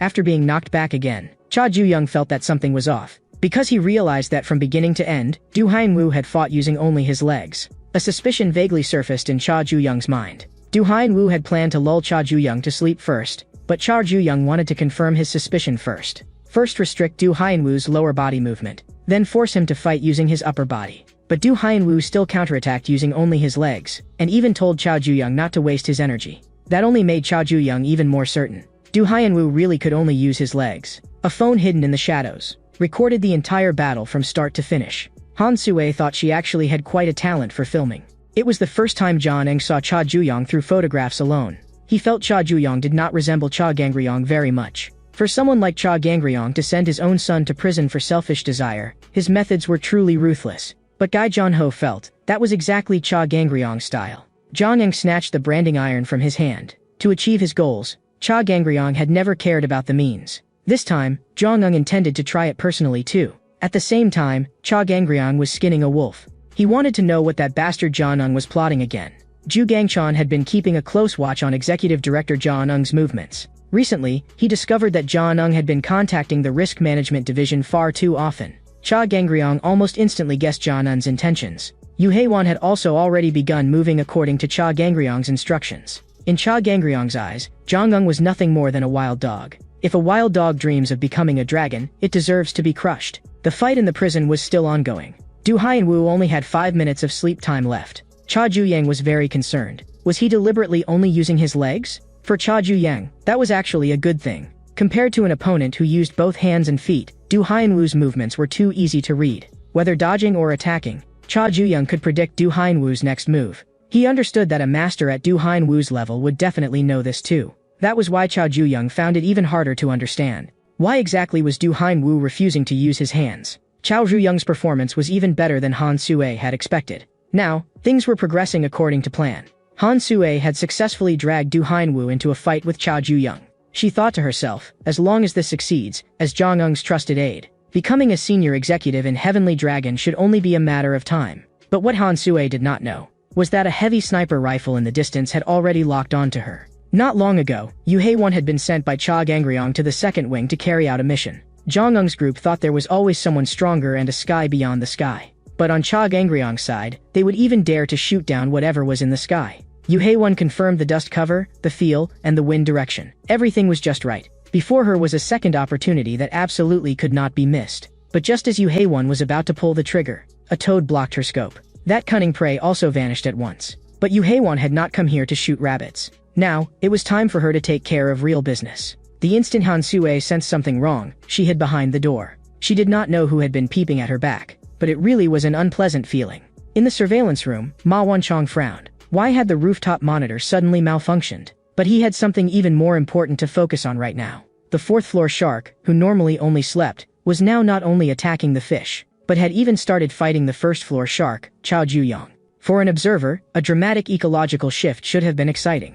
But this time, Ma Won-chong felt that something was off, as if someone were deliberately muddying the water. But no matter what, he had to first play his role as observer properly. With his weakness seen through, Du Haiyan-woo began to fall into a disadvantage. In an instant, Cha Ju-young circled around behind him. This originally had nothing to do with Cha Ju-young, but he still had to ask, why are you only using your legs? It is as if someone tied up your hands. If a person only uses part of the upper body or lower body, the number of techniques available becomes fewer. Attack patterns become easier to read. Defense also becomes restricted, and the opponent can keep widening the offensive. Using that momentum, Cha Ju-young activated Overheart. His fist closed in on Du Haiyan-woo once again, carrying a shrill rush of wind. Du Haiyan-woo was blasted flying backward, and only stopped when he crashed through a prison faucet. The spray of water in the air made Du Haiyan-woo recall a terrible memory. That day, he had forgotten to turn off the gas again and had planned to sleep the entire day away in one stretch. Because as long as he was in a dream, that wet, heavy body of his felt a little lighter. But the puppy came again to play with him.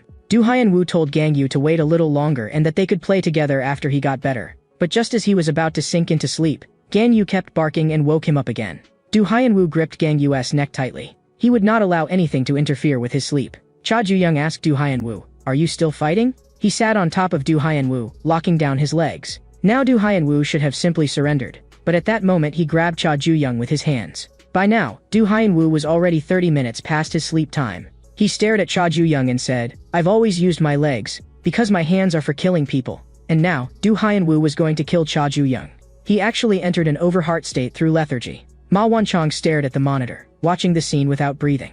He defined Du Haiyanwu as an ambush predator of the deep sea, the angel shark. It is one of the few creatures that can sleep peacefully in the peril-filled deep sea. It normally looks as though it is sleeping, but once it wakes, its true predatory instincts erupt. But at that moment, Ma Wanchong noticed something abnormal. Du Haiyanwu was clearly strangling Cha Juyang's neck tightly, trying to make Cha Juyang sleep forever. But a terrifying aura suddenly burst out from Cha Juyang. Du Haiyanwu blurted out, "What is this?" Right now, all he wanted to know was who Cha Juyang really was. The white-haired guy's daily routine in the second wing was walking the goat around. Once, he happened to pass by the place Cha Juyang went whenever he had free time. The white-haired guy had heard that it was used for overheart training.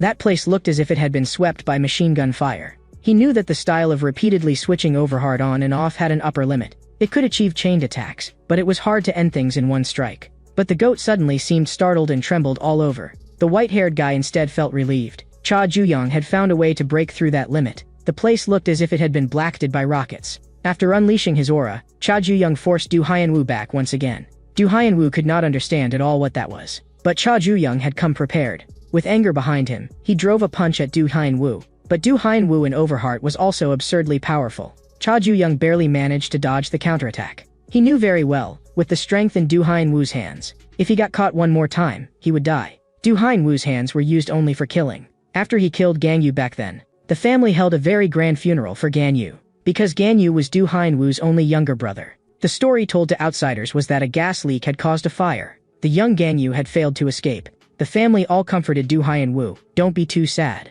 But Du Haiyanwu suddenly remembered Gang Yu's struggle before death, and that final big brother before he stopped breathing. He could not understand what exactly he had done. His hypersomnia left him in a constant mental haze and even caused frequent hallucinations. His family all thought he was pitiful. But he, who had killed his younger brother with his own hands, only felt a tingling pleasure so intense it numbed him. That was the first time Du Haiyanwu had ever felt his body become so light. He had finally found a way to stay awake. In the past, no matter how deeply Du Haiyanwu slept, the fatigue never disappeared. His life had always been stuck in the crack between dreams and reality. Du Haiyanwu, who was driven mad by pain every day, found that after taking a life with his own hands, the pleasure in his fingertips was so intense that even he could not believe it. But that pleasure did not last long. The moment Cha Juyang launched his attack, his heart sank. Not good. Du Haiyanwu grabbed his leg and asked in a low voice, "Do you know why I joined Heavenly Dragon? Because a criminal group as large as Heavenly Dragon lets me kill whenever I want." At that moment, Du Haiyanwu's hand gripping Cha Juyang suddenly slipped. It turned out Cha Juyang had smeared cleanser on his own neck. Du Haiyanwu did not understand. What is the point of all your dodging around? But Cha Juyang knew very well. He only needed to create a flaw for a single instant. What Du Haiyanwu hated most was people wasting time. He was going to use his last method and end the fight immediately. Cha Juyang instantly felt a suffocating pressure of overwhelming force.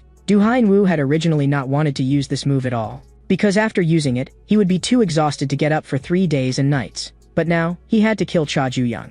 Cha Juyang could feel it. He could not dodge this move. But just then, Du Haiyanwu's body suddenly jerked to a halt, because Ote-san and John Unsu had grabbed one of his legs. Even so, they could only hold him for an instant. But for Cha Juyang, that instant was enough. Overheart, by definition, is forcing yourself beyond your limits. But the time one can maintain that state is limited in the end. Cha Juyang's method was simple. At the exact instant a perfect opening appeared, pour all the power that he normally released only when necessary into a single strike and let it explode completely. In the next second, a tremendous crash shook the entire prison.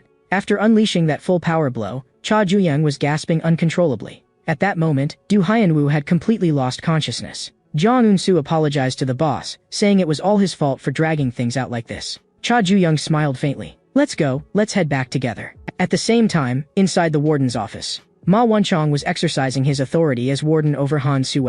He lifted Han Sue's thigh, the one marked with a tattoo. At a glance, Ma Wanchong recognized it as the symbol of Heavenly Dragon, the criminal group that had risen from a small gang to a top-tier corporate empire through meticulous organization and violence. Now they operated legal businesses on the surface, but behind the scenes they still committed every kind of illegal act. Heavenly Dragon was, in name and reality, the largest gang in Korea. And in truth, Ma Wanchong had known from the very beginning that Han Sue belonged to the underworld.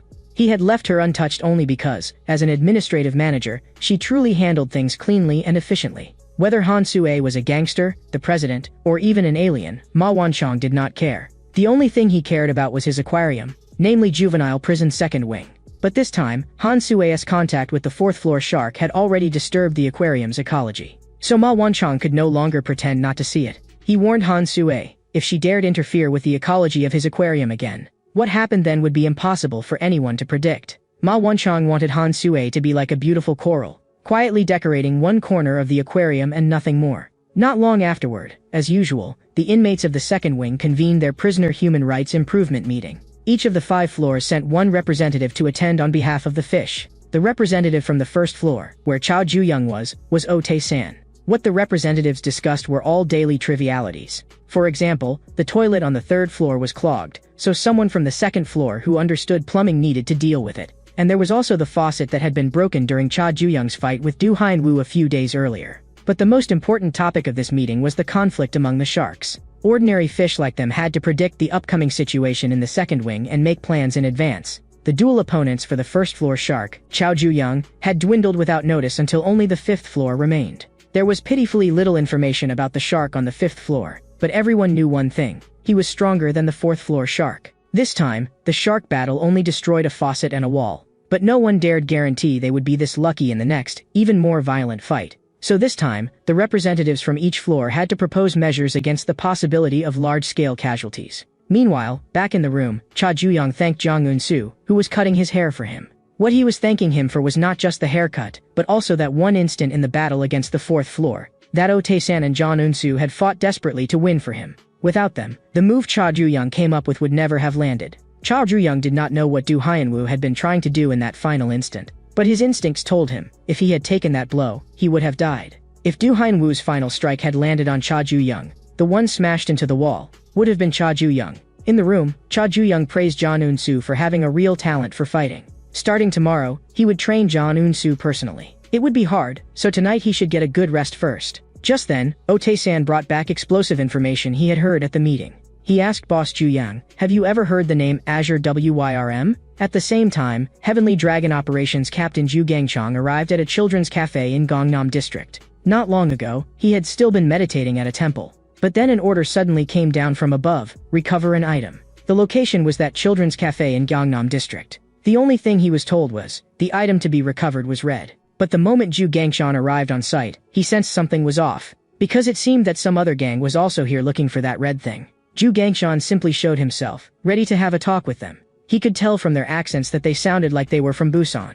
If a Busan gang had come all the way to Seoul to look for something, someone had to be directing them from behind. The other side told Ju Gangchong to get lost within 3 seconds. Before the words had even finished, that man pulled a knife and launched a sneak attack at Ju Gangchong. In the next second, a spray of blood burst from the artery in his neck. The others all froze when they saw it. Ju Gangchong decided, anyone who got in the way of his mission would be spared no one. Not long ago, a certain Heavenly Dragon member went to Busan. He approached the Glory faction, once a force that had dominated Busan. But the Glory faction of today had already fallen into a small gang surviving on loan sharking. Gang leader Park Young-gwang frowned. Why would a Seoul gang specifically come all the way to a small place like Busan? Matters from Seoul should be handled by Seoul people themselves. The Heavenly Dragon member said, this matter was better suited to people who had nothing to do with Seoul. He had also prepared enough money to cover the trouble. When Park Young-gwang saw that thick stack of cash, he froze for half a second. Because he understood, local thugs like them were not worth that price. So this is life money, then. The Heavenly Dragon member said flatly, the mission was only to retrieve an item. It was just that dangerous people might appear during the job. That was why the price was so high. If Park Young-gwang wanted to take the money, he had to stake his life on it. And at that moment, he recognized it too. Ju Gangchong was the dangerous person in the file. The Glory faction people still wanted to keep fighting, but Ju Gangchong killed them as easily as chickens. One of them still held a knife and tried to sneak up from behind. Ju Gangchong said coldly, brandishing a knife can scare people. But if you really want to kill someone, you stab. The man who got stabbed grabbed Ju Gangchong on the spot. Another Glory faction member immediately followed up with a slash. But Ju Gangchong vanished in an instant. He casually gave a compliment. That attack from behind was not bad. But if you're that slow, it's useless. The last man still tried to attack from behind. But in the next second, his body was cut into countless pieces. Now the only one left in the Glory faction was that useless boss. Park Young-gwang hid inside the slide, trembling like a leaf. Ju Gangchong walked toward him step by step with a dark expression. In the next second, however, his body suddenly halted, because one Glory faction member had been hiding under the toy balls from the very beginning. That man swung a heavy blow and sent Ju Gangchong flying. Park Young-gwang shouted excitedly, as expected of our adorable youngest, Young Pal. With a build that big, nobody can do anything to you. When Park Young-gwang accepted the job, the Heavenly Dragon member had told him. Azure WYRMS were all battle-hardened veterans. They were born to become the sharpest blades, and their strength was absolutely extraordinary. Park Youngwang was confused. If a monster like Zhu Gangchan showed up at the scene, why not just kill him directly? But that Heavenly Dragon member specifically wanted to see whether the Fallen Glory faction could be his match. But in the next second, Park Youngwang was dumbfounded. Several knives had appeared stuck in Yongpao's body, and he fell straight to the ground, motionless. Zhu Gangchan coldly pressed Park Youngwang. Still not planning to tell me who was backing you? But at that moment, Park Youngwang burst out laughing. The whole territory of Busan belonged to him. Even if Park Youngwang died, he still needed to save face. So he had brought all of Glory Faction's men to Seoul. Zhu Gangchan estimated roughly that there were about 40 of them. Park Youngwang became arrogant again. But Zhu Gangchan still had a mission to complete and had no time to play with them. He actually loosened his hand and dropped the knife he was holding. A chill ran down Park Youngwang's spine. Because this meant Zhu Gangchan was about to draw his real knife. 15 years ago at Incheon Port, Zhu Gangchan, only 17 years old then, was already in Azure WYRM carrying out missions everywhere. But suddenly, a low voice asked, "Did you kill all these people?" Zhu Gangchan instantly raised his hand to strike. Cha Gangryong, however, smiled and praised him. "Your reaction really is fast." Cha Gangryong said he had heard of Zhu Gangchan, both an Azure WYRM talent and a troublesome figure. At 17, Zhu Gangchan had torn apart dozens of enemies with his bare hands, without so much as blinking. Cha Gangryong was very satisfied. Zhu Gangchan told Cha Gangryong to get lost if he was only going to spout nonsense. Cha Gangryong warned him, "If you cannot control your temper, then even the sharpest blade will be broken." Cha Gangryong wanted Zhu Gangchan to enter his scabbard, and let him swing the blade on Zhu Gangchan's behalf. Now it was time for Zhu Gangchan to draw his real blade. Hearing that, Park Youngwang could not help laughing again. After all, the Glory faction was no pushover either. 15 years ago, the Glory faction was the underground emperor of Busan. Anyone who dared provoke them was sunk to the bottom of the sea to feed the fish. Back then, the ferocious reputation of Busan Glory had even shaken the waters before the Pacific. But no matter how hard Park Youngwang tried, he could not understand it. How could they, who had once been so glorious, be wiped out like this today? Zhu Gangchan taking down more than 40 knife-wielding men barehanded. How could that not be absurd? Zhu Gangchan pressed again. "Who exactly sent you?" Park Youngwang hurriedly said that he also did not know who the other party was. He had only taken money to do the job. To save his life, he was willing to hand over all the money. But Zhu Gangchan had never intended to kill Park Youngwang in the first place, because cleanup time had arrived. Heavenly Dragon Scene Cleanup Team 3 also arrived at that moment to handle the aftermath. Team 3 leader Gu Pengil loved the smell of blood far too much. Those neatly severed arms looked like works of art in his eyes. Zhu Gangchan had not expected the cleanup team to arrive so quickly. Gu Pengil instead found it strange. "Why are you different from before? Why have you become so quiet?" Park Youngwang was a survivor Zhu Gangchan had intentionally left alive. Because there were still suspicious points in this matter, and he had to be handed over to the Risk Management Division for interrogation. The ground was covered with severed limbs. Gu Pengil even invited Zhu Gangchan out for grilled meat after work. But Zhu Gangchan still had things to do, so Gu Pengil could only sigh. "Has even your taste changed?" Just then, Gu Pengil seemed to remember something. He said meaningfully to Zhu Gangchan, "Things around Cha Gangryong haven't been easy lately." As a friend, Gu Pengil warned Zhu Gangchan to be careful. "In this circle, the moment you relax even a little, you get eaten clean. This kind of thing happens all the time." Not long afterward, Zhu Gangchan sped down the highway in his car. Only then did he discover that the recovered item had been hidden inside a red doll. Zhu Gangchan could not help asking, "What exactly is inside?" But even the person who had issued the mission did not know what was inside the doll. He had only passed the task on to Zhu Gangchan according to orders. The Heavenly Dragon member who had commissioned the Glory faction reported to his superior. They had been completely wiped out by Zhu Gangchan. Jian'an only let out a laughing wow. Because that idiot Zhu Gangchan had bitten hard on the bait he had thrown out. The abandoned building where Jian'an was right now was the place where Heavenly Dragon had first started. He and Cha Gangryong had fought and survived together here ever since they were rookies. They understood each other best. No one could replace either of them. Now Jian'an only wanted to personally send off that dear old friend. And the time would be tonight. Jian'an had already prepared a coffin and funeral portrait for Cha Gangryong. 12 hours before Zhu Gangchan fought the Glory faction, the White Dragon Council, Heavenly Dragon's Council of Elder Directors, had been urgently convened within Heavenly Dragon by Jian'an. The elders seated at the head frowned. "The chairman is absent, so why are you calling an emergency council?" Jian'an replied calmly, "Because I had no choice. A traitor has appeared within Heavenly Dragon, and that traitor is none other than Heavenly Dragon's current number 2, Cha Gangryong, widely acknowledged as the strongest dragon." The moment those words fell, the whole room erupted. The man at the head coldly told him to produce evidence before speaking further. Jia Nung remained unhurried and continued. Cha Gangryong's private villa, Chanhua Pavilion, is home to a group of unidentified people, and every one of them is trained like someone raised in a special forces system. Simply put, Cha Gangryong has been secretly raising his own army right under Heavenly Dragon's nose. The elders murmured among themselves, most of them believing that this alone was not enough to label him a traitor. Jong-un naturally knew that, so he continued. Not long ago, someone was arrested by the Risk Management Division on suspicion of embezzling Heavenly Dragon funds. We tracked his transfer records to overseas accounts, and eventually found that the money had flowed into a Swiss bank, and the account holder has been confirmed to be Cha Gangryong. After multiple rounds of interrogation, that man confessed. The money was used to maintain Cha Gangryong's army, and all of it was for the sake of rebelling against Heavenly Dragon. In reality, Jong-un had indeed obtained those confessions, but only after torturing the man until he said the answer Jong-un wanted to hear. To achieve that, he had even pulled the first team leader of the Risk Management Division over to his own side. After he said all this, the conference room fell into dead silence. But the man at the head still shook his head. This still does not count as critical evidence. A confession forced out by torture cannot be fully trusted. Jong-un's head ached from dealing with this stubborn old fool, so he could only throw out the decisive evidence, Cha Ju-young.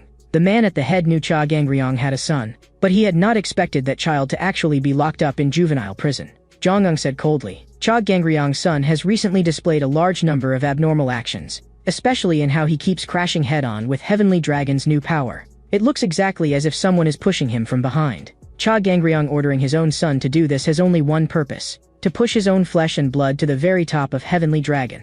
The room fell so silent it was as if death itself had settled there. All the elders felt that this claim was too absurd. Jong-un muttered in a low voice, a bunch of senile old fools who still can't see the situation. Cha Gangryong wanted to control Heavenly Dragon's upper ranks and elevate his son, so he built his own private force. To maintain that force and also suppress the company's shares, he needed money. And his son suppressing Heavenly Dragon's rising talents in juvenile prison was to seize the title of the strongest rising talent of the next generation. All the evidence and suspicions pointed to one single purpose. Cha Gangryong had spent his whole life wanting to sit at the top of Heavenly Dragon and failed. So he wanted his son to sit in that place instead. This evidence was already enough to make the elders begin to doubt. Jong-un knew his goal had been achieved. Not long after, he walked out of the conference room in complete composure. At that time, Ju Gangchan was on his way to the designated location to recover the item. Back to the present, the more Ju Gangchan thought about it after completing the mission, the more wrong it felt. A Busan gang unrelated to Heavenly Dragon had not only been directed to seize a Heavenly Dragon item,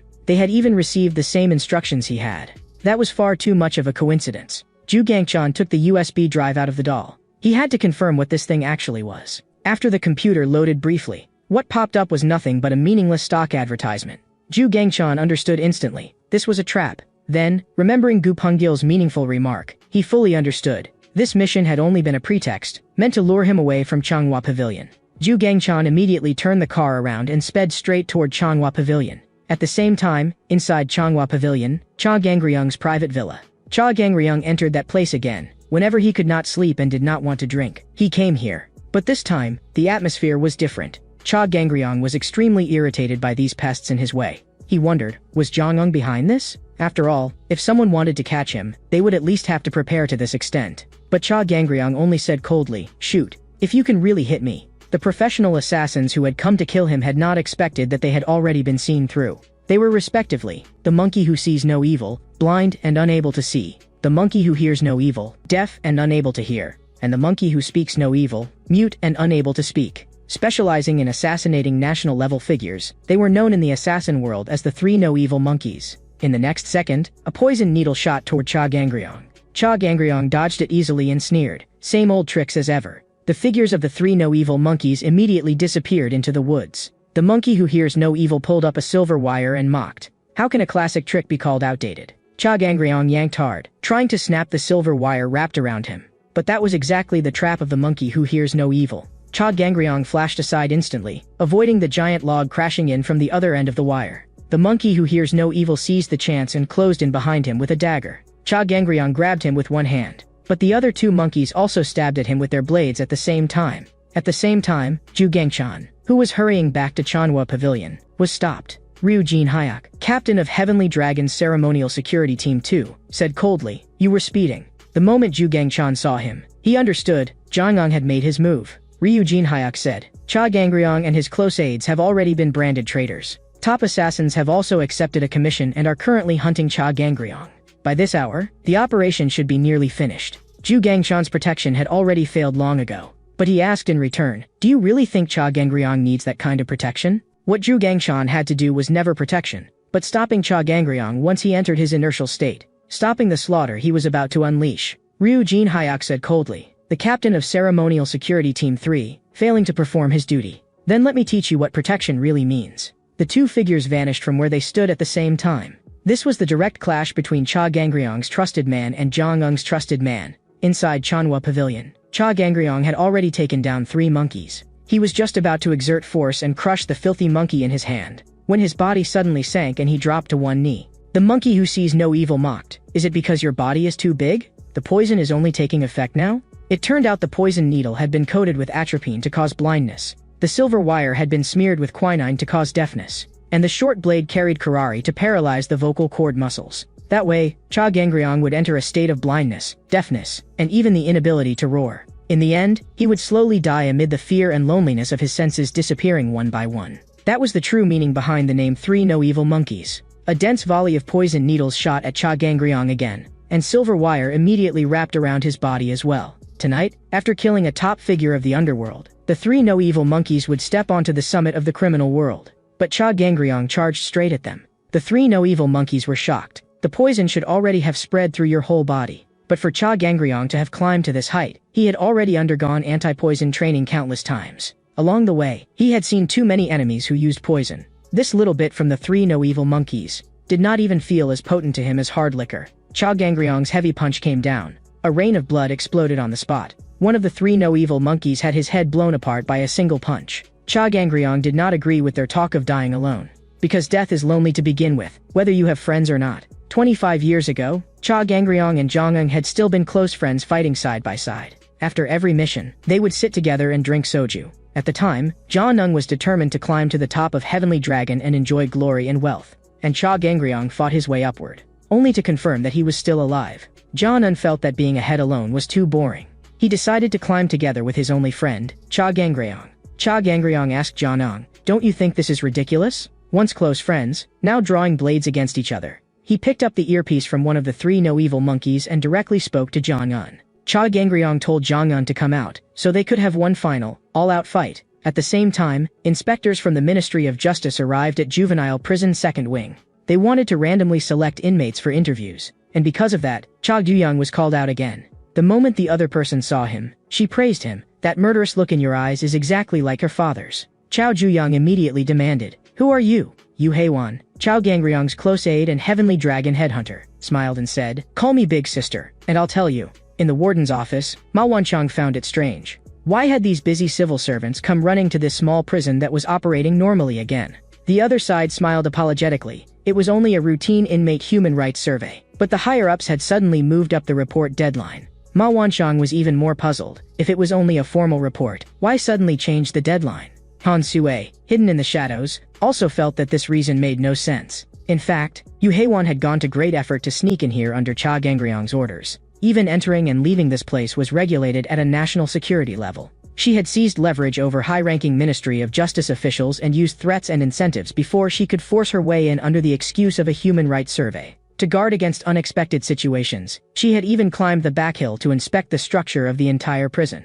The more Yu Heiwan looked at Cha Juyang, the more he resembled Cha Gangryong. But she could not understand. Cha Juyang actually felt no gratitude, and for the sake of a dead girl, he wanted to kill the only biological father he had in this world. In the next second, Yu Heiwan's neck was gripped tightly by one hand. Cha Jiyang warned her coldly, if you don't want your mouth ripped apart, don't talk nonsense. Elsewhere, Zhu Gangchan and Ryujin Hyuk had already completed their first exchange. Ryujin Hyuk said coldly, so-called ceremonial security is a force that fuses many elements and is also extremely restrained. If you could become a captain in such a system, your ability cannot be weak. Zhu Gangchan, known as the blade that breaks the wind, had actually split a car apart with a hand blade. His speed was so fast it almost left after images. Zhu Gangchan had also heard the rumors about the captain of Ceremonial Security Team 3, Ryujin Hyuk, dodging the hand blade, flashed away. In the next second, he appeared directly above Zhu Gangchan. A huge crash followed, and Ryujin Hyuk, known for his restrained punch, smashed a car flat with one punch. Now both of their cars were already wrecked. The vehicle body cut by Zhu Gangchan's hand blade began leaking fuel. Only then did Ryu Jinhyak realize the penetrating force of that power was absurdly strong. In the next second, the leaking car exploded. Zhu Gangchan was about to get serious. At the same time, in the prison, Yu Heiwan was pinned against the wall by Cha Juyang. Yet she said calmly, "That fiery temper is exactly like your father's." Yu Heiwan apologized for her slip of the tongue and hinted that Cha Juyang ought to let go. After all, if someone saw an inmate gripping a government official by the neck, it would be troublesome.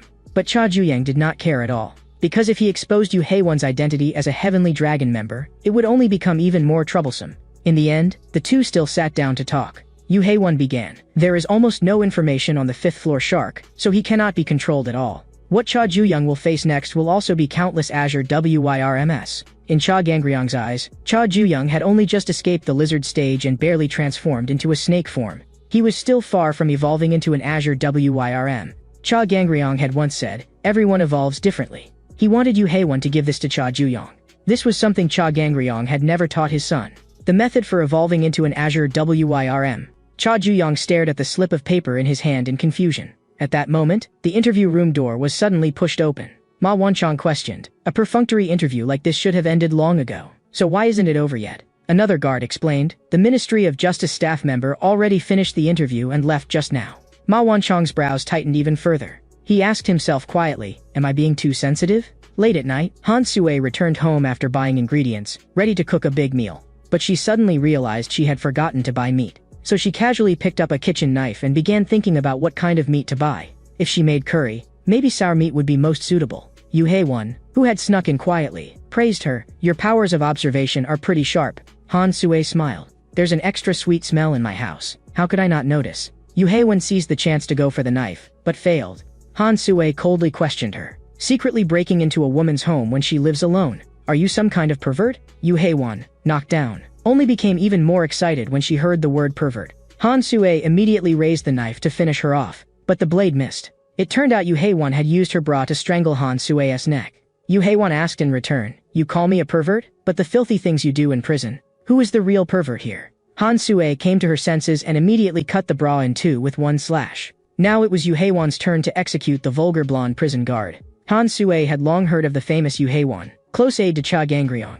At that moment, Yu Heiwan raised a gun, ready to teach her a proper lesson. Han Sui was so startled that she immediately shrank into a corner. She had never expected Yu Heiwan to actually have a gun. But Yu Heiwan pulled something out from the barrel and told her to stop hiding.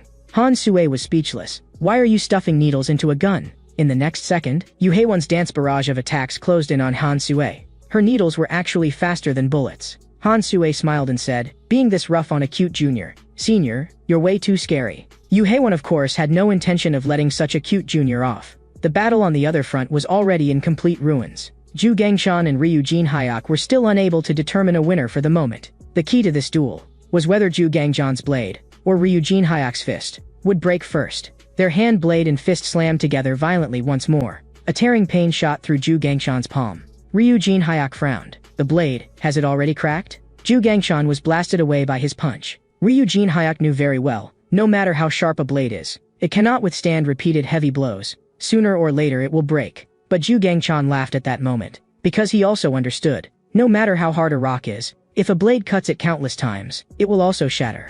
The battle on the other side was still continuing as well, and both Han Sui and Yu Heiwan moved with absurd speed. In the blink of an eye, their weapons had already crossed several rounds. A huge slash was cut across Yu Heiwan's top. Han Sui's stockings were also torn to shreds. Just as Yu Heiwan was about to finish Han Sui suddenly pulled out a baton. After all, she was a prison guard, and if she wanted to subdue criminals, she had to have some preparation on hand. Yu Heiwan sensed that Han Sui's aura had changed instantly. The baton came crashing down again. Han Sui warned her senior coldly not to act rashly, because from this point on, the truly hot part was about to begin. At the same time, on another battlefield, Zhu Gangshan was hanging from the edge of the bridge, swaying on the verge of falling. He could not believe it. That entire combo had clearly landed just now. So how could Ryu Jinhyak be completely unscathed? Ryu Jinhyak quickly gave him the answer. It turned out Ryu Jinhyak had already put on body armor. That was not despicable. It was basic ceremonial security training. No matter how much you struggle, it is useless. Tonight, Cha Gangryong's faction will be written into the loser's ledger, and then disappear completely. 25 years ago, Cha Gangryong and Jianeng had still been close friends fighting side by side. After they used violence to force a nightclub into paying usurious interest, the blood-soaked Jong-un sneered. That nightclub boss talked tough as hell, but in the end he abandoned his men and ran by himself. Cha Gangryong asked Jong-un, "Did you forget what the seniors said the day we joined Heavenly Dragon? In this world, even friends who fight shoulder to shoulder must always be ready to be betrayed." Jong-un burst into laughter, provoked by Cha Gangryong's rejection. He was going to show Cha Gangryong what a real bastard looked like. Inside Manhwa Pavilion, his men apologized to Cha Gangryong. The assassins had actually broken in that easily, it was their failure. But Cha Gangryong did not care at all. His personal direct unit was already on standby. With a single order from Cha Gangryong, they would mobilize all of Manhwa Pavilion's forces and kill their way to Jong-un's side. But Cha Gangryong was confident, he alone was enough. 9 hours earlier, Cha Ju-young lay on his bed, staring at the note in his hand. In the end, he still opened it and read what was inside. The others in the room were putting makeup on the black goat. Everyone looked completely cheerful and harmonious. Cha Ju-young understood. Recently, it was probably because the sharks had all gone to the hospital, so the prison atmosphere was more lively than before. But Cha Ju-young kept feeling that something was off. It was too quiet. So quiet that it made people uneasy. Just then, the chairman of the Human Rights Improvement meeting also walked into the room. Tae-san immediately introduced his identity to Cha Ju-young. The chairman had heard that Cha Ju-young was going to confront the fifth-floor shark head-on, so he came to tell Cha Ju-young a secret about the fifth-floor shark. In the entire prison, only the chairman knew this. A few years ago, when he had just entered the second wing, he was assigned to the fifth floor. At that time, he heard that there was a group of uncontrollable inmates on the fifth floor called sharks. He had been scared to death back then. But after a month passed, he found that maybe he had been scared for nothing. Because after all that time, he had not even seen a single hair of the fifth-floor shark. One day, unable to suppress his curiosity, the chairman secretly went to look at the shark's room. He had thought a monster like that would be doing physical training or killing drills. But what he saw was the shark quietly sitting at a desk playing chess. No matter whether it was mealtime, a surprise prison inspection, or a typhoon day, the fifth-floor shark never left the room and only played chess. He had another even stranger trait. Those evenly matched and astonishingly numerous chess pieces were all being played by him alone, against himself. The chairman became curious, so he secretly asked a guard. The guard told him the shark's opponent was not himself, but a certain inmate who had once played chess with him in the past. That person had swept all kinds of chess tournaments and was a genius. But every single match, the one who won was the fifth-floor shark. This repeated game, day after day, was reenacted under the fifth-floor shark's orders. Until one day, he suddenly realized something. The chess genius was clearly very strong, so why had he never won? Every game was back and forth and evenly matched, but in the final few moves, the shark always won, as if the chess genius were deliberately losing. After being seen through, the chess genius immediately apologized to the shark. The fifth-floor shark ordered him, "From now on, give it everything you've got." After that, the two sides launched into fierce attack and defense. But in the end, the one who won was still the fifth-floor shark. The chess genius praised him, "You really are strong." But the shark praised him in return, "Impressive indeed. Even in a situation like that, you still had room to hold back." Then the shark told a story about chess. In history, there was once a tyrant who told a traitorous minister, "If you beat me at chess, I will spare your life." But in order to curry favor with the tyrant, that minister deliberately lost. And because that minister had deceived his ruler, he never got another chance to play chess again. That was everything the chairman knew about the fifth-floor shark. And the reason he was willing to say it was because Tae-san had secretly slipped him a bottle of chocolate milk in exchange. When Cha Ju-young heard the word ruler, he fell into thought. The scene shifted, and at this moment only two sharks remained in the aquarium, first-floor Cha Ju-young, and fifth-floor Chu-young gang. Ma Wanchong decided to completely empty the aquarium tonight. For that reason, he specially went to see Kwon Chong-suk, the warden of Juvenile Prison First Wing. Ma Wanchong asked Kwon Chong-suk, "At midnight tonight, turn all the speakers in the first wing to maximum volume. You must make sure the entire prison can hear the music." He could not explain the reason yet. By tomorrow morning, Kwon Chong-suk would naturally understand. Then the guards of the second wing all mobilized. They received orders, before nightfall, move all flammable and explosive materials to the safe zone. Ma Wanchong had once watched an aquarium documentary. In the film, among 5 sharks in the same tank, 3 had died mysteriously one after another. The aquarium temporarily removed all the other fish to repair equipment and check the health of the remaining sharks. So in the enormous tank, only 2 sharks remained. Not long after, an unbelievable sight occurred in that tank. Ma Wanchong was very curious. If the sharks were replaced with humans, what would happen? Late at night, all the inmates had gone to sleep. But suddenly, a piercing fire alarm exploded through the prison. All the inmates immediately rushed out of their rooms and ran outside. But before Cha Ju-young could run out, his door was somehow locked shut. When Cha Ju-young kicked open the locked iron door, All the other inmates had already run off without a trace. At the end of the corridor, a fireproof wall rose up and completely blocked Cha Ju-young's path. Cha Ju-young immediately realized this was wrong.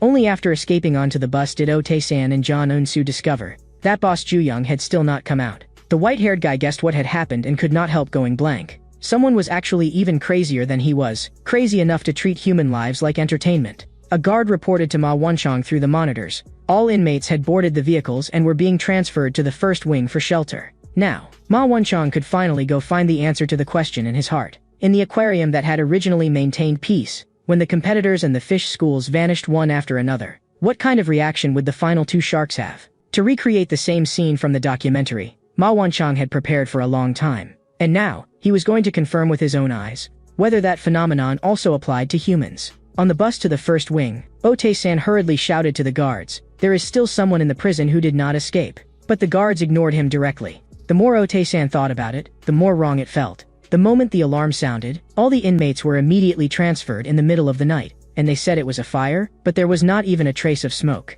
There were too many suspicious points. Blocked in the corridor, Cha Du-yang saw clearly. It was a specially made fireproof wall, absurdly hard. Even the windows had been sealed by fireproof walls. Cha Du-young realized someone was deliberately cutting the prison completely off from the outside world. And he could roughly guess who would do something like that. Meanwhile, Han Sue had to hurry back to the prison. Because orders had come down from above, no matter what happened tonight, all guards had to remain at the prison on standby. So she was going to inject Yu Hae-won with a powerful sedative. Because the effects of this drug were too extreme, it had already been banned more than 10 years ago.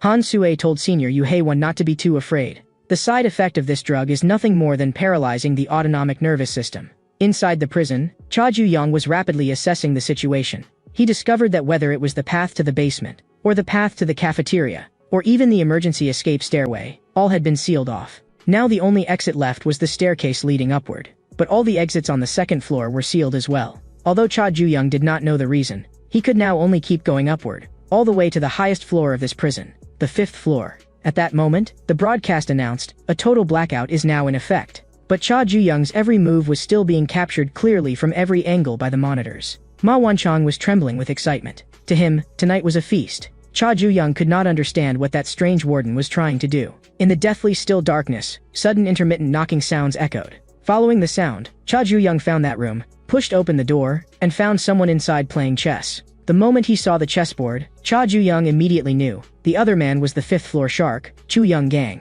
Cha Ju-young had not expected that even at a moment like this, he was still playing chess. Chu Young-gang raised his hand to cut Cha Ju-young off, because he had never permitted anyone to step into his room. Cha Ju-young asked calmly, "Do I need your permission just to enter a room?" Chu Young-gang said coldly, "Here, without my permission, you can do nothing, not even breathe." Then Cha Ju-young sat down and played chess with Chu Young-gang. After only a few moves, Chu Young-gang could already tell Cha Ju-young did not know how to play chess at all. Cha Ju-young said flatly, "I only played it a few times as a kid. Of course I can't compare with someone like you who sits shut inside a room playing chess every day." Chu Young-gang asked Cha Ju-young, "Do you know why I lock myself away and play chess?" Because chess is a bloody struggle of offense and defense, and its target is only one, the king. While you think of ways to topple the enemy king, you also have to protect your own king. Every choice and judgment in each move tests whether a person has the qualifications to be king. On the other side of the monitor, Ma Wonchong could not make sense of it. What exactly was this scene? The Cha Ju-young he knew should have already pounced on Chu Young-gang and beat the hell out of him. He had not expected him to actually sit down and calmly play a game with the man. Ma Wonchong thought through many possibilities. In the end, he arrived at an absurd but simple answer. It was Chu Young-gang's calm and restrained aura that had in turn suppressed Cha Ju-young.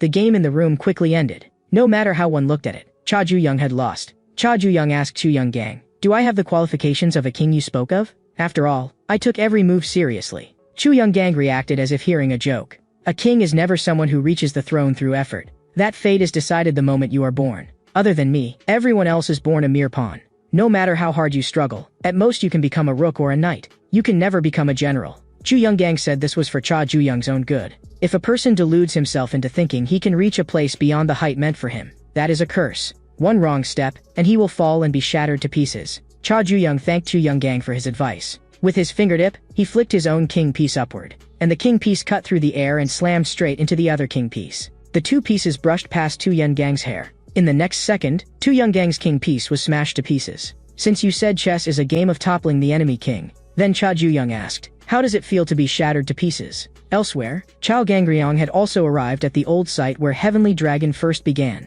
where the coffin and memorial portrait Jiang Wang had prepared for him were placed. Chao Gangryong found it childish. Jiang Wang walked in here with a group of people as well. He mocked Chao Gangryong. Did you see the gift I prepared for you? Chao Gangryong replied. I'll personally tear that gift off your head. Then Jiang Wang walked into the building alone.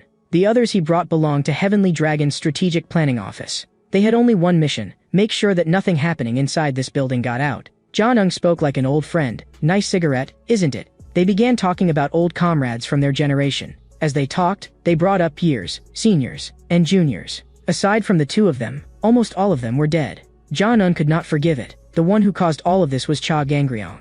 But Chao Gangryong only found him pathetic, because the dead were dead, and crying was useless. Elsewhere, Zhu Gangshan was still hanging from the edge of the bridge, his body swaying on the verge of falling. Ryujin Hyuk asked him, do you know why you lost? Falling into the trap was not the key. The reason Ryujin Hyuk could win was because he was not loyal enough to Jiang Wang.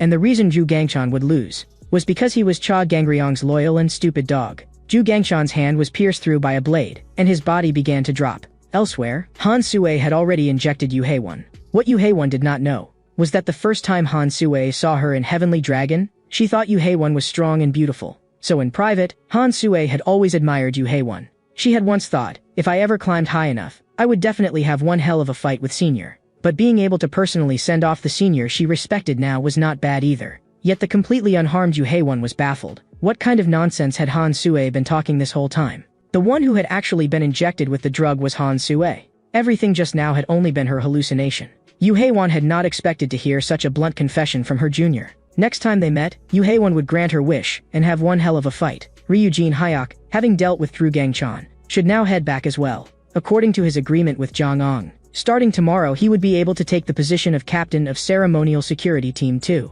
Zhu Gangshan sneered. For the mere position of captain of Team 2, you were willing to join hands with Jiang Wang? It turned out that as he fell, he had grabbed a swinging rope and forcibly climbed back up. Now Zhu Gangshan was going to show Ryujin Hyuk the killer move he had trained for many years. What Zhu Gangshan had originally excelled at was a special kind of one versus many attack. But this move had been practiced for one purpose only, a one-hit kill. 10 years of training, and the strike took only 0.001 seconds. Ryujin Hyuk did not even have time to react before he was cut in half at the waist. Zhu Gangshan threw his corpse off the bridge. To outsiders, he might have been nothing more than Chao Gangryong's stupid dog. But that sure kill strike was exactly what Chao Gangryong himself had taught him back then. Outside Heavenly Dragon's old site, the people from the strategic planning office suddenly heard a loud crash. Because inside the building, Chao Gangryong had thrown a punch. He told Jiang Wang to stop talking about dead people and get straight to the point. A long time ago, a married couple came to an orphanage to adopt a child. The staff recommended the best child in the orphanage to them. This child had the best grades and excelled in sports, art, and creativity. The man had originally wanted to adopt Chu Young-gang as his son, but the moment he saw Chu Young-gang for the first time, he turned around at once to look at other children. His wife asked him, was there something wrong with that child? Even now, the man still felt lingering fear, because it was the first time he had ever seen a child with such a terrifying gaze. In the fairy tale book Chu Young-gang read, it said, once upon a time, there was a child abandoned all alone under a bridge. The villagers all thought the child's gaze was too frightening, so no one dared adopt him. Until one day, a fortune teller came to the village. He said, your gaze is excellent. Your eyes can see through everything. You will soon understand that people avoid your eyes, because you yourself are a special existence. After shattering Chu Young-gang's king piece, Cha Ju-young asked, that means I win now, right? Chu Young-gang praised him. Your idea is fresh, at least. But you still cannot become king. Cha Ju-young frowned. Winning still isn't enough? Chu Young-gang said calmly. A true king, even while looking down on all things and ruling the world, must remain forever noble, forever elegant. Only then did Cha Ju-young understand. So as long as your posture is elegant enough, that makes you king? Even while getting beaten, you still have to keep up that act? Chu Young-gang calmly spread his hands. If you have the ability, then come at me. Inside Heavenly Dragon's old site, Jiang Wang smiled. Your temper hasn't changed one bit. Normally you act as if you don't care about the world. But once you move, you lunge forward like a wild dog. Whether Jiang Wang lived or died did not matter. But Cha Gangryong still had an only son cast from the exact same mold as himself. Jiang Wang was very curious. Do you really know nothing at all about what Cha Ju-young would face tonight? Cha Gangryong threw another punch. He ordered Jiang Wang to explain immediately. What happened to my son? In the room, Tu Young-gang provoked Cha Ju-young again. If you have the ability, then come at me. Then Cha Ju-young did not hold back. He flipped the chess table in one motion. Since the king had opened his arms to fight, Cha Ju-young had no reason to refuse. But Chu Young-gang kindly reminded him, "The more you try to touch me, the farther away from me you become." That arrogant tone made Cha Ju-young want to throw up. But after several collisions, Cha Ju-young still could not even touch the hem of Chu Young-gang's clothes. Chu Young-gang said calmly, "I did not dodge. It is your petty little tricks that are useless against me." Chu Young-gang placed 2 fingers on Cha Ju-young, and in the next second, it was time for him to make his move. Cha Du-young collapsed to the floor on the spot. His legs suddenly lost all strength. Chu Young-gang looked down from above, kneeling and looking up at me. "Fits the identity of an insect like you much better." But Cha Ju-young quickly recovered and suddenly grabbed Chu Young-gang's leg. He had finally touched him. Since you say a king is a being who looks down upon all things, then Cha Ju-young would show you who exactly is looking down on whom. Stepped on, Chu Young-gang suddenly laughed out loud. It had been a long time since he had last been hit, but this was still far from a checkmate situation. After being touched by Chu Young-gang, Cha Ju-young dropped to his knees again. He could not understand it. Why had his legs gone weak again? Chu Young-gang admitted, Cha Ju-young was no ordinary man. Because even when Cha Ju-young looked directly into his eyes, there was not the slightest trace of awe. But that was not especially remarkable either. In the past, Guang Haiyan, commander of Heavenly Dragon's Azure WYRMS, had once gone to Changsu Technical High School, only to see a bunch of delinquents catching ants. That was an order given by a transfer student. Chu Young-gang ordered the delinquents, catch every ant in the neighborhood and bring them all back. And they had really gone to absurd lengths to catch every ant. Chu Young-gang had even praised them. But the delinquents could not understand at all. Why suddenly catch ants? Because catching ants itself had no meaning at all. Chu Young-gang was merely fulfilling the duty of a king by giving his subjects something to do. Then he ordered the delinquents again, catch every dragonfly in the neighborhood and bring them all back. Guang Haiyan thought this duty of a king was laughable to the extreme. He could not understand why those big louts obeyed such bullshit orders. Chu Young-gang was very displeased that someone was looking down at him from above. As commander of the Azure WYRMS, Guang Haiyan had long since read Chu Young-gang's file. He asked Chu Young-gang, "Aren't you curious about how far your kind of special can actually go?" But just as Cha Ju-young threw a punch, Chu Young-gang had somehow already gone around behind him. He rewarded Cha Ju-young once again. At the moment of contact, Cha Ju-young's body suddenly sank. Cha Ju-young tried many times in succession to counterattack, but he still could not touch Chu Young-gang. Chu Young-gang reminded him that dragging out an exploratory fight for too long was not a good thing. Cha Ju-young was blown away by one strike and sent flying straight out of the room. Chu Young-gang took back what he had said about Cha Ju-young being ordinary, because this was the first time someone had managed to interest him, and even make him walk out of his room of his own accord. But Cha Ju-young had already vanished from where he was. He had no interest in Chu Young-gang's evaluation. Chu Young-gang's body staggered from the sneak attack. Just as Cha Ju-young was about to press the advantage, Chu Young-gang avoided him once again. He rewarded Cha Ju-young again. With both legs losing strength, Cha Ju-young collapsed to his knees uncontrollably. Chu Young-gang said coldly, "When I look at a person, their breathing rhythm, heartbeat, the direction they turn their head, when they open and close their eyes, and the timing of their punches and landings, I can see through and remember all of these tiny movements and habits. Just like a chess record. I already know how you will move next before you do." Anyone seen through by Chu Young-gang would get chills. Those who truly understood how terrifying that was would lower their heads on their own even without violence. And in Chu Young-gang's eyes, Cha Ju-young too was merely an ordinary ant. At that moment, his father's terrifying face flashed through Cha Ju-young's mind. Back then, just like now, he had knelt before his father. Cha Gangryong had coldly asked his useless son how long he intended to stay kneeling. Cha Ju-young suddenly snapped back to himself and counterattacked at once. But Chu Young-gang once again predicted his movements perfectly. But Cha Ju-young had already seen through it. This so-called prediction was nothing more than recording the movements you had already made and then projecting the next step. Then from now on, Cha Ju-young would only use techniques Chu Young-gang had never seen. Once again, he stepped into Overheart through his anger. Chu Young-gang was blasted away by a tremendous force. At that moment, the advantage tipped toward Cha Ju-young. Cha Ju-young immediately prepared to end the fight. A human in Overheart can unleash power that borders on the unreal. Cha Ju-young's Overheart had already completed 2 evolutions so far. The first was learning to switch. By flexibly turning Overheart on and off, he defeated Moon Sang-woo. The second was learning to release. When facing the stronger Du Haiyan-woo, he compressed all the power of Overheart into one strike, and detonated it in an instant, only barely winning. But this move required pouring all remaining power into it. And because of that it came with a price. It had to land in a single hit. And at this moment, in order to avoid danger, Cha Ju-young had already used up half of his Overheart. So this attack against Chu Young-gang had to land. At that moment, Chu Young-gang's eyes suddenly widened. He actually dodged Cha Ju-young's attack again.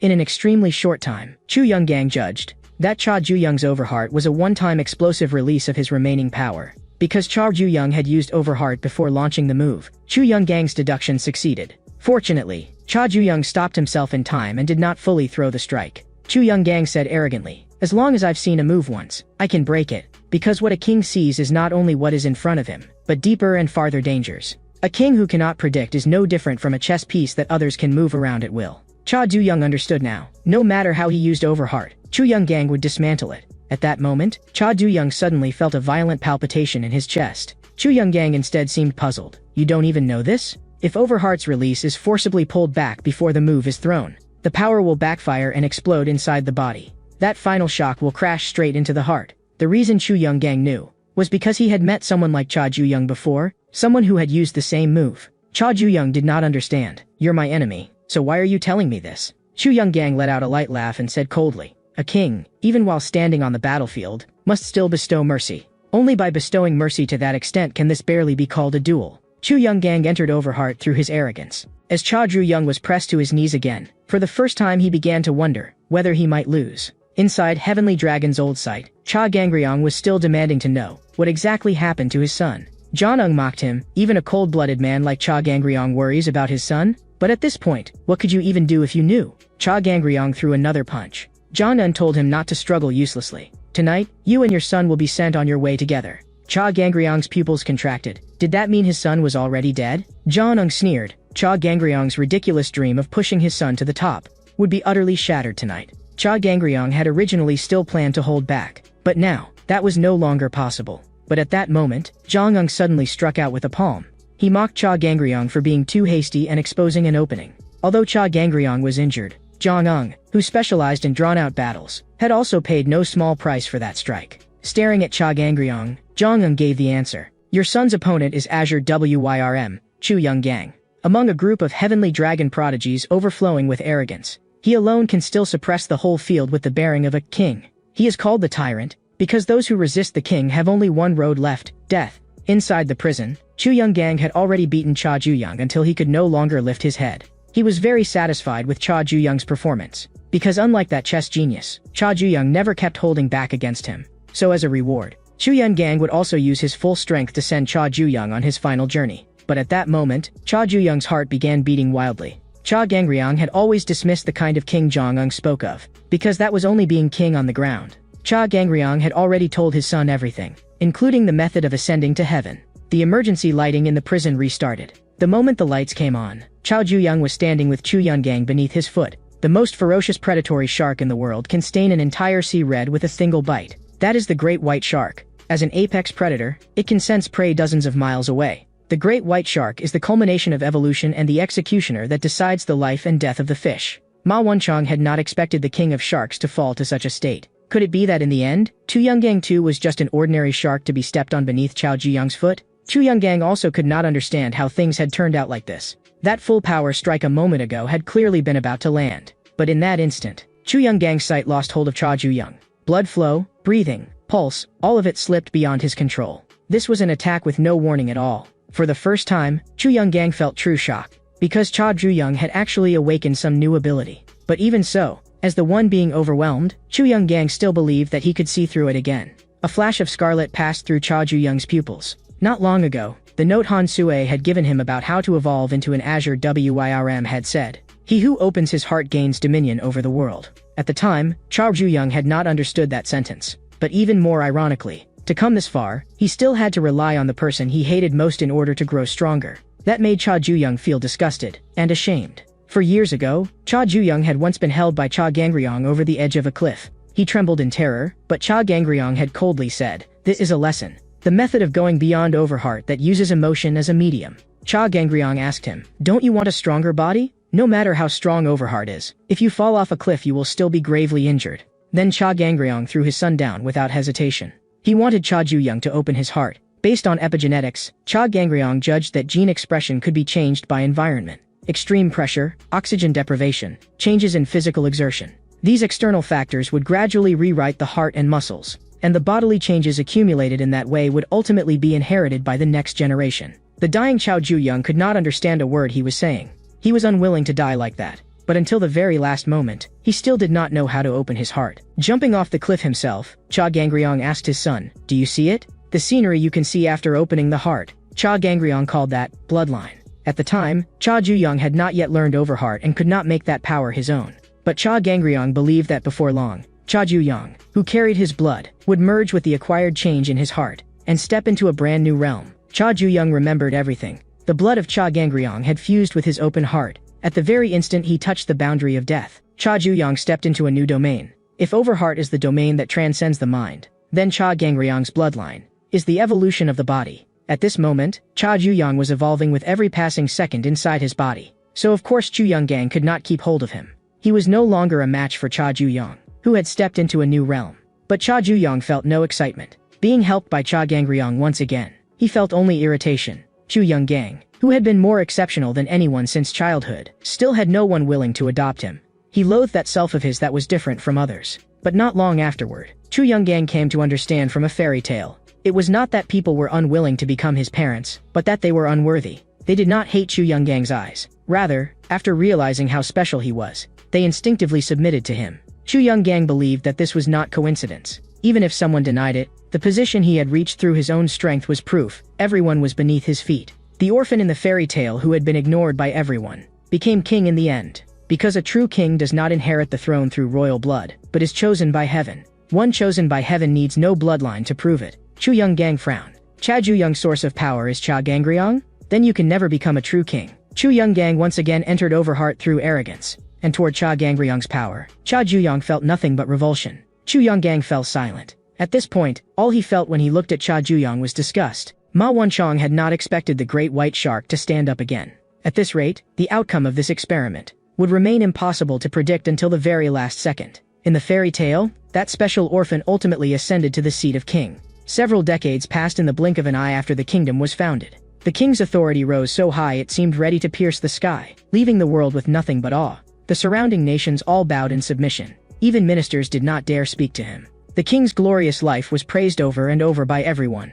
Not even the queen and his heirs dared look directly into his eyes. If even his family was like that, then what were the common people in his eyes? Azure WYRM Commander Guang Haiyan had not expected those arrogant Azure WYRMs to bow before Chu Young-gang. And Chu Young-gang's daily routine was repeatedly reading that fairy tale about the special king. He also firmly believed that the reason he had come this far was all because of fate. Guang Haiyan had come to speak to Chu Young-gang. Every person who enters Azure WYRM hones a unique skill based on their own Overheart. The fastest learn it in 3 months, while the slowest may take years to understand it. This is the killing technique that belongs to Azure WYRM. But there was one thing Guang Haiyan had wanted to ask just now. Was this giant crater made by you, Chu Young-gang? He had actually broken the record and mastered his killing technique in only 1 month. Cha Ju-young's Cha Gangryong-style bloodline inheritance was also a killing technique. Now, every punch he threw came with a roar. As Chu Young-gang was about to be hit head-on by the fist, he raised 2 fingers again. An Azure WYRM-style ultimate technique. Cha Ju-young felt as though his body were being torn apart. His strength was instantly drained, and he dropped to his knees again. Chu Young-gang said arrogantly, "It is useless no matter how many times you repeat it. The outcome will not change. Your fate is fixed. You can only kneel before me." But Cha Ju-young borrowed the Cha Gangryong-style bloodline again and threw another punch. Chu Young-gang could not understand why this was happening. Someone hit by his ultimate technique should have lost the ability to fight. Chu Young-gang thrust out 2 fingers again. The tearing pain forced Cha Ju-young to kneel uncontrollably. But he forced himself back to his feet, and then smashed a punch straight at Chu Young-gang. Chu Young-gang could feel that the quality of every one of Cha Ju-young's punches was absurdly high. If he made even one wrong step, Chu Young-gang would lose. A huge oppressive force exploded from Cha Ju-young. This was the fiercest match Chu Young-gang had ever experienced in any battle. At that moment, the broadcast ordered all inmates to stay away from the walls. Thin streams of black smoke began seeping out from beneath the fireproof walls, and in the next second, the prison exploded. Only then did Cha Ju-young realize that the fire alarm earlier had not been fake. The prison really was on fire. That scene instantly dragged Chu Young-gang back to the ending of the fairy tale. On one day, after the tyranny had continued for long enough, the royal palace was engulfed in towering flames. The king, who had ruled the world all his life, was powerless even amid a fire that devoured everything. A general roared at the soldiers. The tyrant who made the people suffer must be dragged from his throne and beheaded before all. At that moment, the king remembered the fortune-teller's warning. Arrogance will make even birds in the sky and monkeys in the trees fall. Even if you are king, if you cannot cast aside arrogance, you too will ultimately fall. Chu Young-gang was deeply dissatisfied with this ending. He was certain that he would never fall. The 2 men's fists collided head-on once again. Chu Yonggang was clearly at a disadvantage in terms of strength. He warned Cha Juyong not to get carried away. But Chu Yonggang also had to admit, Cha Juyong was strong. So he would grant Cha Juyong a special ending. The king before whom neither the Azure Dumini YRMS nor anyone in the juvenile prison dared look down, would personally send Cha Juyong to his grave. But Cha Juyong told Chu Yonggang to stop. Whether Chu Yonggang wanted to admit it or not, if they kept fighting, the one to die first would definitely be him. Chu Yonggang had only held on this long through sheer will. His body had already collapsed. Chao Juyong was also close to his limit. Chao Juyong did not understand the king and fate that Chu Yonggang kept talking about. This was nothing more than a game. And the winner was Cha Juyong. The sky was gradually turning pale. Cha Gangryong could not understand what exactly had turned Jianeng into this. Jianeng shot back. First figure out who the one that truly changed is. Back then, Cha Gangryong only wanted to survive and forced himself through each day. But now he would stop at nothing for the number one position. Cha Gangryong said in a low voice, "I have never changed. I have always been forcing myself through. It has been like that ever since 20 years ago." At that time, Heavenly Dragon was still just a small gang that had only recently risen. As newcomers, Cha Gangryong and Jianeng carried out missions, and wiped out one famous gang after another. There were 4 others in their cohort as well, and the 6 of them went through life and death together like brothers bound by fate. But back then they were not mature enough and always pushed themselves into desperate situations. Whenever that happened, Heavenly Dragon Elder Moon Janghyuk would clean up their mess. He was the true big brother among those 6. In the old Hongju prison of Chungcheongdo, the most thugs in all of Korea had gathered, and the entire prison was like a battlefield. And the man who brought that war to an end was Lee Chung-yeep, the legendary boss of Chungcheongdo and also a real estate tycoon. Even the warden did not dare act against him lightly. Lee Chung-yeep's only pleasure was using the excuse of choosing an heir to sift out the strongest fist. The war inside the prison had no rules and no limits, and the one who ultimately stood last in that war was Moon Janghyuk. If you became Lee Chung-yeep's son, your life could take off. This was something the other inmates dreamed of. Lee Chung-yeep also naturally told Moon Janghyuk to call him father from then on. But Moon Janghyuk had no need for that kind of thing. He swung his fists desperately, only for the underlings who trusted him. But now Moon Janghyuk knelt down and surrendered to the enemy, because with his arm injured, he could no longer even hold a knife steady. In order to save the underlings who were about to be buried alive, what Moon Janghyuk relied on now was not his fists, but his mind. He dealt with the enemy only to buy time so his men could escape. After they got out, everyone was already too exhausted to stand properly. Back then they were too immature, and could barely survive only because their big brother held them up. Cha Gangryong believed that one day everyone would become strong enough that big brother would no longer have to worry. After all, their lives had all been bought back with that one arm of his. That was why they regarded Moon Janghyuk as someone like a parent. At the time, Cha Gangryong firmly believed that as long as they endured, one day everyone would truly smile. But Cha Gangryong had no idea what exactly was waiting for them ahead. Moon Janghyuk, the strongest fist who had won a tactical victory, instead chose to abandon that powerful gang in Chungcheongdo and follow the newly established Heavenly Dragon in Seoul. It was only because the first time Moon Janghyuk saw the leader of Heavenly Dragon, it felt as if he had seen a true dragon. He was certain that sooner or later, Heavenly Dragon would swallow up territory across the whole country. Before that happened, all Moon Janghyuk wanted was to protect this group of younger brothers first. And the facts unfolded just as Moon Janghyuk had expected. For within just 1 year, Heavenly Dragon had expanded into one of the top gangs in Seoul. But Jong-eun began to grow uneasy, because he felt he was still standing in the same place. Jong-eun had not thrown everything away to come to Seoul just to become some ordinary thug. What he wanted was the summit of power. After one mission ended, Jong-eun's expression was still heavy. Moon Janghyuk asked him, "Has something been bothering you lately?" What Jong-eun really wanted was simply recognition from the gang. During this time, he, Cha Gangryong, and the others had wiped out quite a few gangs, yet they still had no presence within Heavenly Dragon. Jong-eun did not know what he had to do in order to be acknowledged. At that moment, Moon Janghyuk lifted one paw of a kitten and gently pressed it onto Jong-eun's hand. "Like this, you have been recognized." Because this kitten was the cat king of the area. Moon Janghyuk seriously made Jong-eun trust his own instincts. He had said before that Heavenly Dragon would become a gang that shook Korea, and that had already come true. Moon Janghyuk also believed that in the future, Jong-eun and Cha Gangryong would become the gang's twin cores. After hearing Big Brother's words, Jong-eun decided to stay patient for the time being. But the anxiety made him long for a chance to prove himself. And on this very day, that chance really came. The Heavenly Dragon leader, who never showed himself, actually appeared. Everyone greeted the boss in perfect unison. The Heavenly Dragon boss, merely by walking, pressed down on people so hard they could barely breathe. This was the true dragon that Moon Janghyuk would rather abandon a gang to follow. Jong-eun knew his chance had come. He gathered his courage and dropped to his knees on the spot to greet him, declaring his loyalty in the firmest tone. No one had expected Zhang to be so decisive. The Heavenly Dragon boss said in a low voice, "I didn't expect there to be someone with such presence. What is your name? You carry an overbearing air about you." Cha Gangryong, standing perfectly straight, formed a sharp contrast with the kneeling Zhang.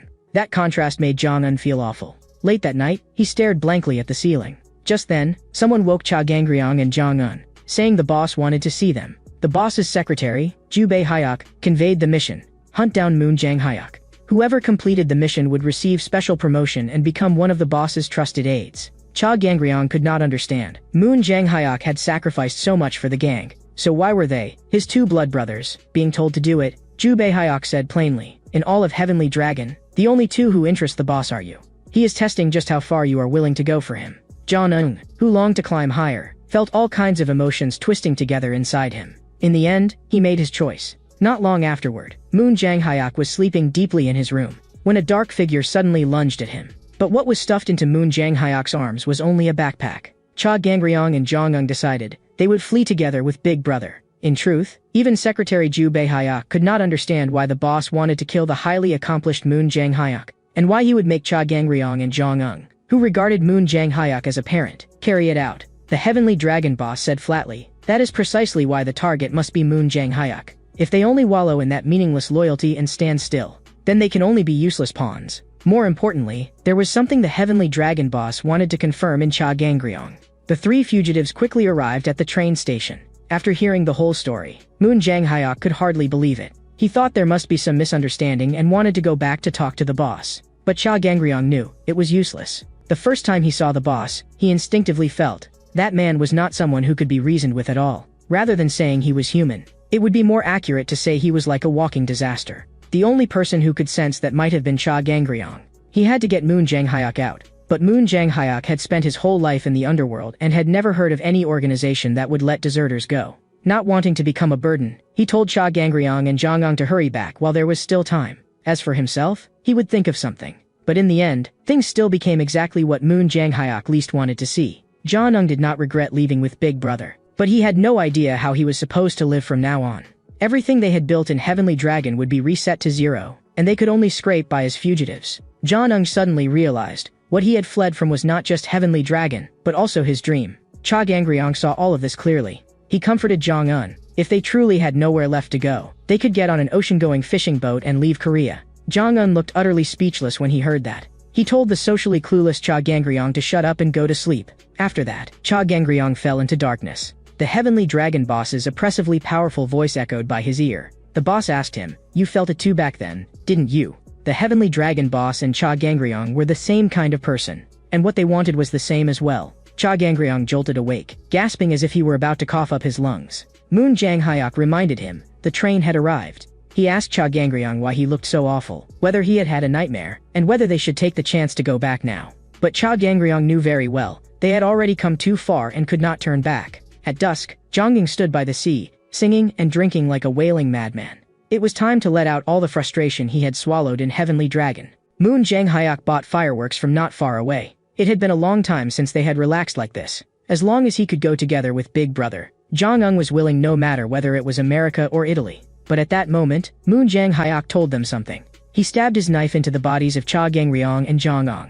So it turned out they were not the only ones who had received the boss's orders. The boss had also promised Moon Jang Hyuk that as long as he killed his two direct juniors, he would become one of the boss's trusted aides. Zhang could not believe things had become like this. Could it be that the injury in your hand, Big Brother, was all fake? Moon Jang Hyuk thanked them for caring so much about him. But in essence, he too was a complete thug through and through. Gritting his teeth, Cha Gangryong pulled the knife out from his back. Zhang still refused to believe Big Brother was this kind of person. Moon Jang Hyuk laughed loudly. "You have no idea what I did to take Hongju prison, and then kill my way to Seoul just to enter Heavenly Dragon." That group of brothers who had once followed him in Chongchongdu all died by Moon Jang Hyuk's hand. He did not want to leave Heavenly Dragon with regrets. So Moon Jang Hyuk chose to carry out the boss's mission.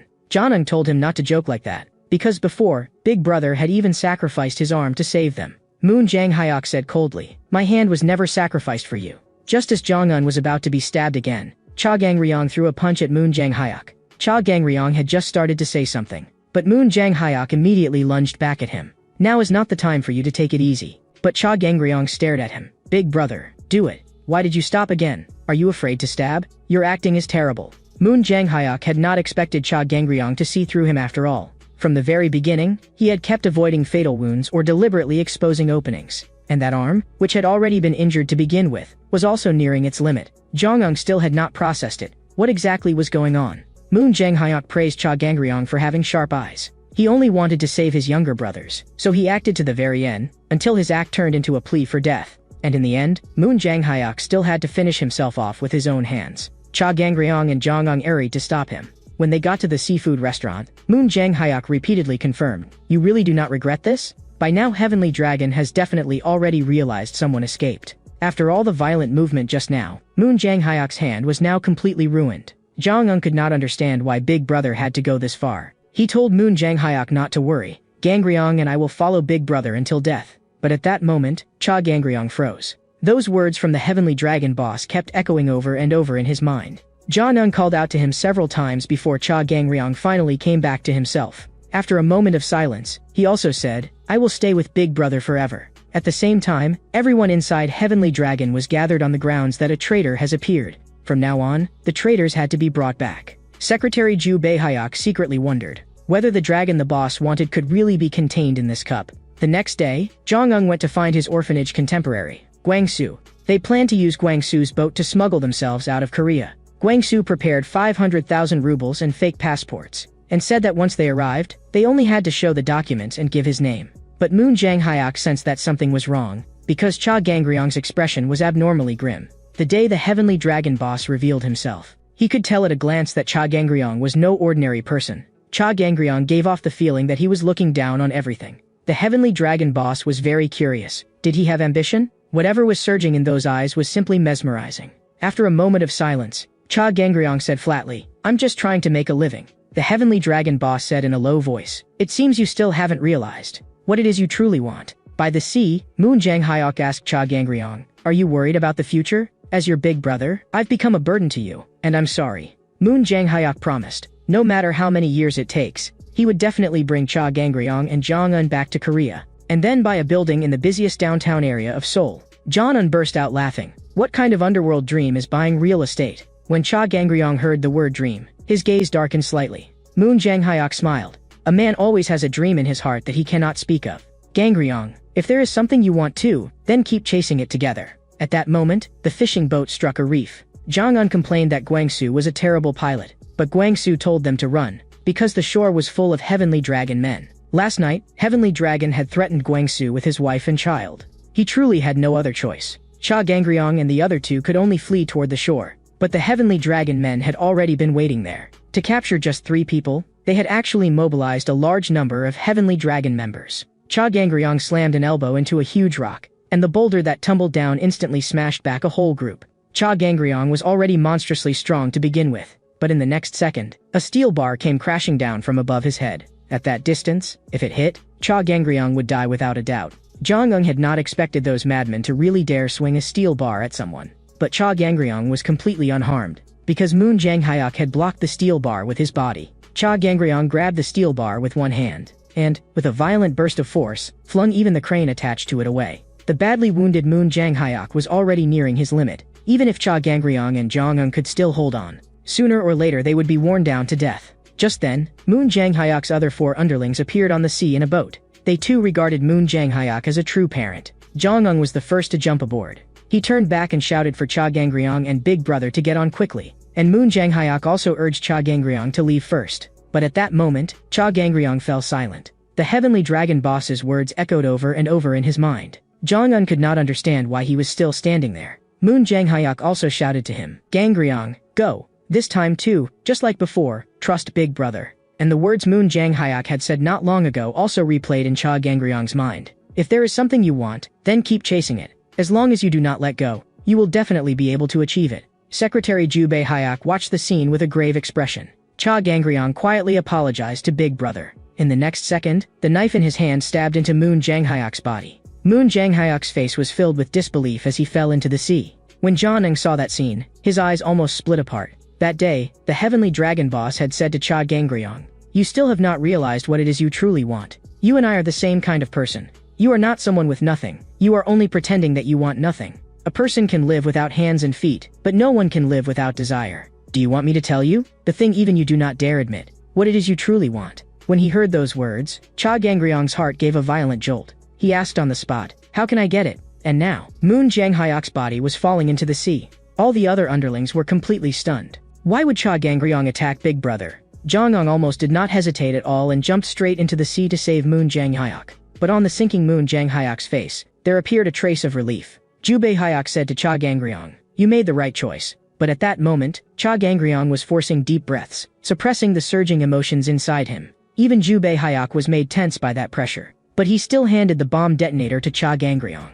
That day, Cha Gangryong had asked the boss, how do I get the thing I want? The answer the boss gave was, climb to the summit of Heavenly Dragon. If you want to sit in that position, then you must stop at nothing. From this moment on, you have only one goal. Become the #1 man in Heavenly Dragon. Stand there, and you will be able to take everything. Moon Janghyuk was still pulled back onto the boat by Jong-un. He coughed up a few mouthfuls of water and finally woke up. Perhaps Moon Janghyuk did not understand the troubles that had burdened Cha Gangryong over the years. But now it seemed, Gangryong had finally made his choice. The Cha Gangryong of the past had no desires and no dreams, and only drifted forward like a wave being pushed along. He clearly possessed strength, yet never longed for anything, and he lived only to confirm that he was still alive. It was not until he met the Heavenly Dragon boss that Cha Gangryong first truly faced the sleeping dragon inside him. He was torn again and again between desire and Big Brother. That period was as tormenting as hell, yet ironically, the one who gave the final answer in the end was still Big Brother. Following Big Brother's teaching, Cha Gangryong decided to pursue his desire. To climb to the top of Heavenly Dragon, he would use any means necessary to rise, even if he had to abandon the brothers who had gone through life and death with him.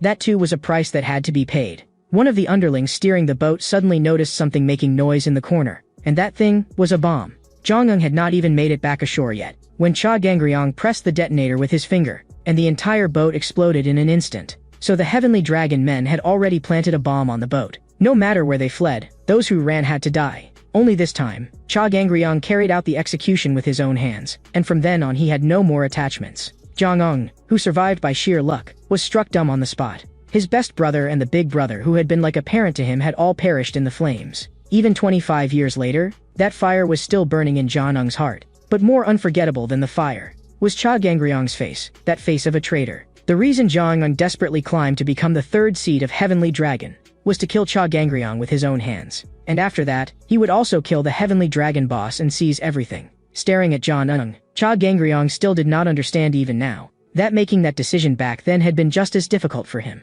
In truth, Jong-un had set his sights on the top of Heavenly Dragon even earlier than Cha Gangryong. Cha Gangryong had merely finally admitted his own desire. That was the final lesson Big Brother had left him. Jong-un roared, you traitor, you have no right to mention Big Brother. They had dragged this fight on for far too long, and now, it was time to settle it. They would see who went down first to meet Big Brother.